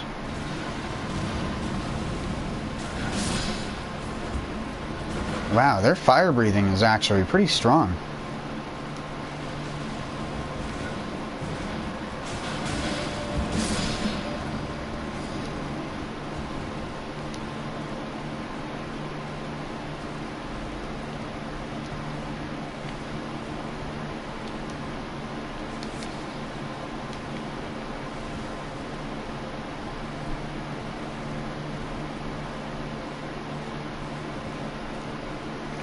I forget these guys don't really give a fuck about you.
Alright, I think that's everything but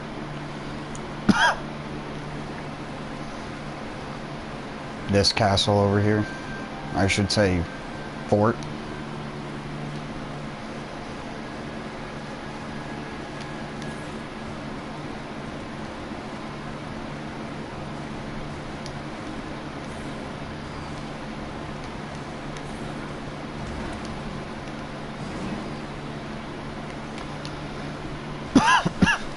Excuse me. Oh, right. The guy who's got Radon's special power.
Oh my fucking god.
Are you serious?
You like my vape, dude?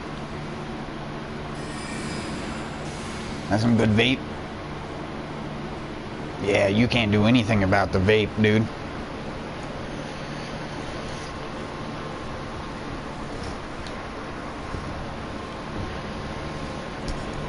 One sec.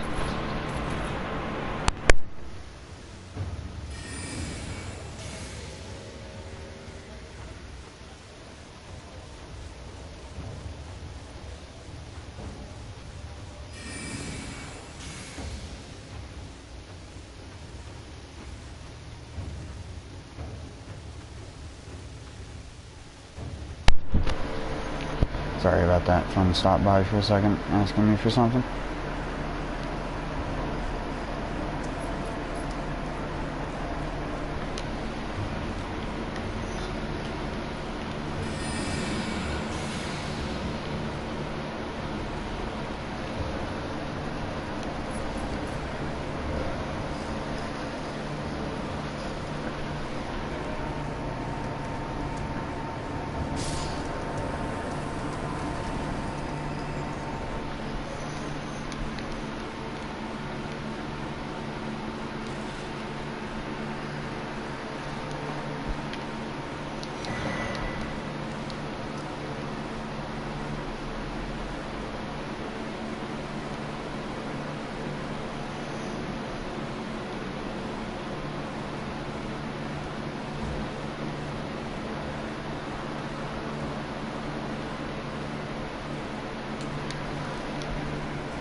Dicks.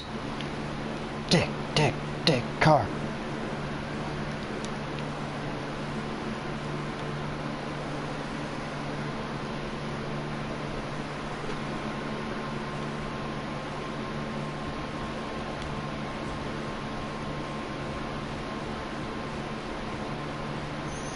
Oh yeah, isn't the weapon here just a Qatar? Oh yeah, there's this boy. I do not have my second mace out. Good job. Giant hunt.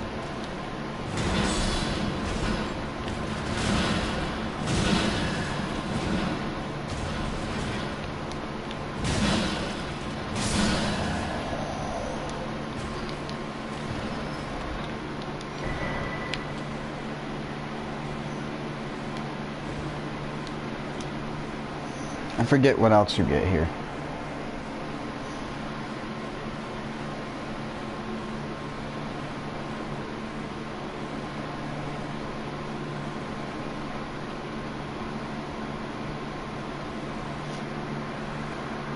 Wait.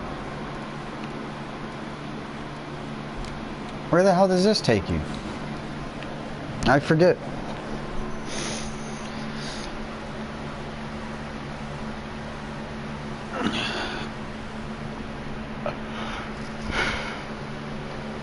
Ugh.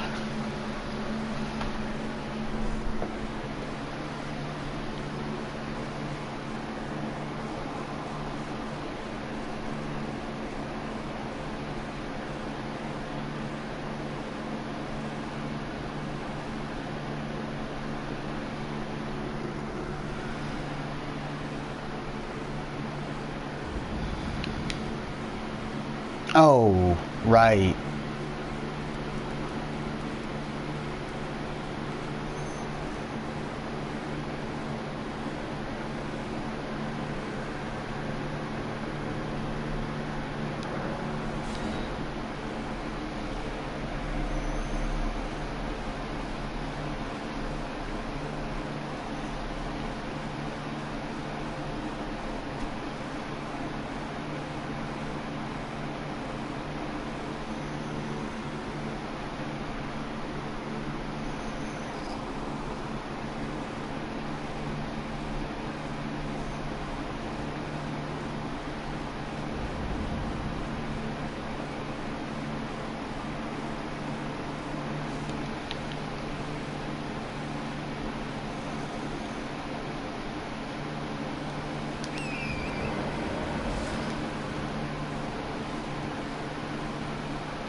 After this, I need to make myself something to eat real quick.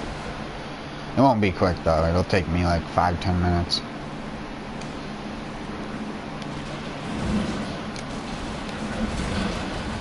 Gonna make a salad.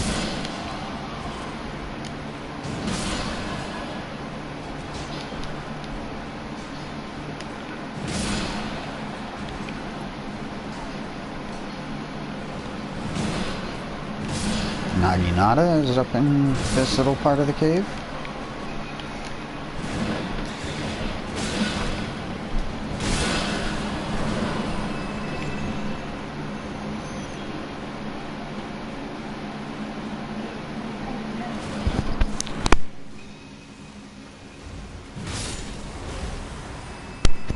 You see, that's what I was talking about earlier. I don't know if you could hear that.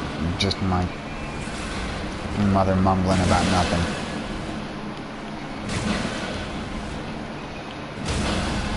Not like it matters, it's just like no one asked. Is literally what you could say to everything she says.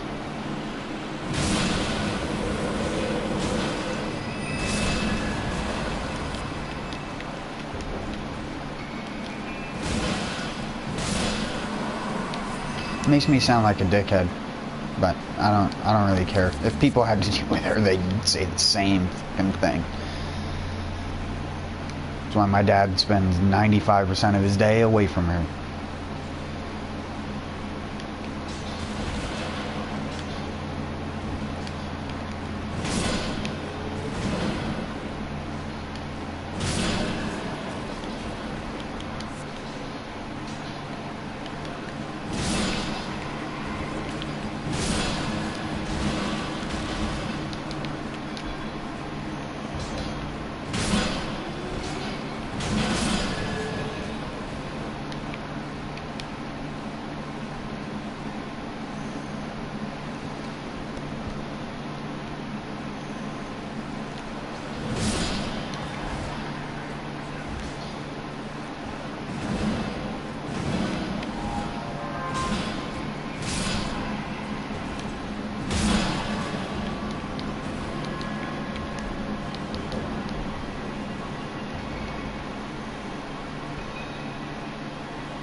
I didn't even rescue you.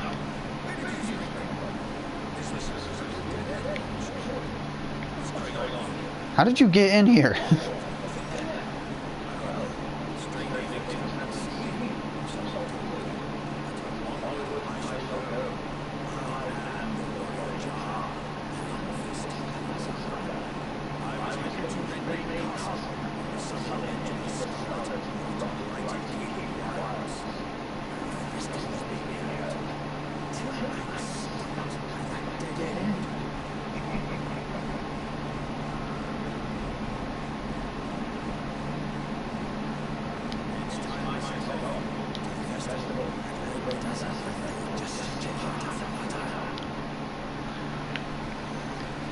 The only character I'll listen to the dialogue to. Only character worth listening to in this fucking game of convoluted ass storylines and George R.R. Martin sticking their fucking dick into everything. I was never a huge Game of Thrones fan, so when I heard George R.R. Martin was working on this shit, I wasn't like, oh, it's gonna be so good. Wow.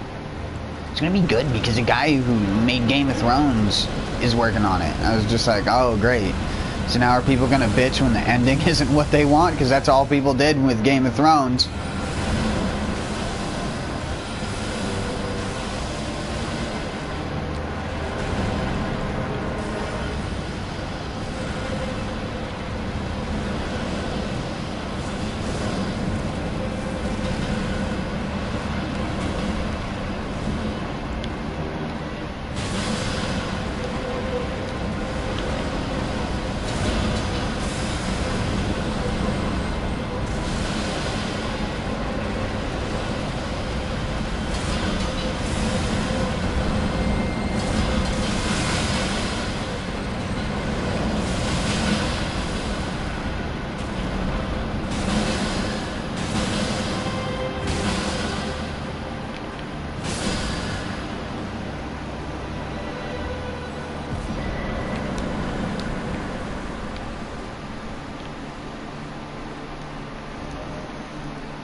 I don't think he moves until the Radon Festival starts.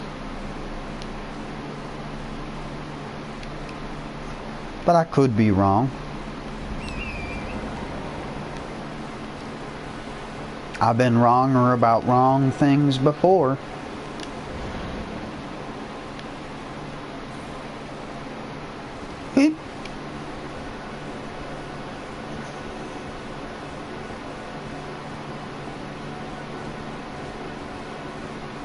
Oh yeah, Anastasia. Tarnished Eater.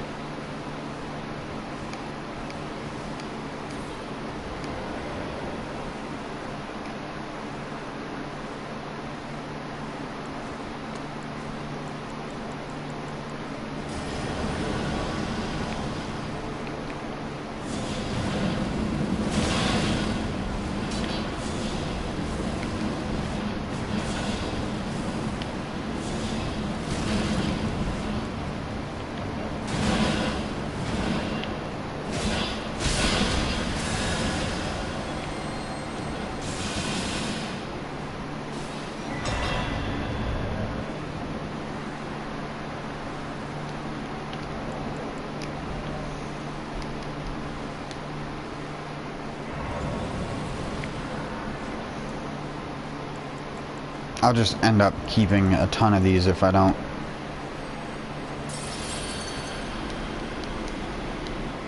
Use it. Perfecto.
He's stutter stepping. Nope.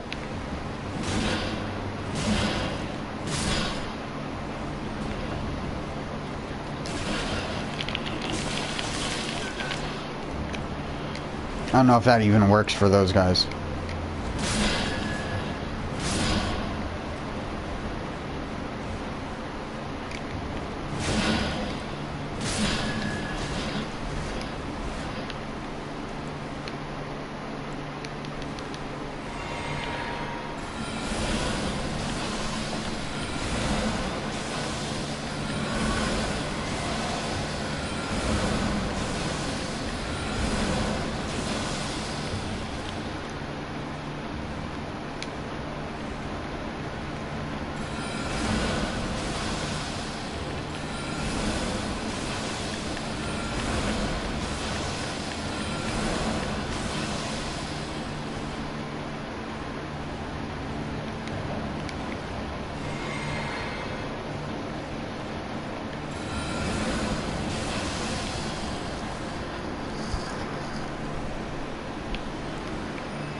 Oh my god.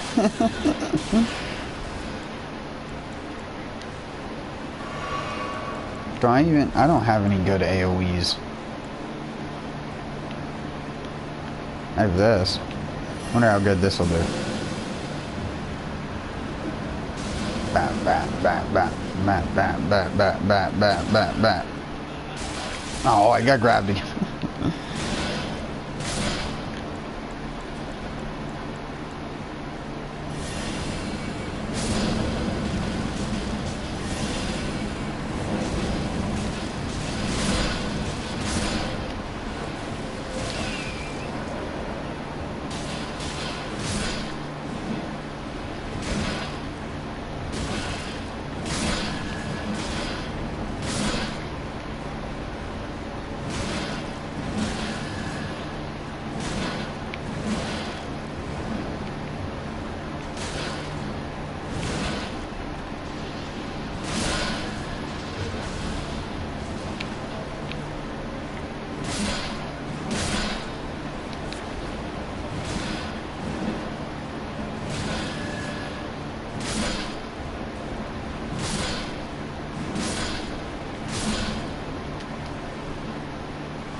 Atom bomb.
Oh my god, no, I'm gonna die.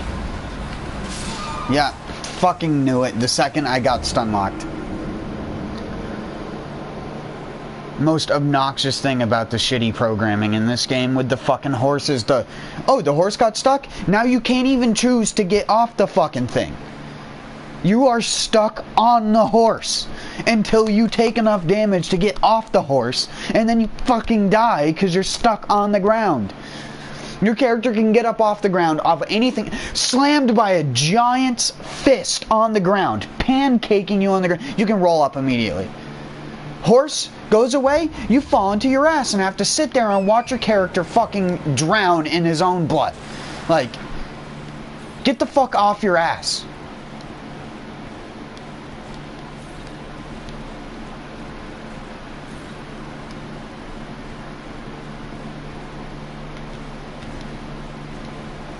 Oh, it's so fucking stupid. It's so irritating.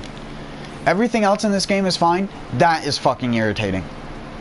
Like, actually grinds my fucking gears that that made it past QA and no one was like, you know, this game would be a lot better if you could, like, use the mechanics that are used everywhere else. How the fuck is falling off your horse worse than fucking anything else that occurs to you in this game? Falling off your horse is the worst possible thing that can happen.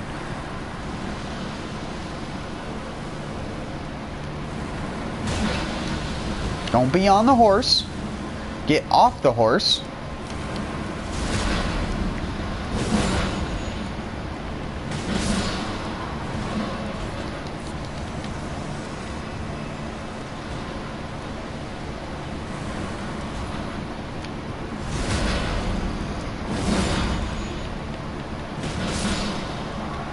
Stupid.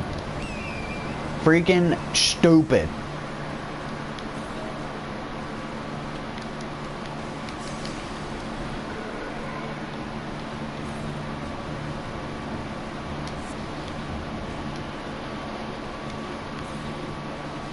I can't even remember where the hole is here.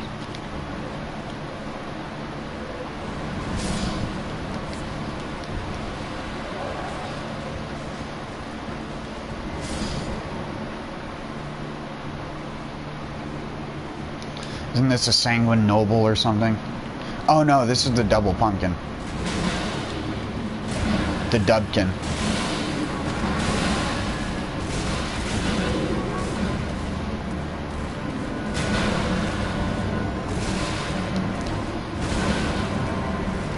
Look, douchebag with the hammer. Learn how to be aggressive. Look at your buddy with the flail.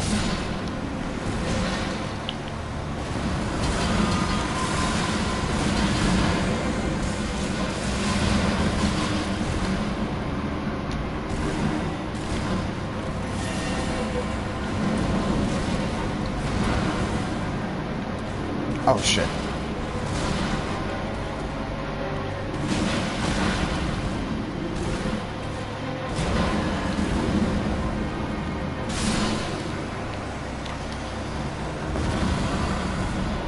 Douche canoe with the flail and douchebag ear with the hammer coming at you, the best duo coming at you live.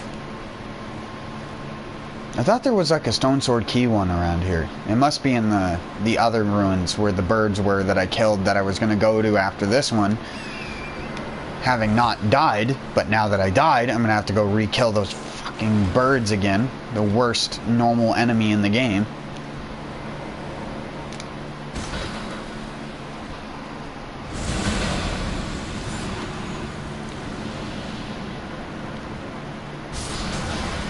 Oh shit!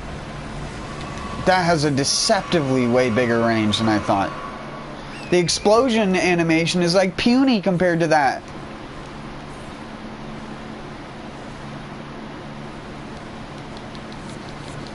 Oh yeah, you can actually get hurt on this fire, unlike all the other fire. That fire burns. All the other fire is just jokes. It's just like, haha, funny joke.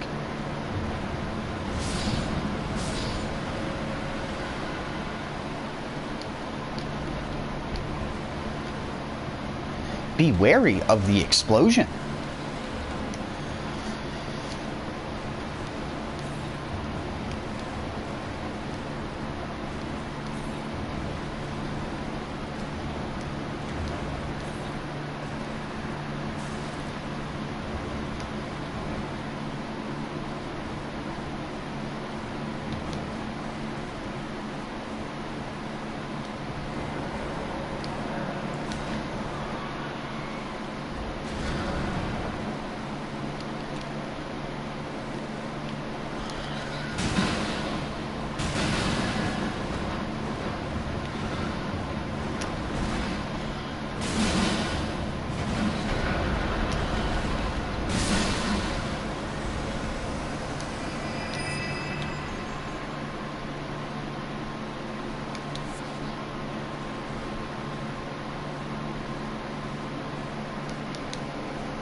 Did that get buffed recently?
Oh yeah, yeah, right.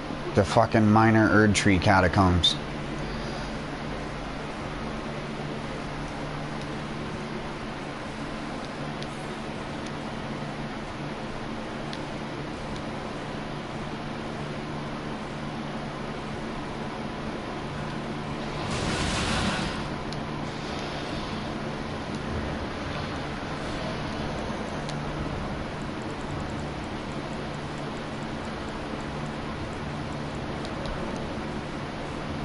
Oh!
The first time I fought those things, I had a hell of a time killing them.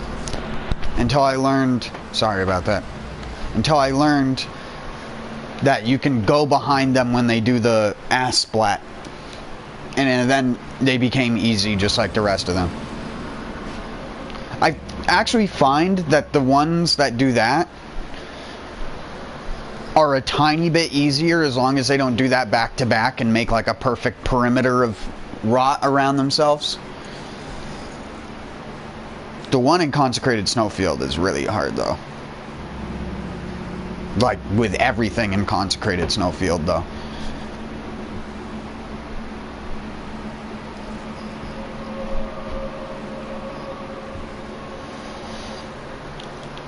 But I'll be right back, like 15 minutes or so. I'm gonna make myself something to eat.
Alright, I'm back. Sorry about that.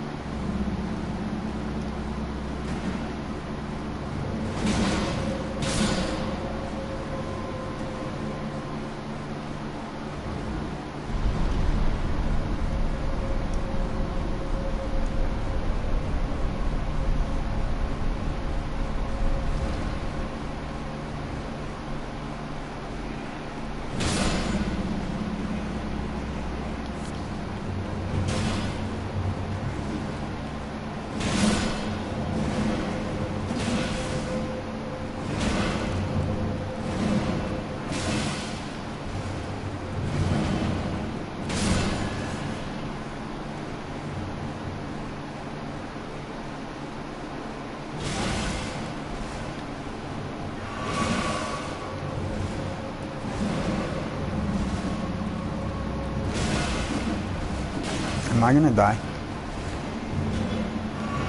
No.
Oh my fucking god. Stupid fucking thralls.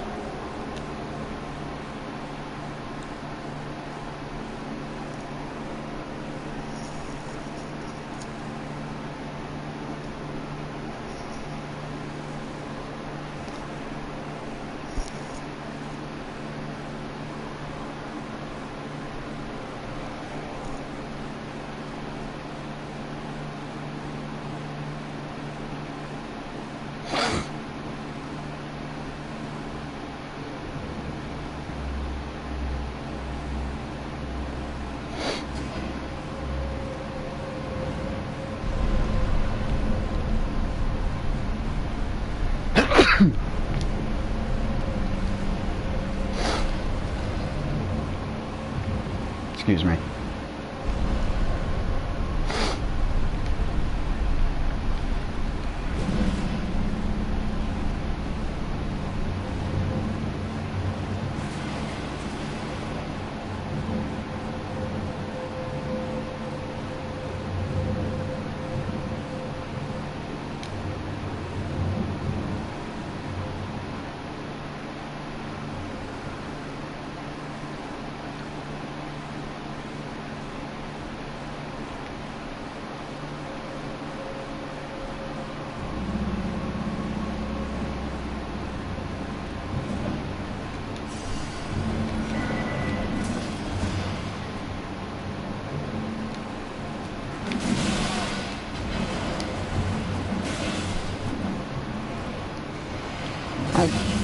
can't even remember where the doors are for this. Oh my fucking god. And they're freaking 100% tracking ass. Go back to Dark Souls 3. This game needs some original enemies.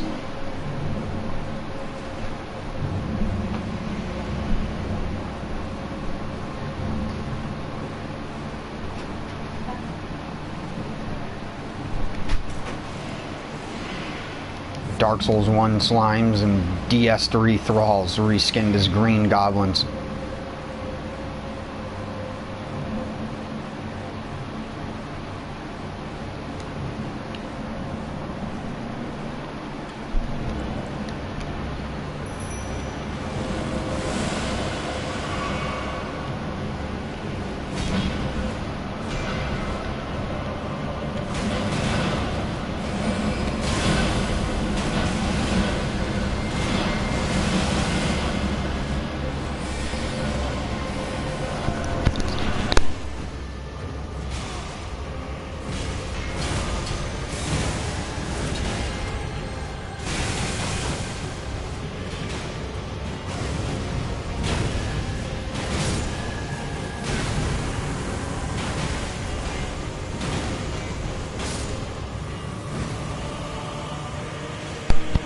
Sorry about that.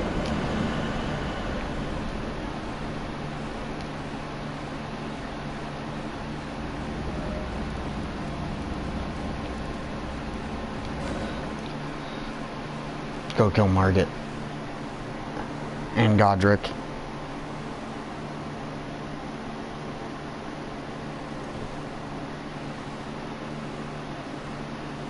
Haven't actually fought a real boss yet outside of the Godskin Apostle.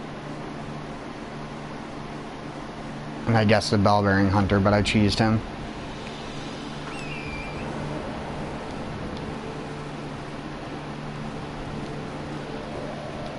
Oh wait, we gotta stop by the Crucible Knight first.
Yeah, no.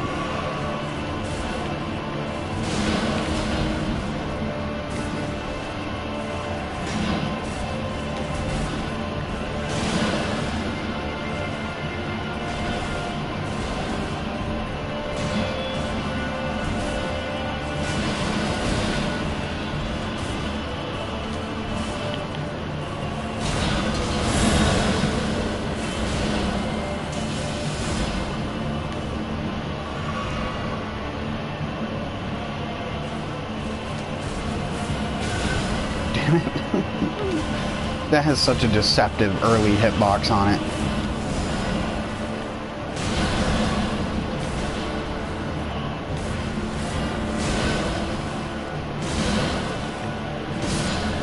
No.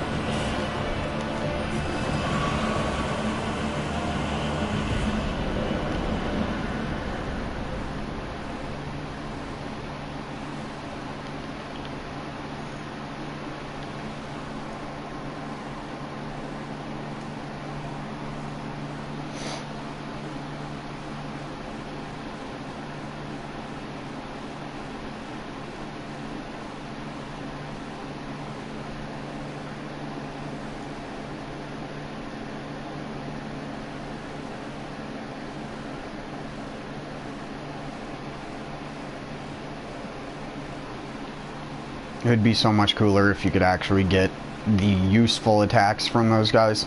Or if, like, the aspects of the Crucible tail actually had the double sweep instead of just one tiny little baby sweep. Not charging enhances poise. Well, how about wearing their armor gives you as much poise as they have?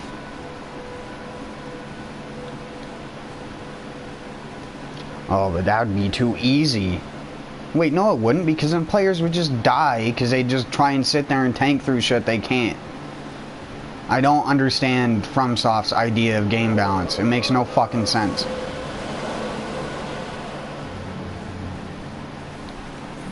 And I probably never will understand their idea of game balance.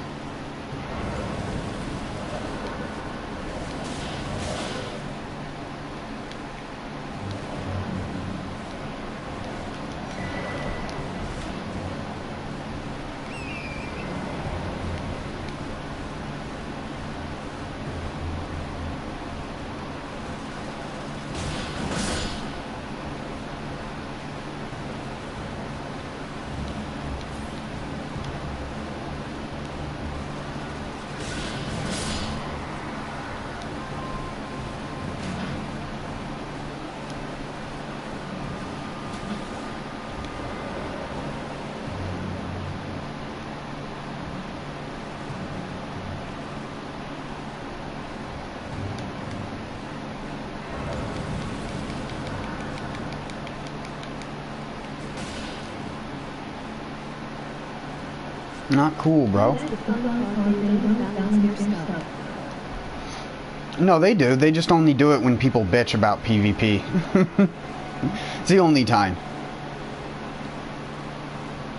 And then if you play on any of the newer versions, instead of actually fixing significant issues, they're worried about patching skips. Because that impacts your regular player. Your average player first time through the game is going to find the Millennia skip and jump down the elevator totally.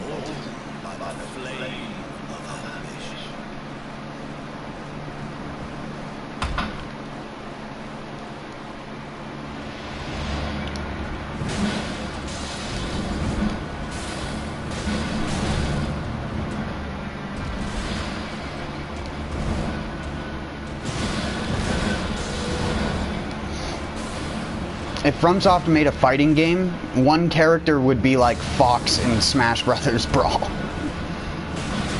And have its own complete set of glitch mechanics that people then use normally, except for it would get patched out in the first month. Meanwhile, one of the other characters would have a completely broken ability that doesn't even work and connect properly, and that would get left in the game 6 months after release. That's FromSoft for you. The most inconsistent, consistent company. Consistently inconsistent. That should be FromSoft's motto.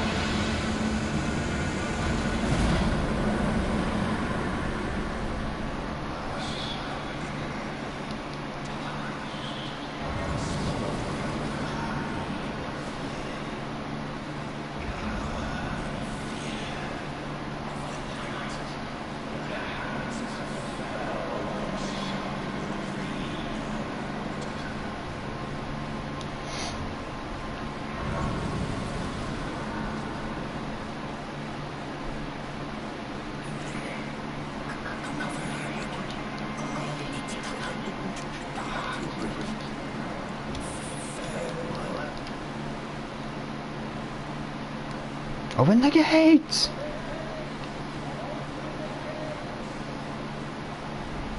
So I can get bombarded. Oh my word. Oh my word.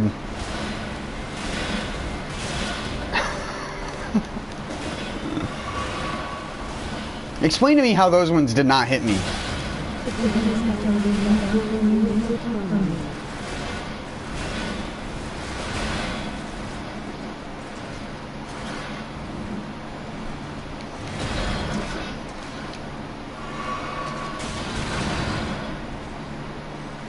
Am I even going to be able to make it up here? My medium roll?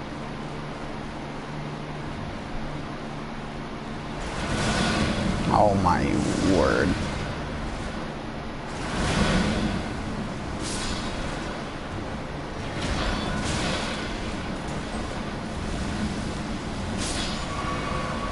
Good job.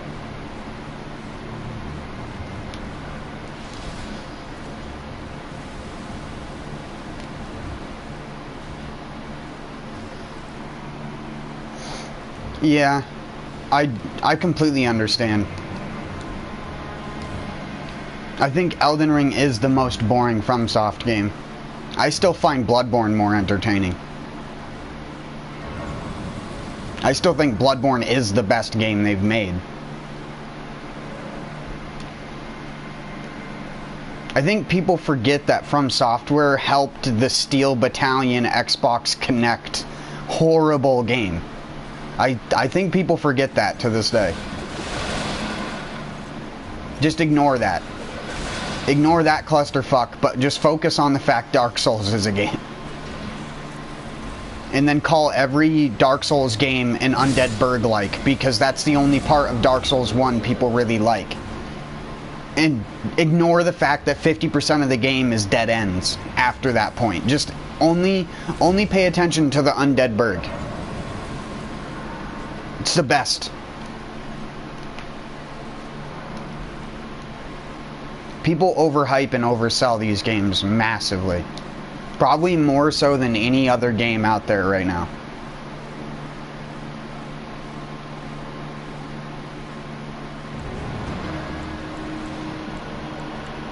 Oh fuck, went past Bloodflame Blade.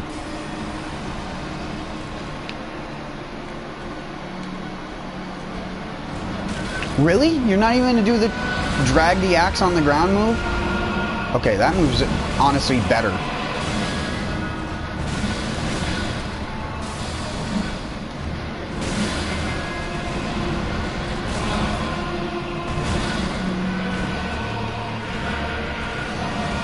Oh my god, Elden Ring as well. One of the worst parts about this game is the hard-on that the devs had for delayed attacks.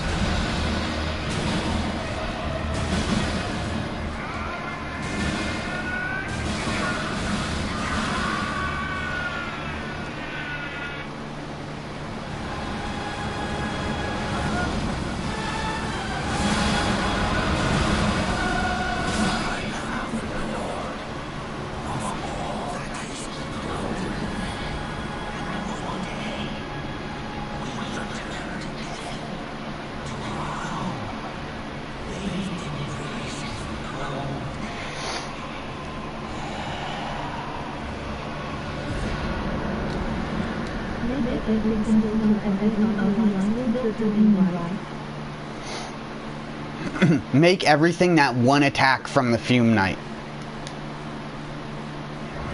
Where he lights the blade up and then goes across the screen very slow, and if you don't dodge it at the perfect time. Because Smelter Demon honestly isn't even that bad compared to the egregiousness that is this game. This game does it so much with so many different enemies where they just hold their weapon in the air. And if it was any, like, I don't want to say real, if it was any decent combat scenario, you just stab them right in the armpit, being like, what the fuck are you doing? Learn your lesson. Stop doing that. But it's Dark Souls, so they can get away with doing that because you have to play a rhythm game instead of playing a sword game.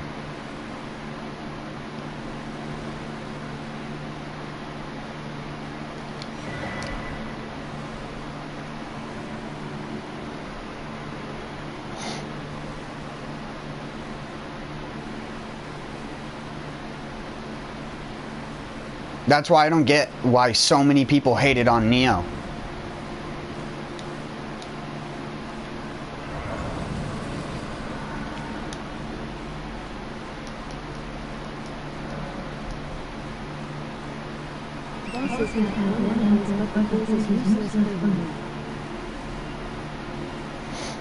Yeah, that's what I was just saying earlier about the Crucible Knight. It would be great if the fucking armor that he gave you as much poise as the Crucible Knight has.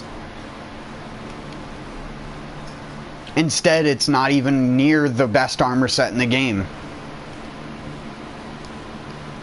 The whole slew of heavy armor needs a huge buff.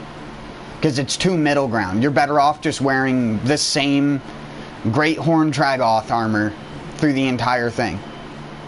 The bull goat set. Just get 75 endurance and slap whatever 2 weapons you want on, and there you go. You got your Elden Ring fucking cake made for you. Just be prepared for everybody to bitch about the way that you play the game because you're not dual-wielding Naga Kibas.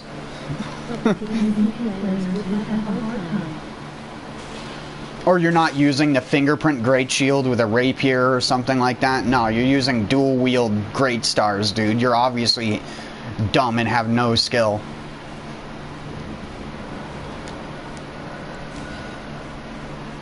It's like when they added the twin ultra greatswords into Dark Souls 3 and you could just stagger Gale to death with it.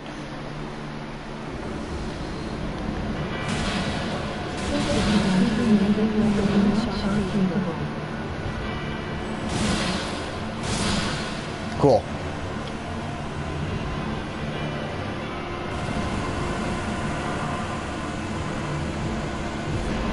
Well, yeah, if you have a minute to buff and sit there and want to do that for every boss and then use a giant crusher and do a flip attack. But that only works in New Game. It doesn't work in any amount of NG+. It works for a bunch of the first bosses in NG+, I should say, because Margit and a lot of them have hardly any HP. Their health barely goes up, it feels like. It's like earlier, the Bell-Bearing Hunter in Caelid is stronger than Radagon and Elden Beast. He 2 hits you at maximum vigor, like, and that's supposedly balanced? What fucking...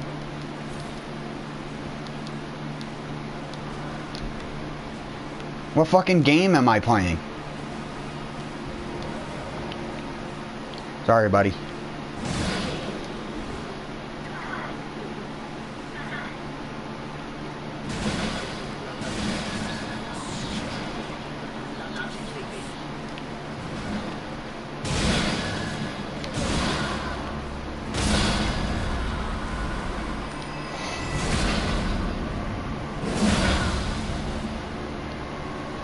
Oh, you want more?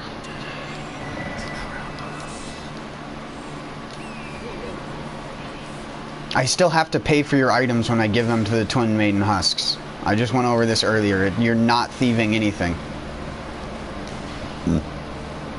I'm just moving your item stock to another place. That's not thieving. I'm still paying for it. Is that lobster after me? No. I should say crayfish. Giant crayfish.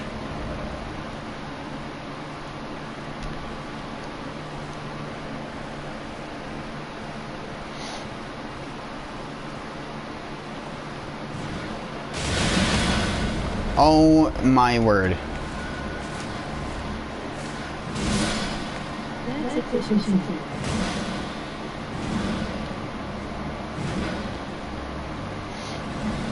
Can you stop?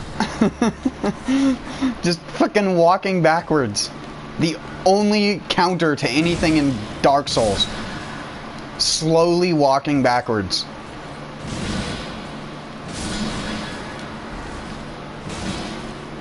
Oh yeah, this is the one where the thing is hidden underneath all this shit, right?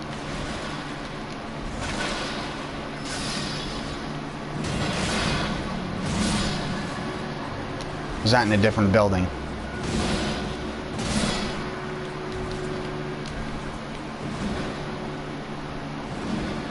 Yeah, that's in a... Oh wait, no. It's over here. Dum-dum. Dog? Shaggy dog?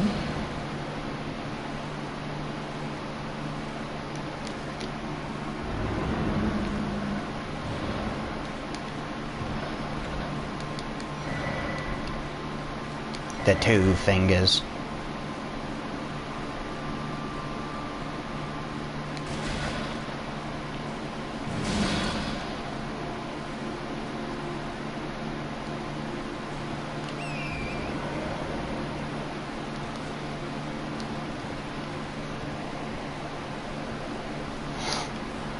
And why are the crayfish, again, also stronger than Radagon and Elden Beast? I'll try and kill one just for the hell of it. Okay, I almost killed it already. Never mind. Jesus fucking Christ. Where's the one that turns into a grafted scion? He's like... I think he's like over here, isn't he? I just know it because it's by the one where there's all the lobsters sleeping around the building. And the one that's moving around is the one that's the grafted scion.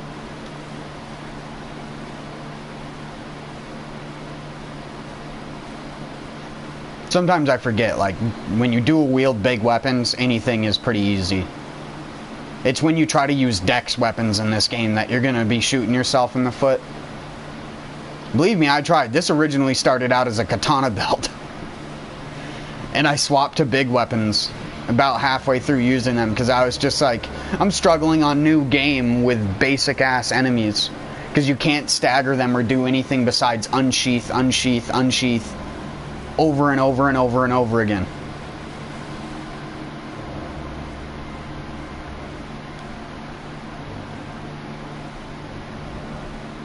No, it's not this one.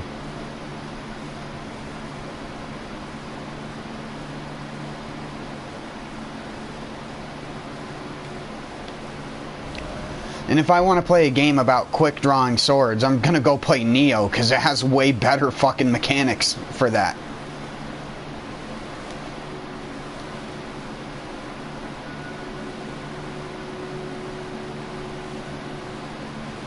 You are not the grafted... Jesus Christ. Forgot how many fucking lobsters are in this area. Skedaddle. It must be down over here, then.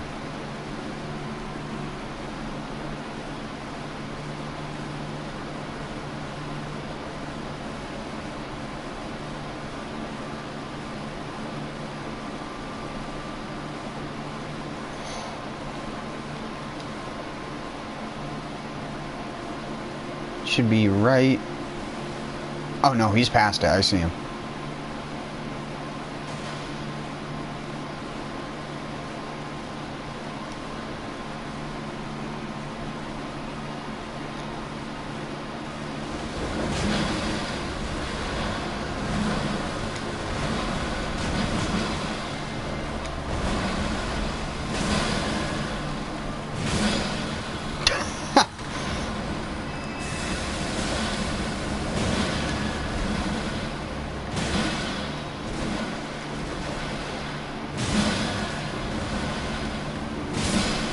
Okay. Goodbye, grafted scion.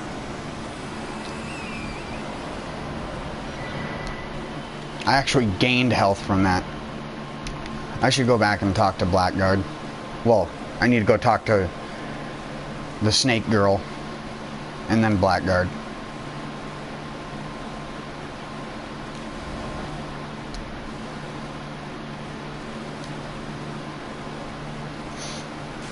Because I still want to... I want to kill the death bird that's there as well.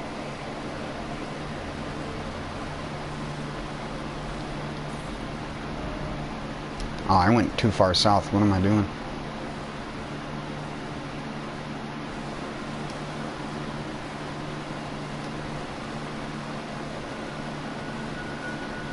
I don't know my cardinal directions. I know them better in real life than I do in video games, because in real life you can actually use physical things to tell what direction the cardinal directions are in. But in a video game they just say fuck you to the rise in east and set in west mantra.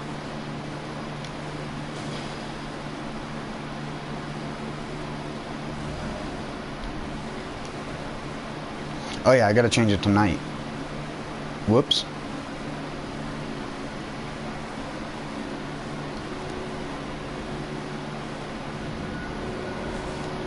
Rise in the east, set in the west. Moss grows on the north side of buildings and trees because it's not exposed to direct sun. Like, there's a bunch of different ways to be able to tell. Right. Change it to night.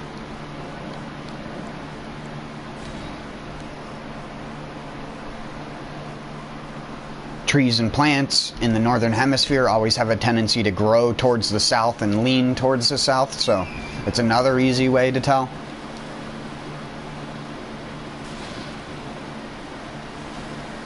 Wait. Over here.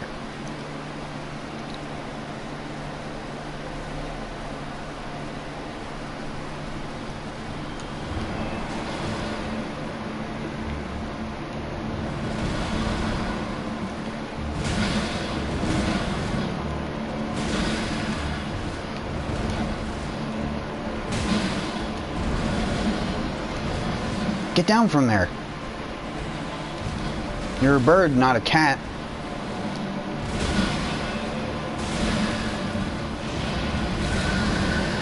Oh.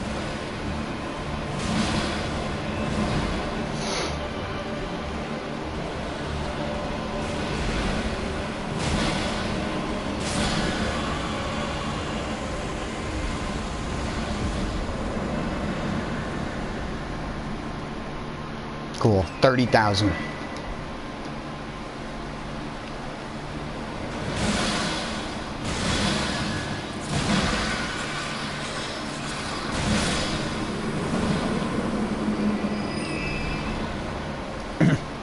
Why would you ever use dual katanas? I don't. Unless you're like a mega weeb. Why? You're never gonna do that much damage.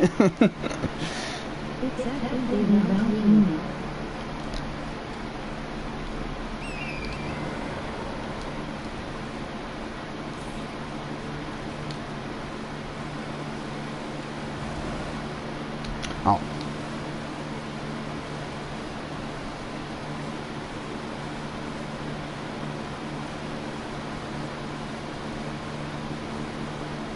Where are you? There you are. Wait, no, that's not it. No, they weren't. They honestly weren't. Get 2 curved swords. Put seppuku on them, and you will laugh at how bad the katanas are. Because the attack animations. The attack animations are the worst part about katanas. It has nothing to do with bleed or anything like that. Rivers of Blood isn't even even pre-nerf, it was not the fastest way to apply bleed. It was to use 2 curved swords and fucking mash L1. Or mash running L1. Because you get a quadruple hit, or jump quadruple hit.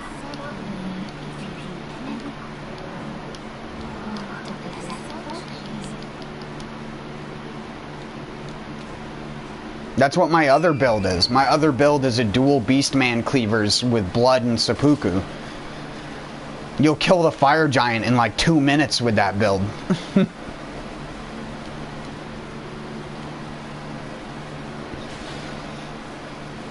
And that all depends on if he rolls or not. If he doesn't roll, you can do it in almost under a minute. You'll get through the first phase almost before you're at a frickin' green bar.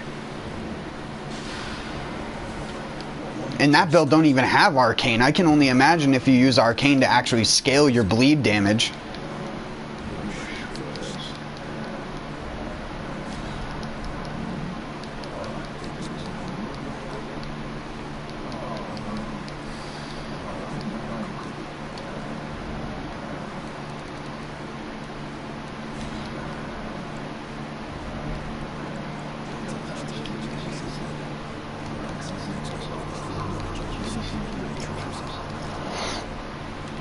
And also, I'm not going to do Dung Eater's questline because I want Blackguard to be alive. As he's actually one of the few people who survives to the end of the game if you don't do that. Him and Shabriri, you can summon for Godfrey and Harayalu. And I don't think a lot of people even know that because they so oftentimes get him killed. Once you have done everything for the Dung Eater, just freaking kill him every single time. There's no reason to do his quest line. It just cuts you out of a character.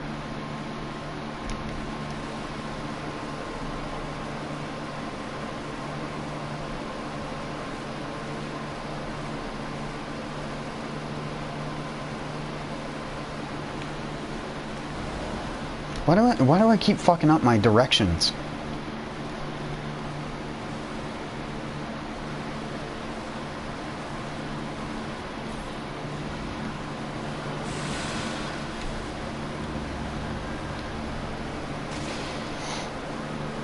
You can only summon Shabriri, though, if you have the Frenzied Flame. Which is like, I don't simp for any fucking woman, so I don't simp for... No Melina. Nope. I don't care. If I had a choice, I would gladly fight her just to kill her with the Frenzied Flame.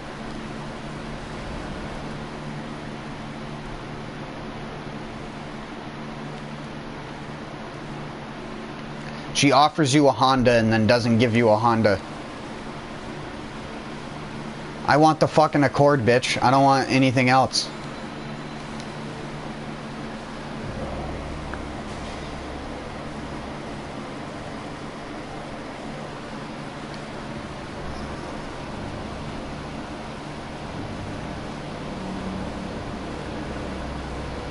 Hello? What? Why am I in combat still? Okay. There's a bonfire or bonfire. Totally not a bonfire, Grace, over here. As well as right here. I'm gonna go kill Smaragd.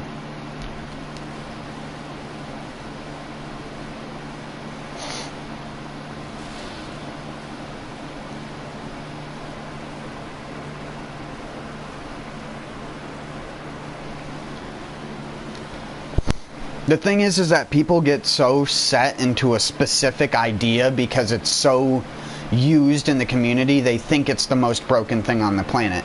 But it's really not. And Rivers of Blood was very broken in PvP, and was kind of... It's okay, and that's only because it has an L2 ability that's decent, but you can proc bleed almost as fast by putting Bloodflame Blade on anything and using Golden Land. Because all of the projectiles will add Blood Flame as well. Granted, it's only 40, but you're also dealing fire damage too. So if it's an enemy that's weak to fire, then you're also stunning them that way.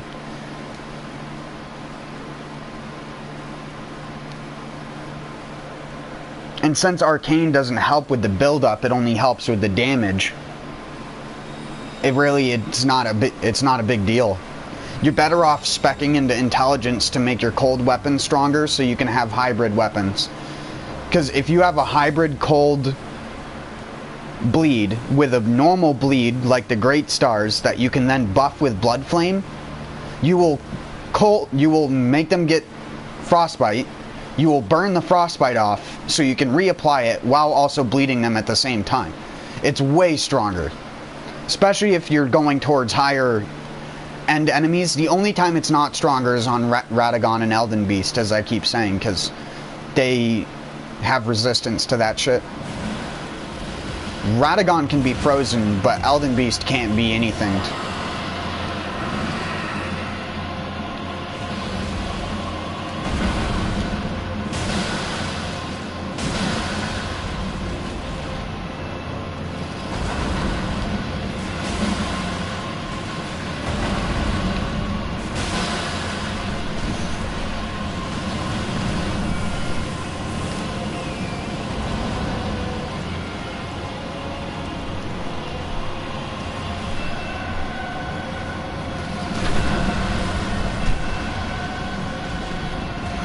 I'll show you what I mean.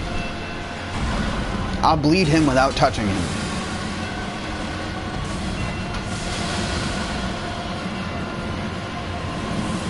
Well, I'm gonna take some damage there. Might as well just take it, get it out of the way. This also has probably the stupidest range out of any spell that you can do.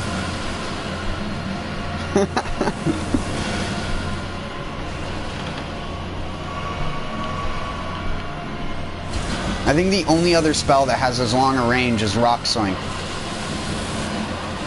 See, I just bled him from a distance. Oh yeah, Rivers of Blood can do that, right? 30 feet away, bleed.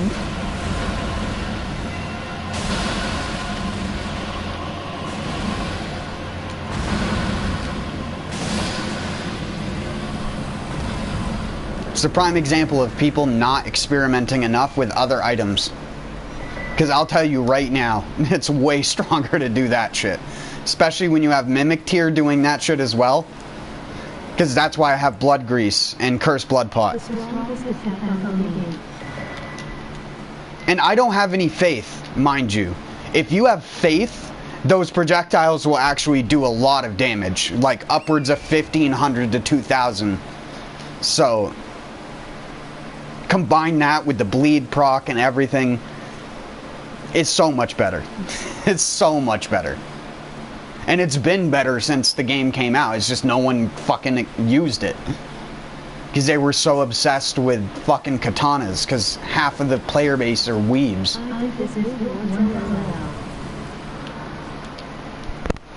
You know how few people talk about Golden Land, even though Golden Land is very disgusting in PvE? It's because everybody's obsessed with PvP. That's the only thing they care about is killing other players, and Rivers of Blood is better at doing that. Because the player's just gonna dodge the golden bolts. Oh yeah, the Bubble Horn is also really strong. The medium one, specifically. The small one's meh, and the extra large one is so hard to get for such little reward.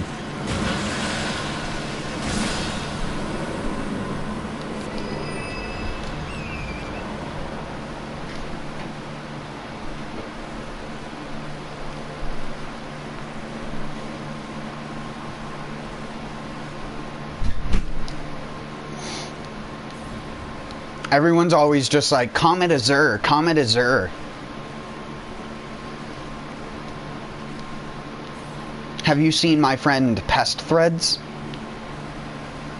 You have a Faith build and use Pest Threads. That shit's gross. Or Rykard's Rancor on a big enemy, also disgusting. It's just slower to deal damage. Like, if you aren't a Faith build and you want an alternative to the Bubble Blower for, like, Placidusax and other things, use Rykard's Rancor.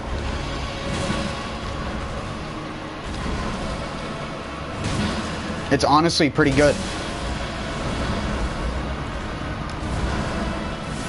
Oh, I'm gonna get hit. Yep. It's alright. I just wanted to reset the Frost proc.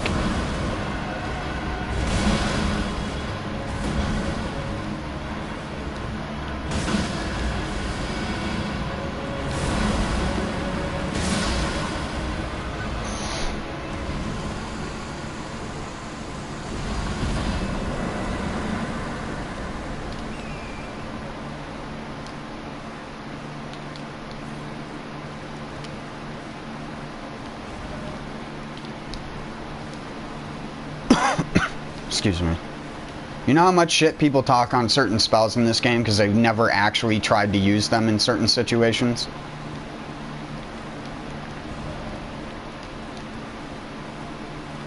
Rykard's Rancor is one of them. Pest Threads, Magma Shot is even very good.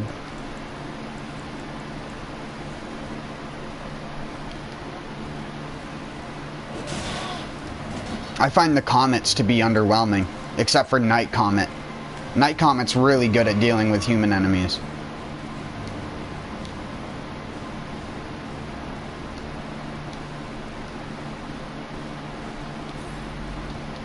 Because they don't try to dodge the night sorceries. They do try to dodge the normal blue ones, though. It's just like how Adula's Moonblade is the only good melee sorcery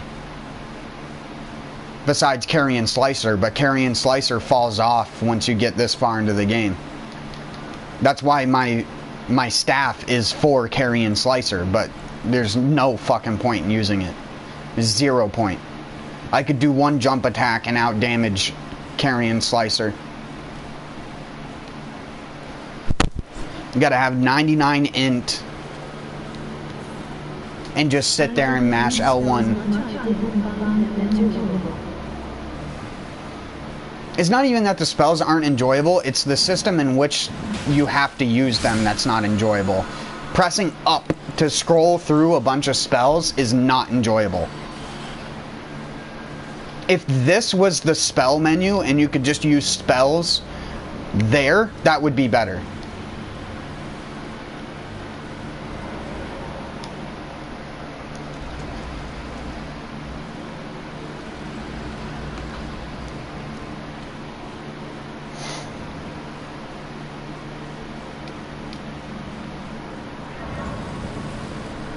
Neo did it better. That's one thing Neo did better as well. Just making spells actually fun, like more, not necessarily funner to use. They're just easier to use, so you're going to be encouraged to use them. You just put them on the item bar and you just click the item and it goes. Whereas this game is still obsessed with the stupid gotta have a weapon and a shield on both sides. That's a good system, right? Totally not a dog shit system.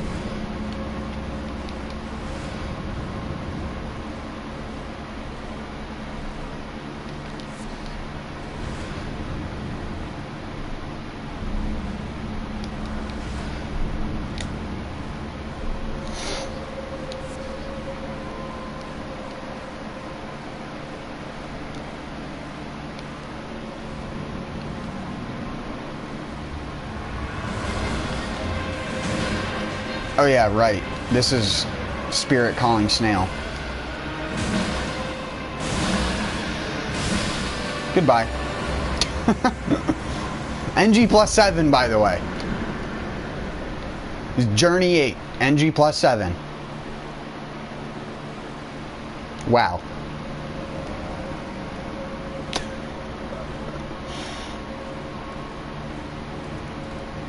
I still haven't even finished up half of this stuff down here.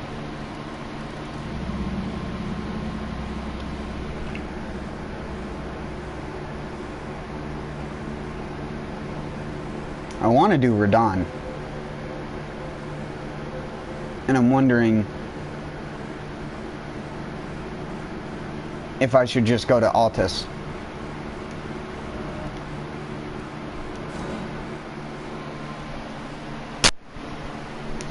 Radon is one of those fights in this game where out of all the people I've watched, no one had an easier time with it than I did on my first playthrough. I had the great sword that you get from Northern Caelid, and I put,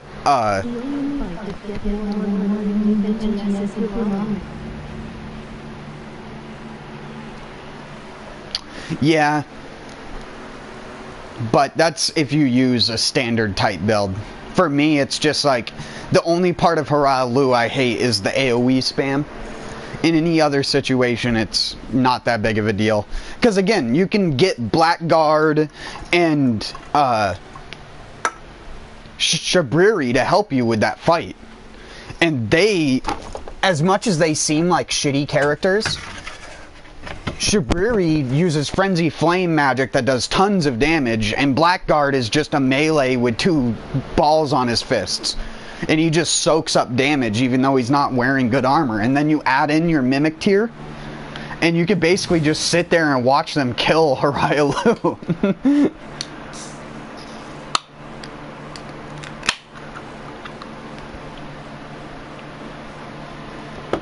It's one of the reasons to keep Shabriri alive and keep Blackguard alive.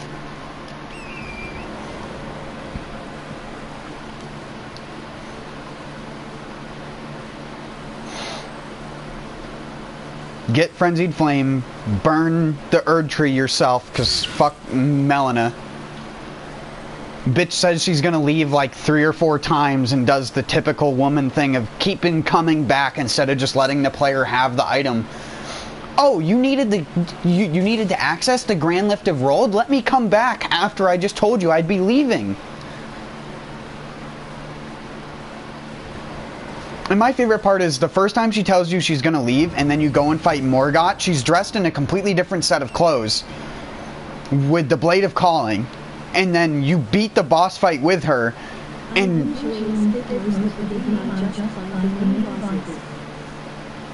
oh, I do too. How I got to NG+7 was doing that, basically. I don't even get the two halves of the Dectus medallion most of the time.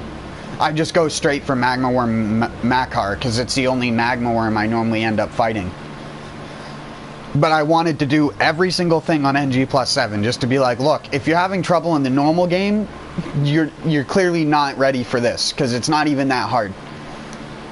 I think Elden Ring is probably one of the easiest Souls games to go through the NG+ cycles. Bar none, the easiest. Bloodborne is the only other one I can think of that's super easy to go through NG+. Or Dark Souls 2 as well, but Dark Souls 2 is honestly the only game where shit changes in NG+. Like, getting to Duke's Freya becomes a fucking death run, because it's sitting on the, I don't know if you ever played Dark Souls 2 NG+, but when you actually activate Journey 2, it changes the Duke's Freya area, and it'll come up over the mountain and fire laser beams at you as you're trying to go through.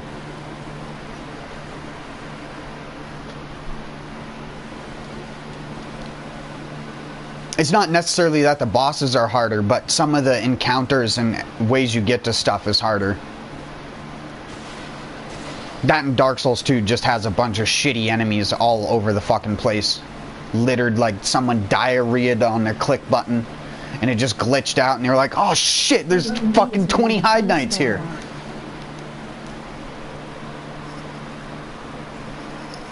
Yeah, because as much as I used to shit on Dark Souls 2, the more Souls games come out, the more I'm like, Dark Souls 2 is actually one of the better ones.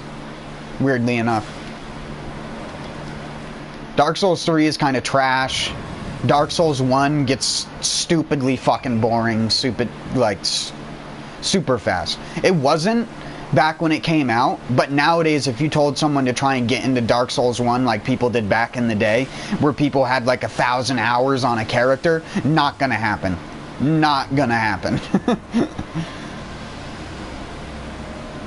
It's too... There isn't enough game, and too much of it's unfinished. The only reason I don't really like DS2 and have always held it beneath a lot of the other games is because of how it plays. It's just so fucking slow. You click the roll button, even on medium or light roll, and you can go make a sandwich, come back, and your character's finally standing back up again. I'm of course exaggerating, but that's what it feels like sometimes. Especially when you're fighting like Fume Knight or other things that have very punishing follow-ups if you do not if you don't dodge them correctly.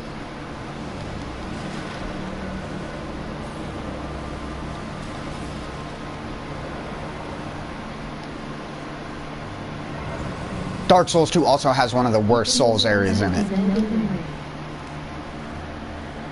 Oh, it's absolutely not.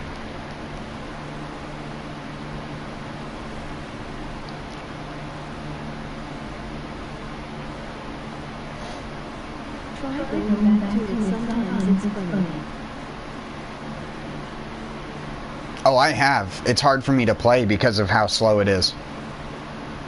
Dark Souls 2 is slower than Dark Souls 1. Demon Souls is one of the fastest games, to be honest. That has the snappiest rolling, the snappiest attacks, and stuff like that.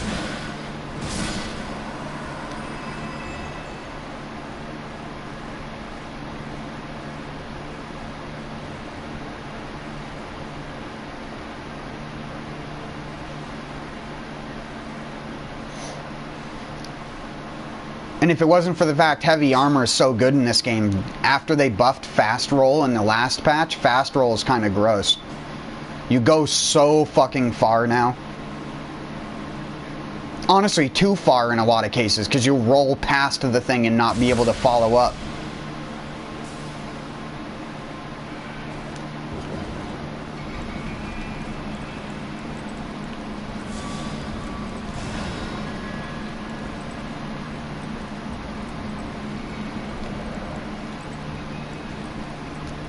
I have to take off all of my armor to light roll.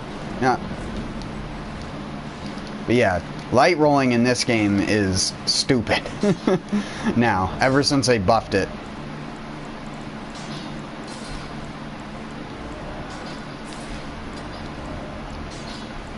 It's just the threshold for light roll is not even worth it. You might as well do exactly what I'm doing.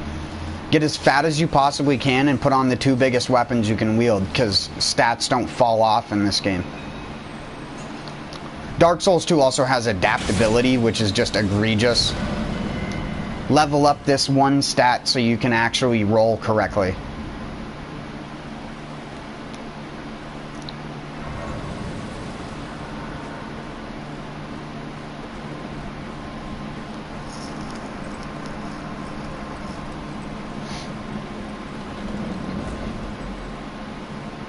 But I think everybody generally agrees if you took adaptability out of Dark Souls 2 and just made it consistent across the board, it would be a lot more liked as a game. One of the other things that annoys the piss out of me with Dark Souls 2 every time I go back to it is the fact roll attacks have no tracking. Unless you pause for like a half a second to let your character start to stand up and turn. Then when you hit the attack button, your character will actually attack in the direction that's intended. Don't knock me off of here, you're not... Okay, thank you. Dang bats.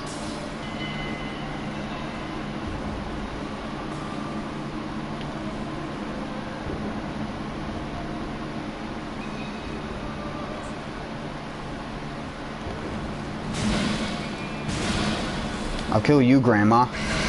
No.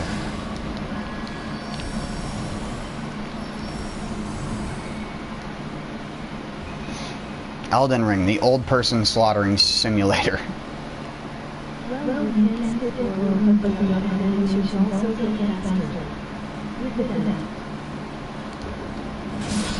Some of them do. It's more affected by dex. If I remember correctly, like casting and shit like that. It's like DS1. But don't tell anyone you leveled that up, FGT.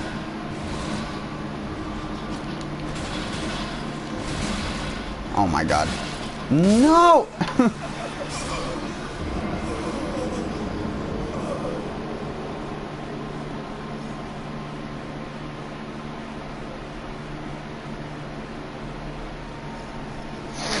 Damn bats. Normally they don't hound me that bad trying to go up the ladders. Why? I don't know why they're chasing me so fucking hard this time around.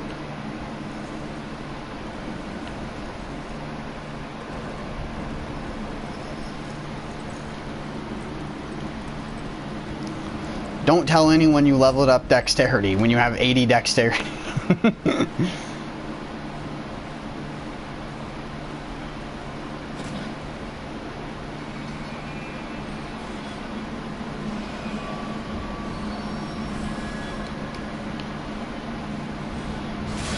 What is going on? Why are you guys following so aggressively?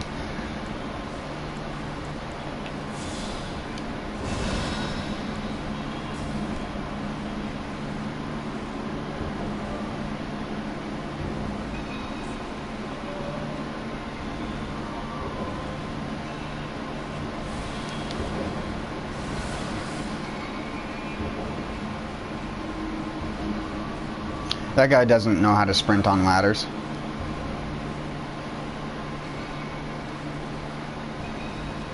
The one thing that is faster in DS2, and I know this just because it's one of the...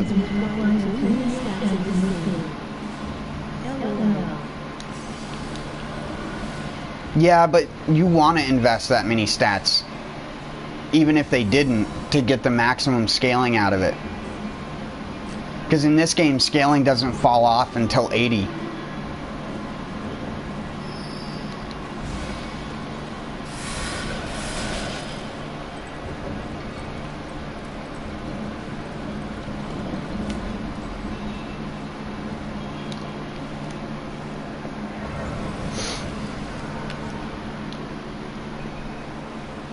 But I agree, things like the Ruins Greatsword and the Falling Star Beast Jaw having like int requirements and other crap like that. Yeah, that's a fucking finger in the ass.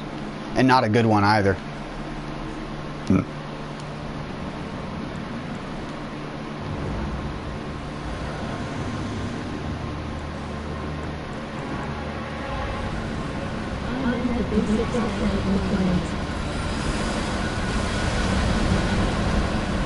Yeah, I know.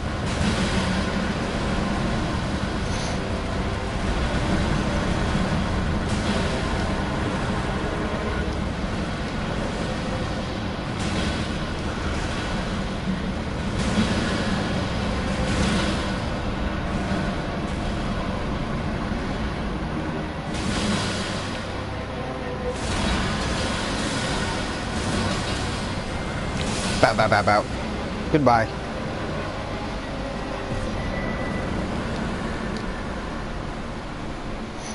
OP. You're too strong.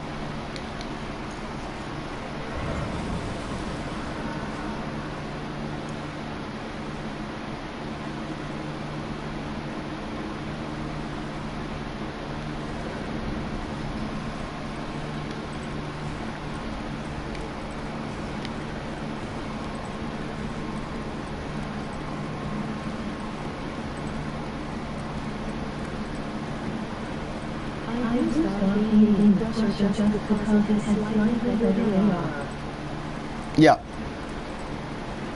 Some weapons are weird like that because they keep their original scaling to a smaller amount. The one thing I don't get about this game is quality. Quality is so bad in Elden Ring, it's not even funny. You have to have like 50 in both the stats to even break even with just having a specialization in one. Now that is garbage. Like if you're 20-20 or 30-30 or 40-40, you're gonna get better results out of keen or heavy. It only just barely starts to pick up when one of the stats hits over 50 and the other stat is over 40. Hello, land sex.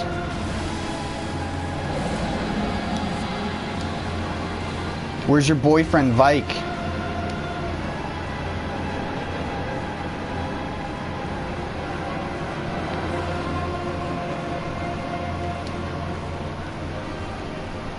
Alright, he's trapped in an ever jail.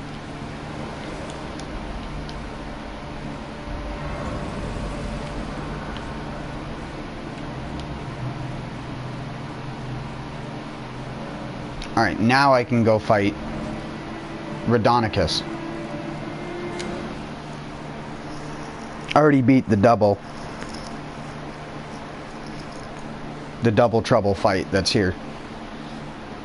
Despite the fact everybody hates Caelid, Caelid's actually one of my only like favorite areas in the game.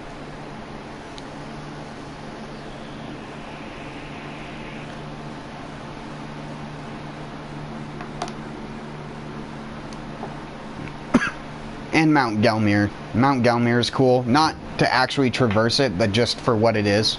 It's pretty cool. I like that you can see the giant bull all the way from here.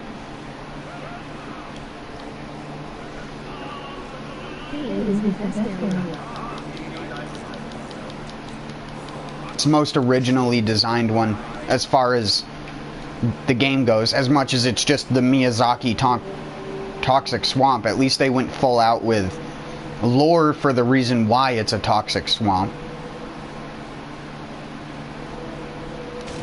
Oh yeah, that's right, you gotta talk to fucking Jaren.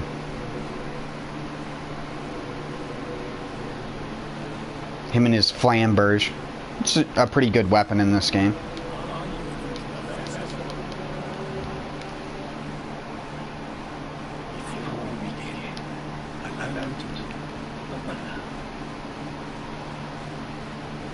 I love that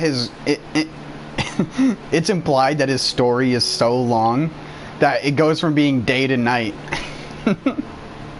But it's like 30 seconds of exposition. Your character just fell asleep while listening to him and then woke up. Jaren's like, what the fuck are you doing, dude?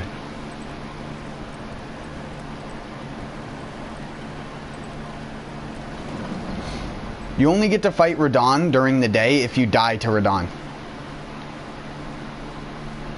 But there's a big trick to fighting Radahn that a lot of people don't. You can still do that fucking multiplayer glitch? What the fuck?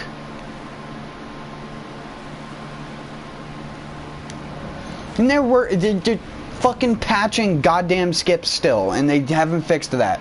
Wasn't a oh yeah, right. I can't take a drink. I can take a drink once I run away for a little bit.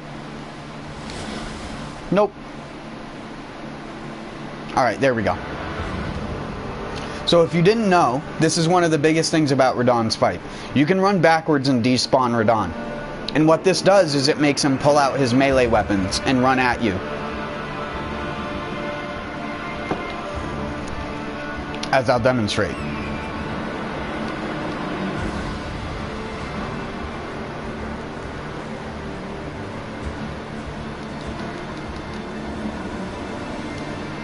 See?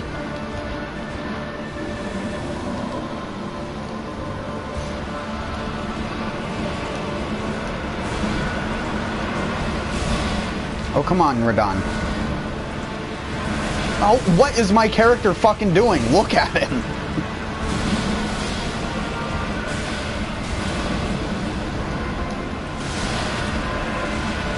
I might actually die to Radahn. Holy shit. He's using literally the worst attacks. What?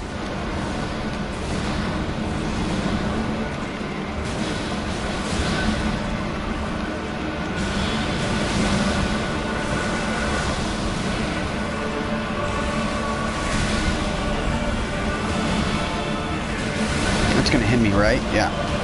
Okay, I expected that much.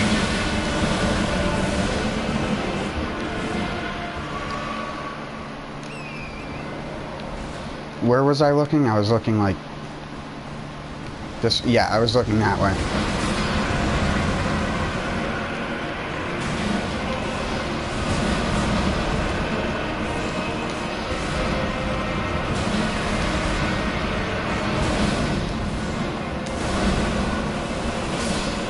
Sorry, Leonard.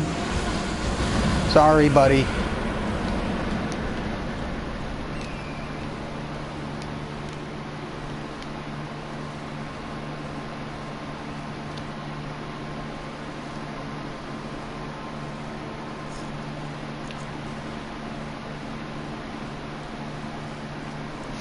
Radahn's one of the hardest bosses.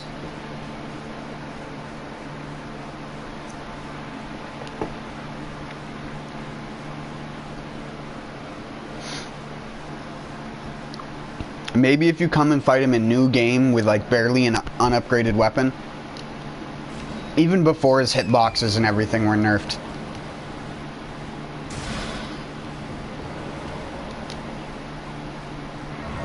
I didn't even use my flask.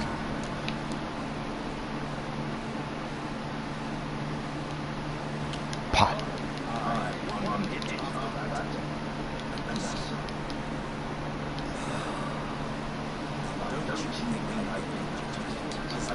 Yes. I think I want to make sure to talk to him. I like fighting him in Farum Azula. Which, despite the fact that many people will say that you need to knock him out of the ground in order for his questline to complete properly, you don't. You can leave him in the ground, he'll get out himself. I have been through the game so many NG+ cycles and done exactly what I just said, and he's always ended up in Farum Azula. You just gotta make sure you talk to him in Mount Gelmir. If you don't talk to him in Mount Gelmir, then you're not going to see him in Farum Azula. Or get him as a summon for Fire Giant. Because I don't care about summoning. Like, a lot of other people do, but I really don't.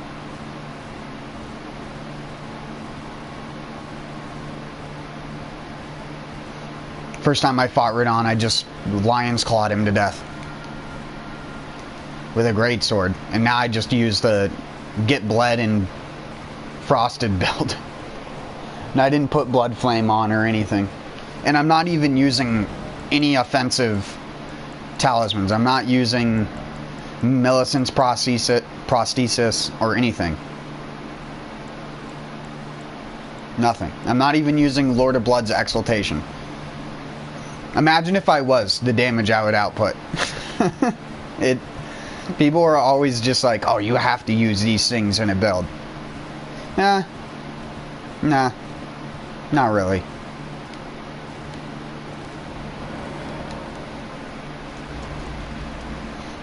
If I was doing more damage, then the boss would be over too fast. I at least want to get hit once or twice.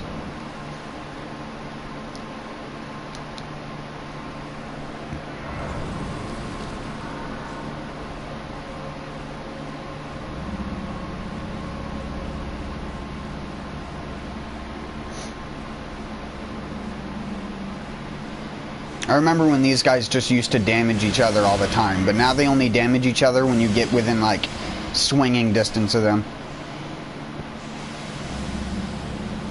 Where's he aiming?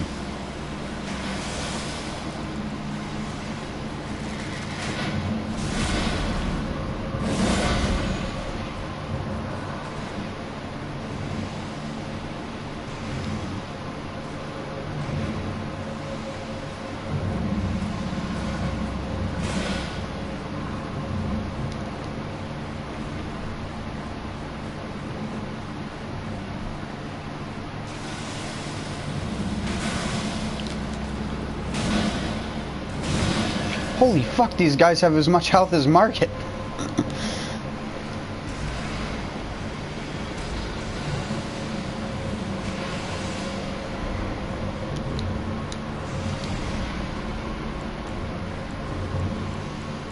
Oh fuck, I always go past it. Excuse me.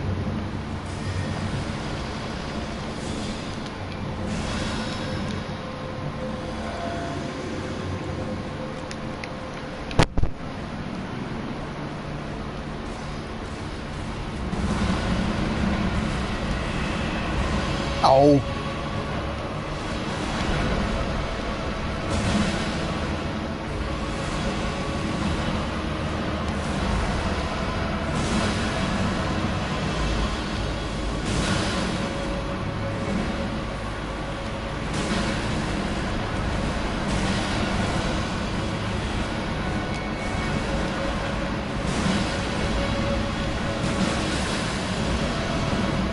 What?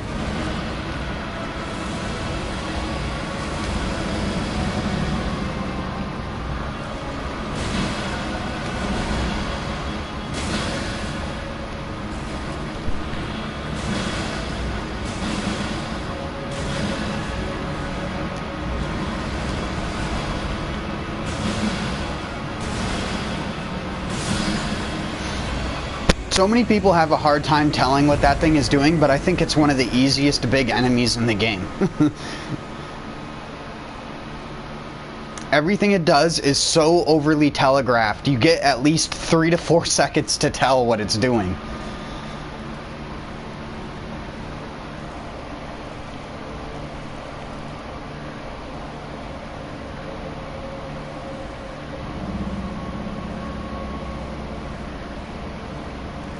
Oh yeah, I never went over to Mistwood and used the snap on Blythe.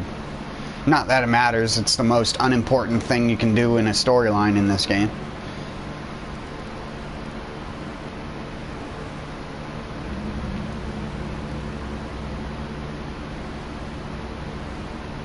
That has the twin blade at it. Don't need to go there. I do need to come down here at some point and kill all this shit. Just because I want to. I want to kill everything. I gotta go kill the bell-bearing hunter here. Does the guy... I always never get invaded by... I still don't have the hammer talisman, I don't think. Because I've never been invaded by Henricus? Or whatever his name is.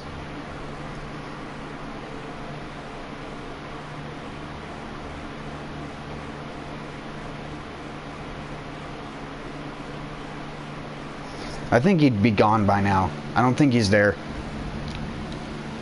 I think once you go to Altus, it skips that. But we'll see. I'll go there right now.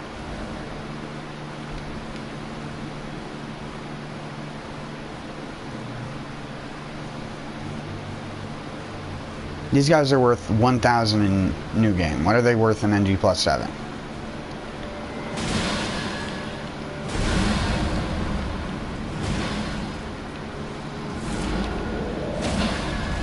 Shush. 7,000. So it's like roughly...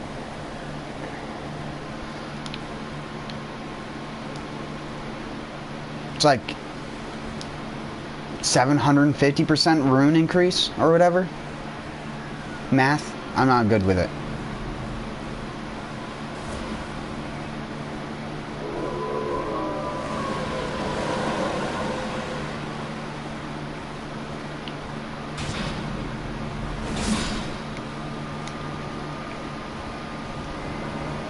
Oh no, he does invade. Never mind, I'm wrong. I just never tried.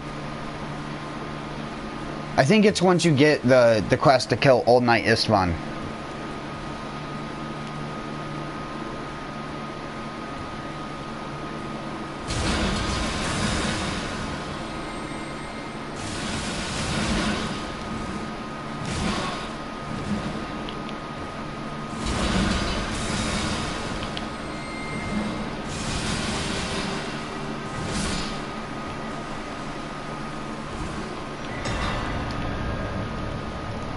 At least I didn't think I have the hammer talisman. Oh yeah, I did. Never mind. Talking out of my ass.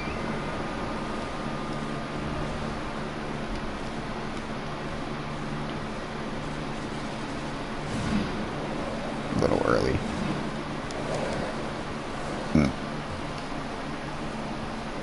Awoo!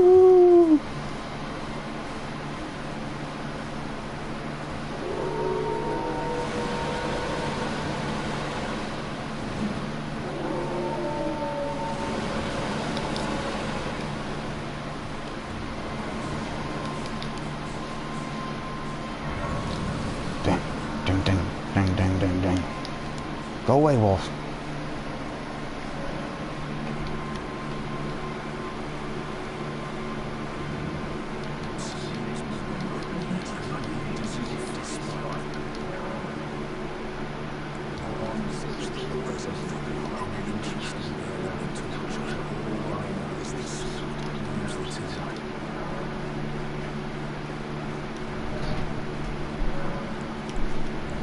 I'll get no skill. That's me. This knight should be Bell-bearing Hunter here.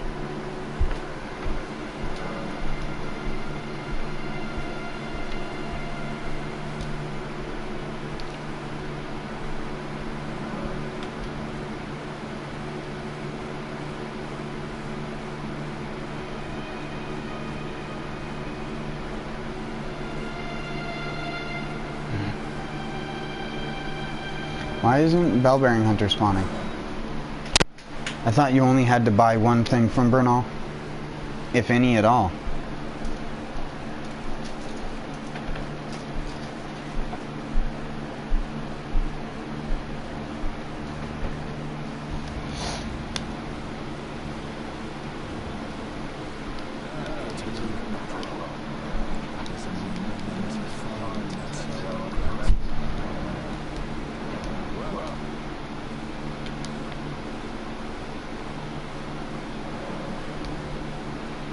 Ah, there we go.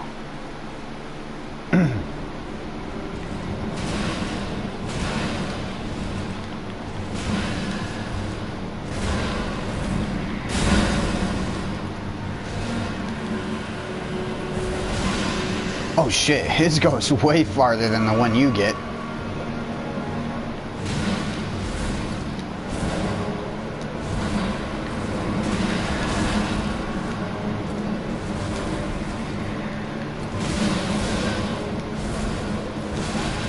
Oh fuck, he's gonna kill me. Yep, I knew it. I suck at fighting this guy. He is probably the thing I died to the most out of any basic enemy. Especially because of the one in Caelid. On my other character, I tried legitimately fighting it for probably 2 to 3 hours straight. And it's one of the few bosses in a Souls game to actually do that to me. His stuff is just delayed enough, but just fast enough that it throws my fucking brain off every time.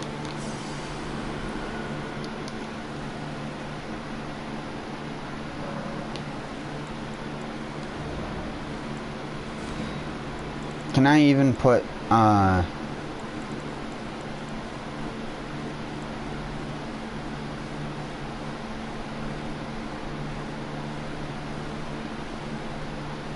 that any good?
Like that. It's just so perfectly delayed.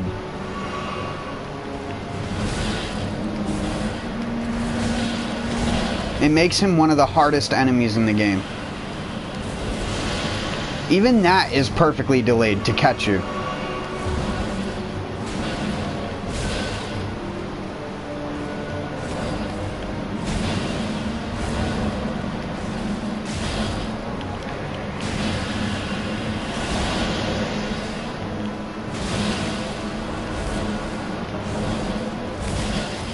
What the fuck, man? Oh my god. It's so awful. I hate him so much.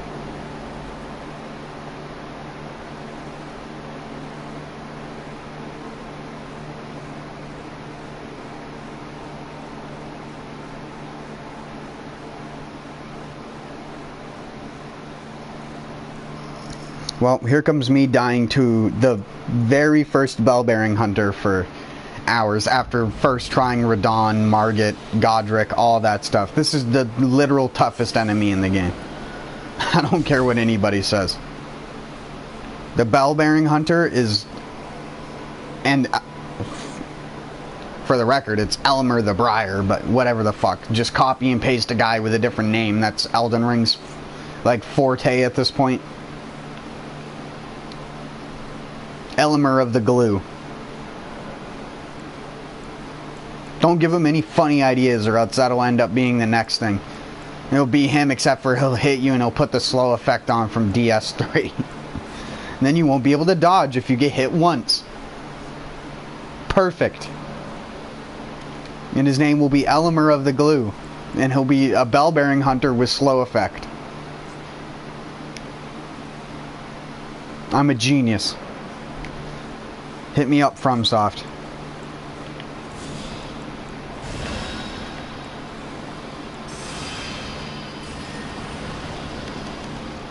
Wait, why did I do that first? I'm an idiot. Why? What are you doing, dum-dum?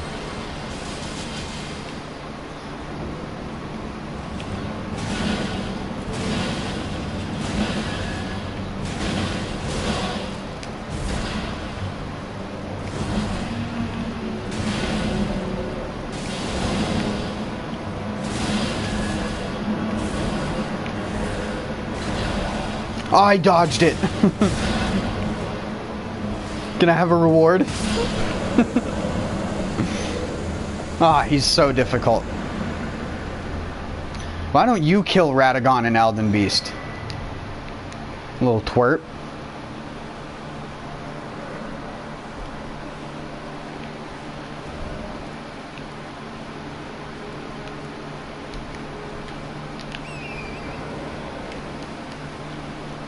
Gotta go get more death root for Beast Man. Lance.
I should have put the Order Blade on.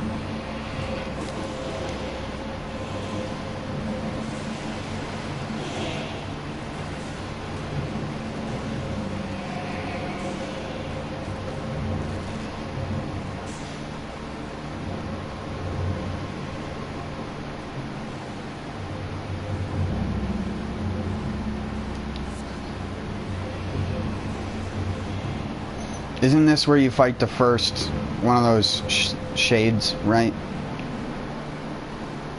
No, this is the damaged Black Knife Assassin. About to be even more damaged. Emotional damage!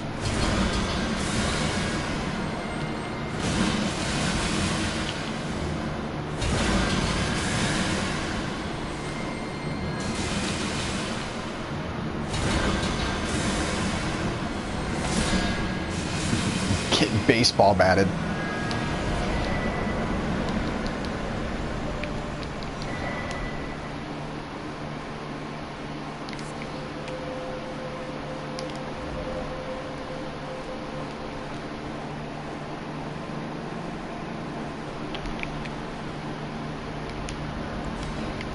It'd be faster to do this.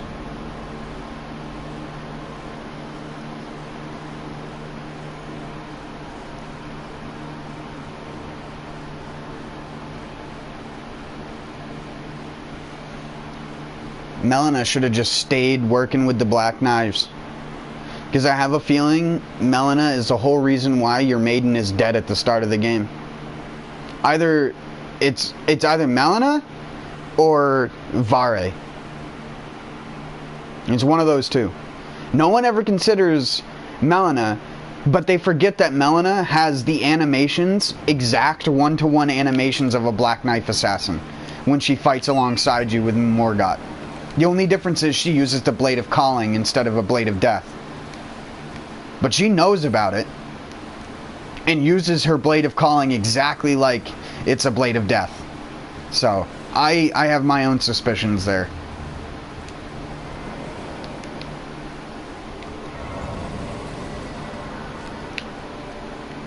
Melina is definitely not innocent. Not any more than Vare is.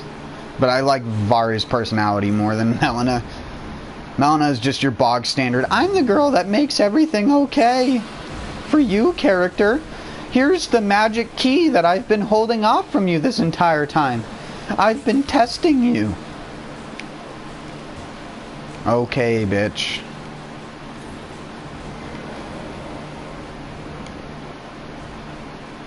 I wish I didn't have to talk to you every NG+ cycle in order to level up.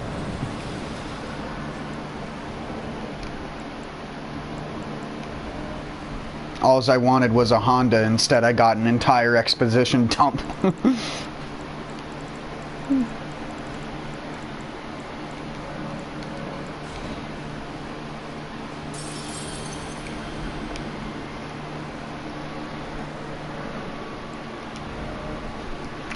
need way more than that. Probably should have checked first.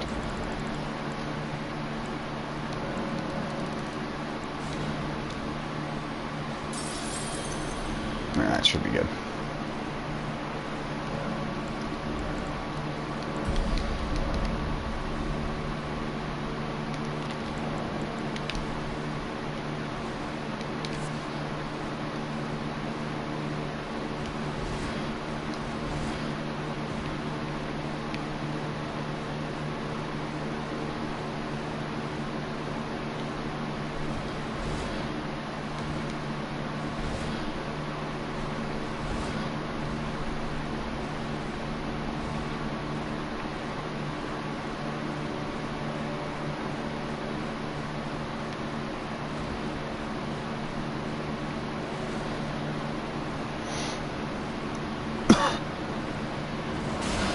Hey.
I just wanted to see how that would do on this thing.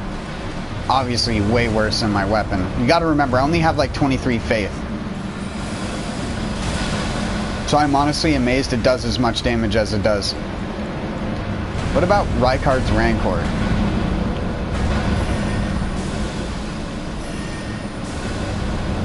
Oh, bro, you can't do that. That's cheating. You can't move out of my spell.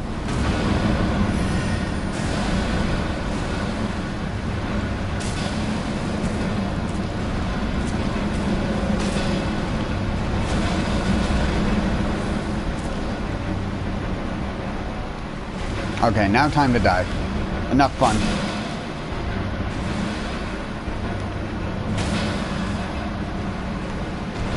Time to die.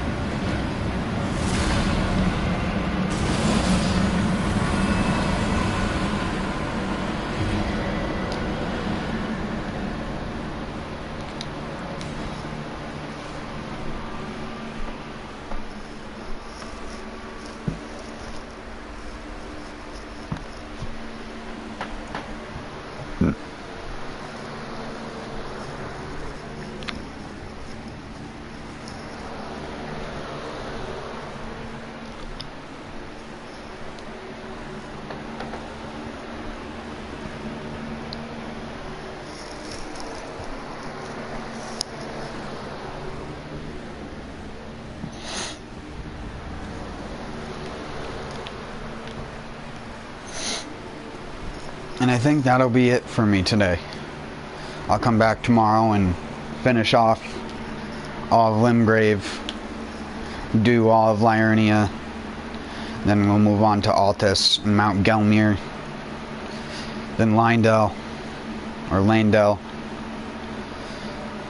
then we'll go up here. Well, first we'll have to go to the Frenzied Flame prescription. Like, we'll have to go down here. And then the Frenzied Flame thing is like right off here in the map somewhere.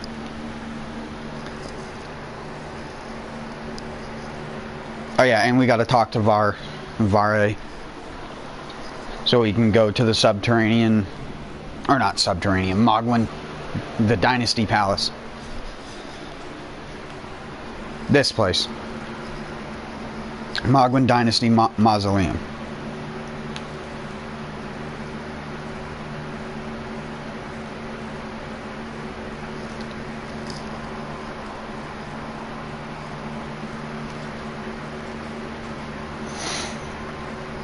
And we'll go to Nokron, Ainsel. This is up here.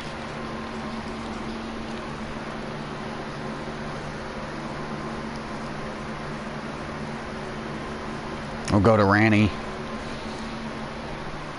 And that'll be that. Until then, have a good one.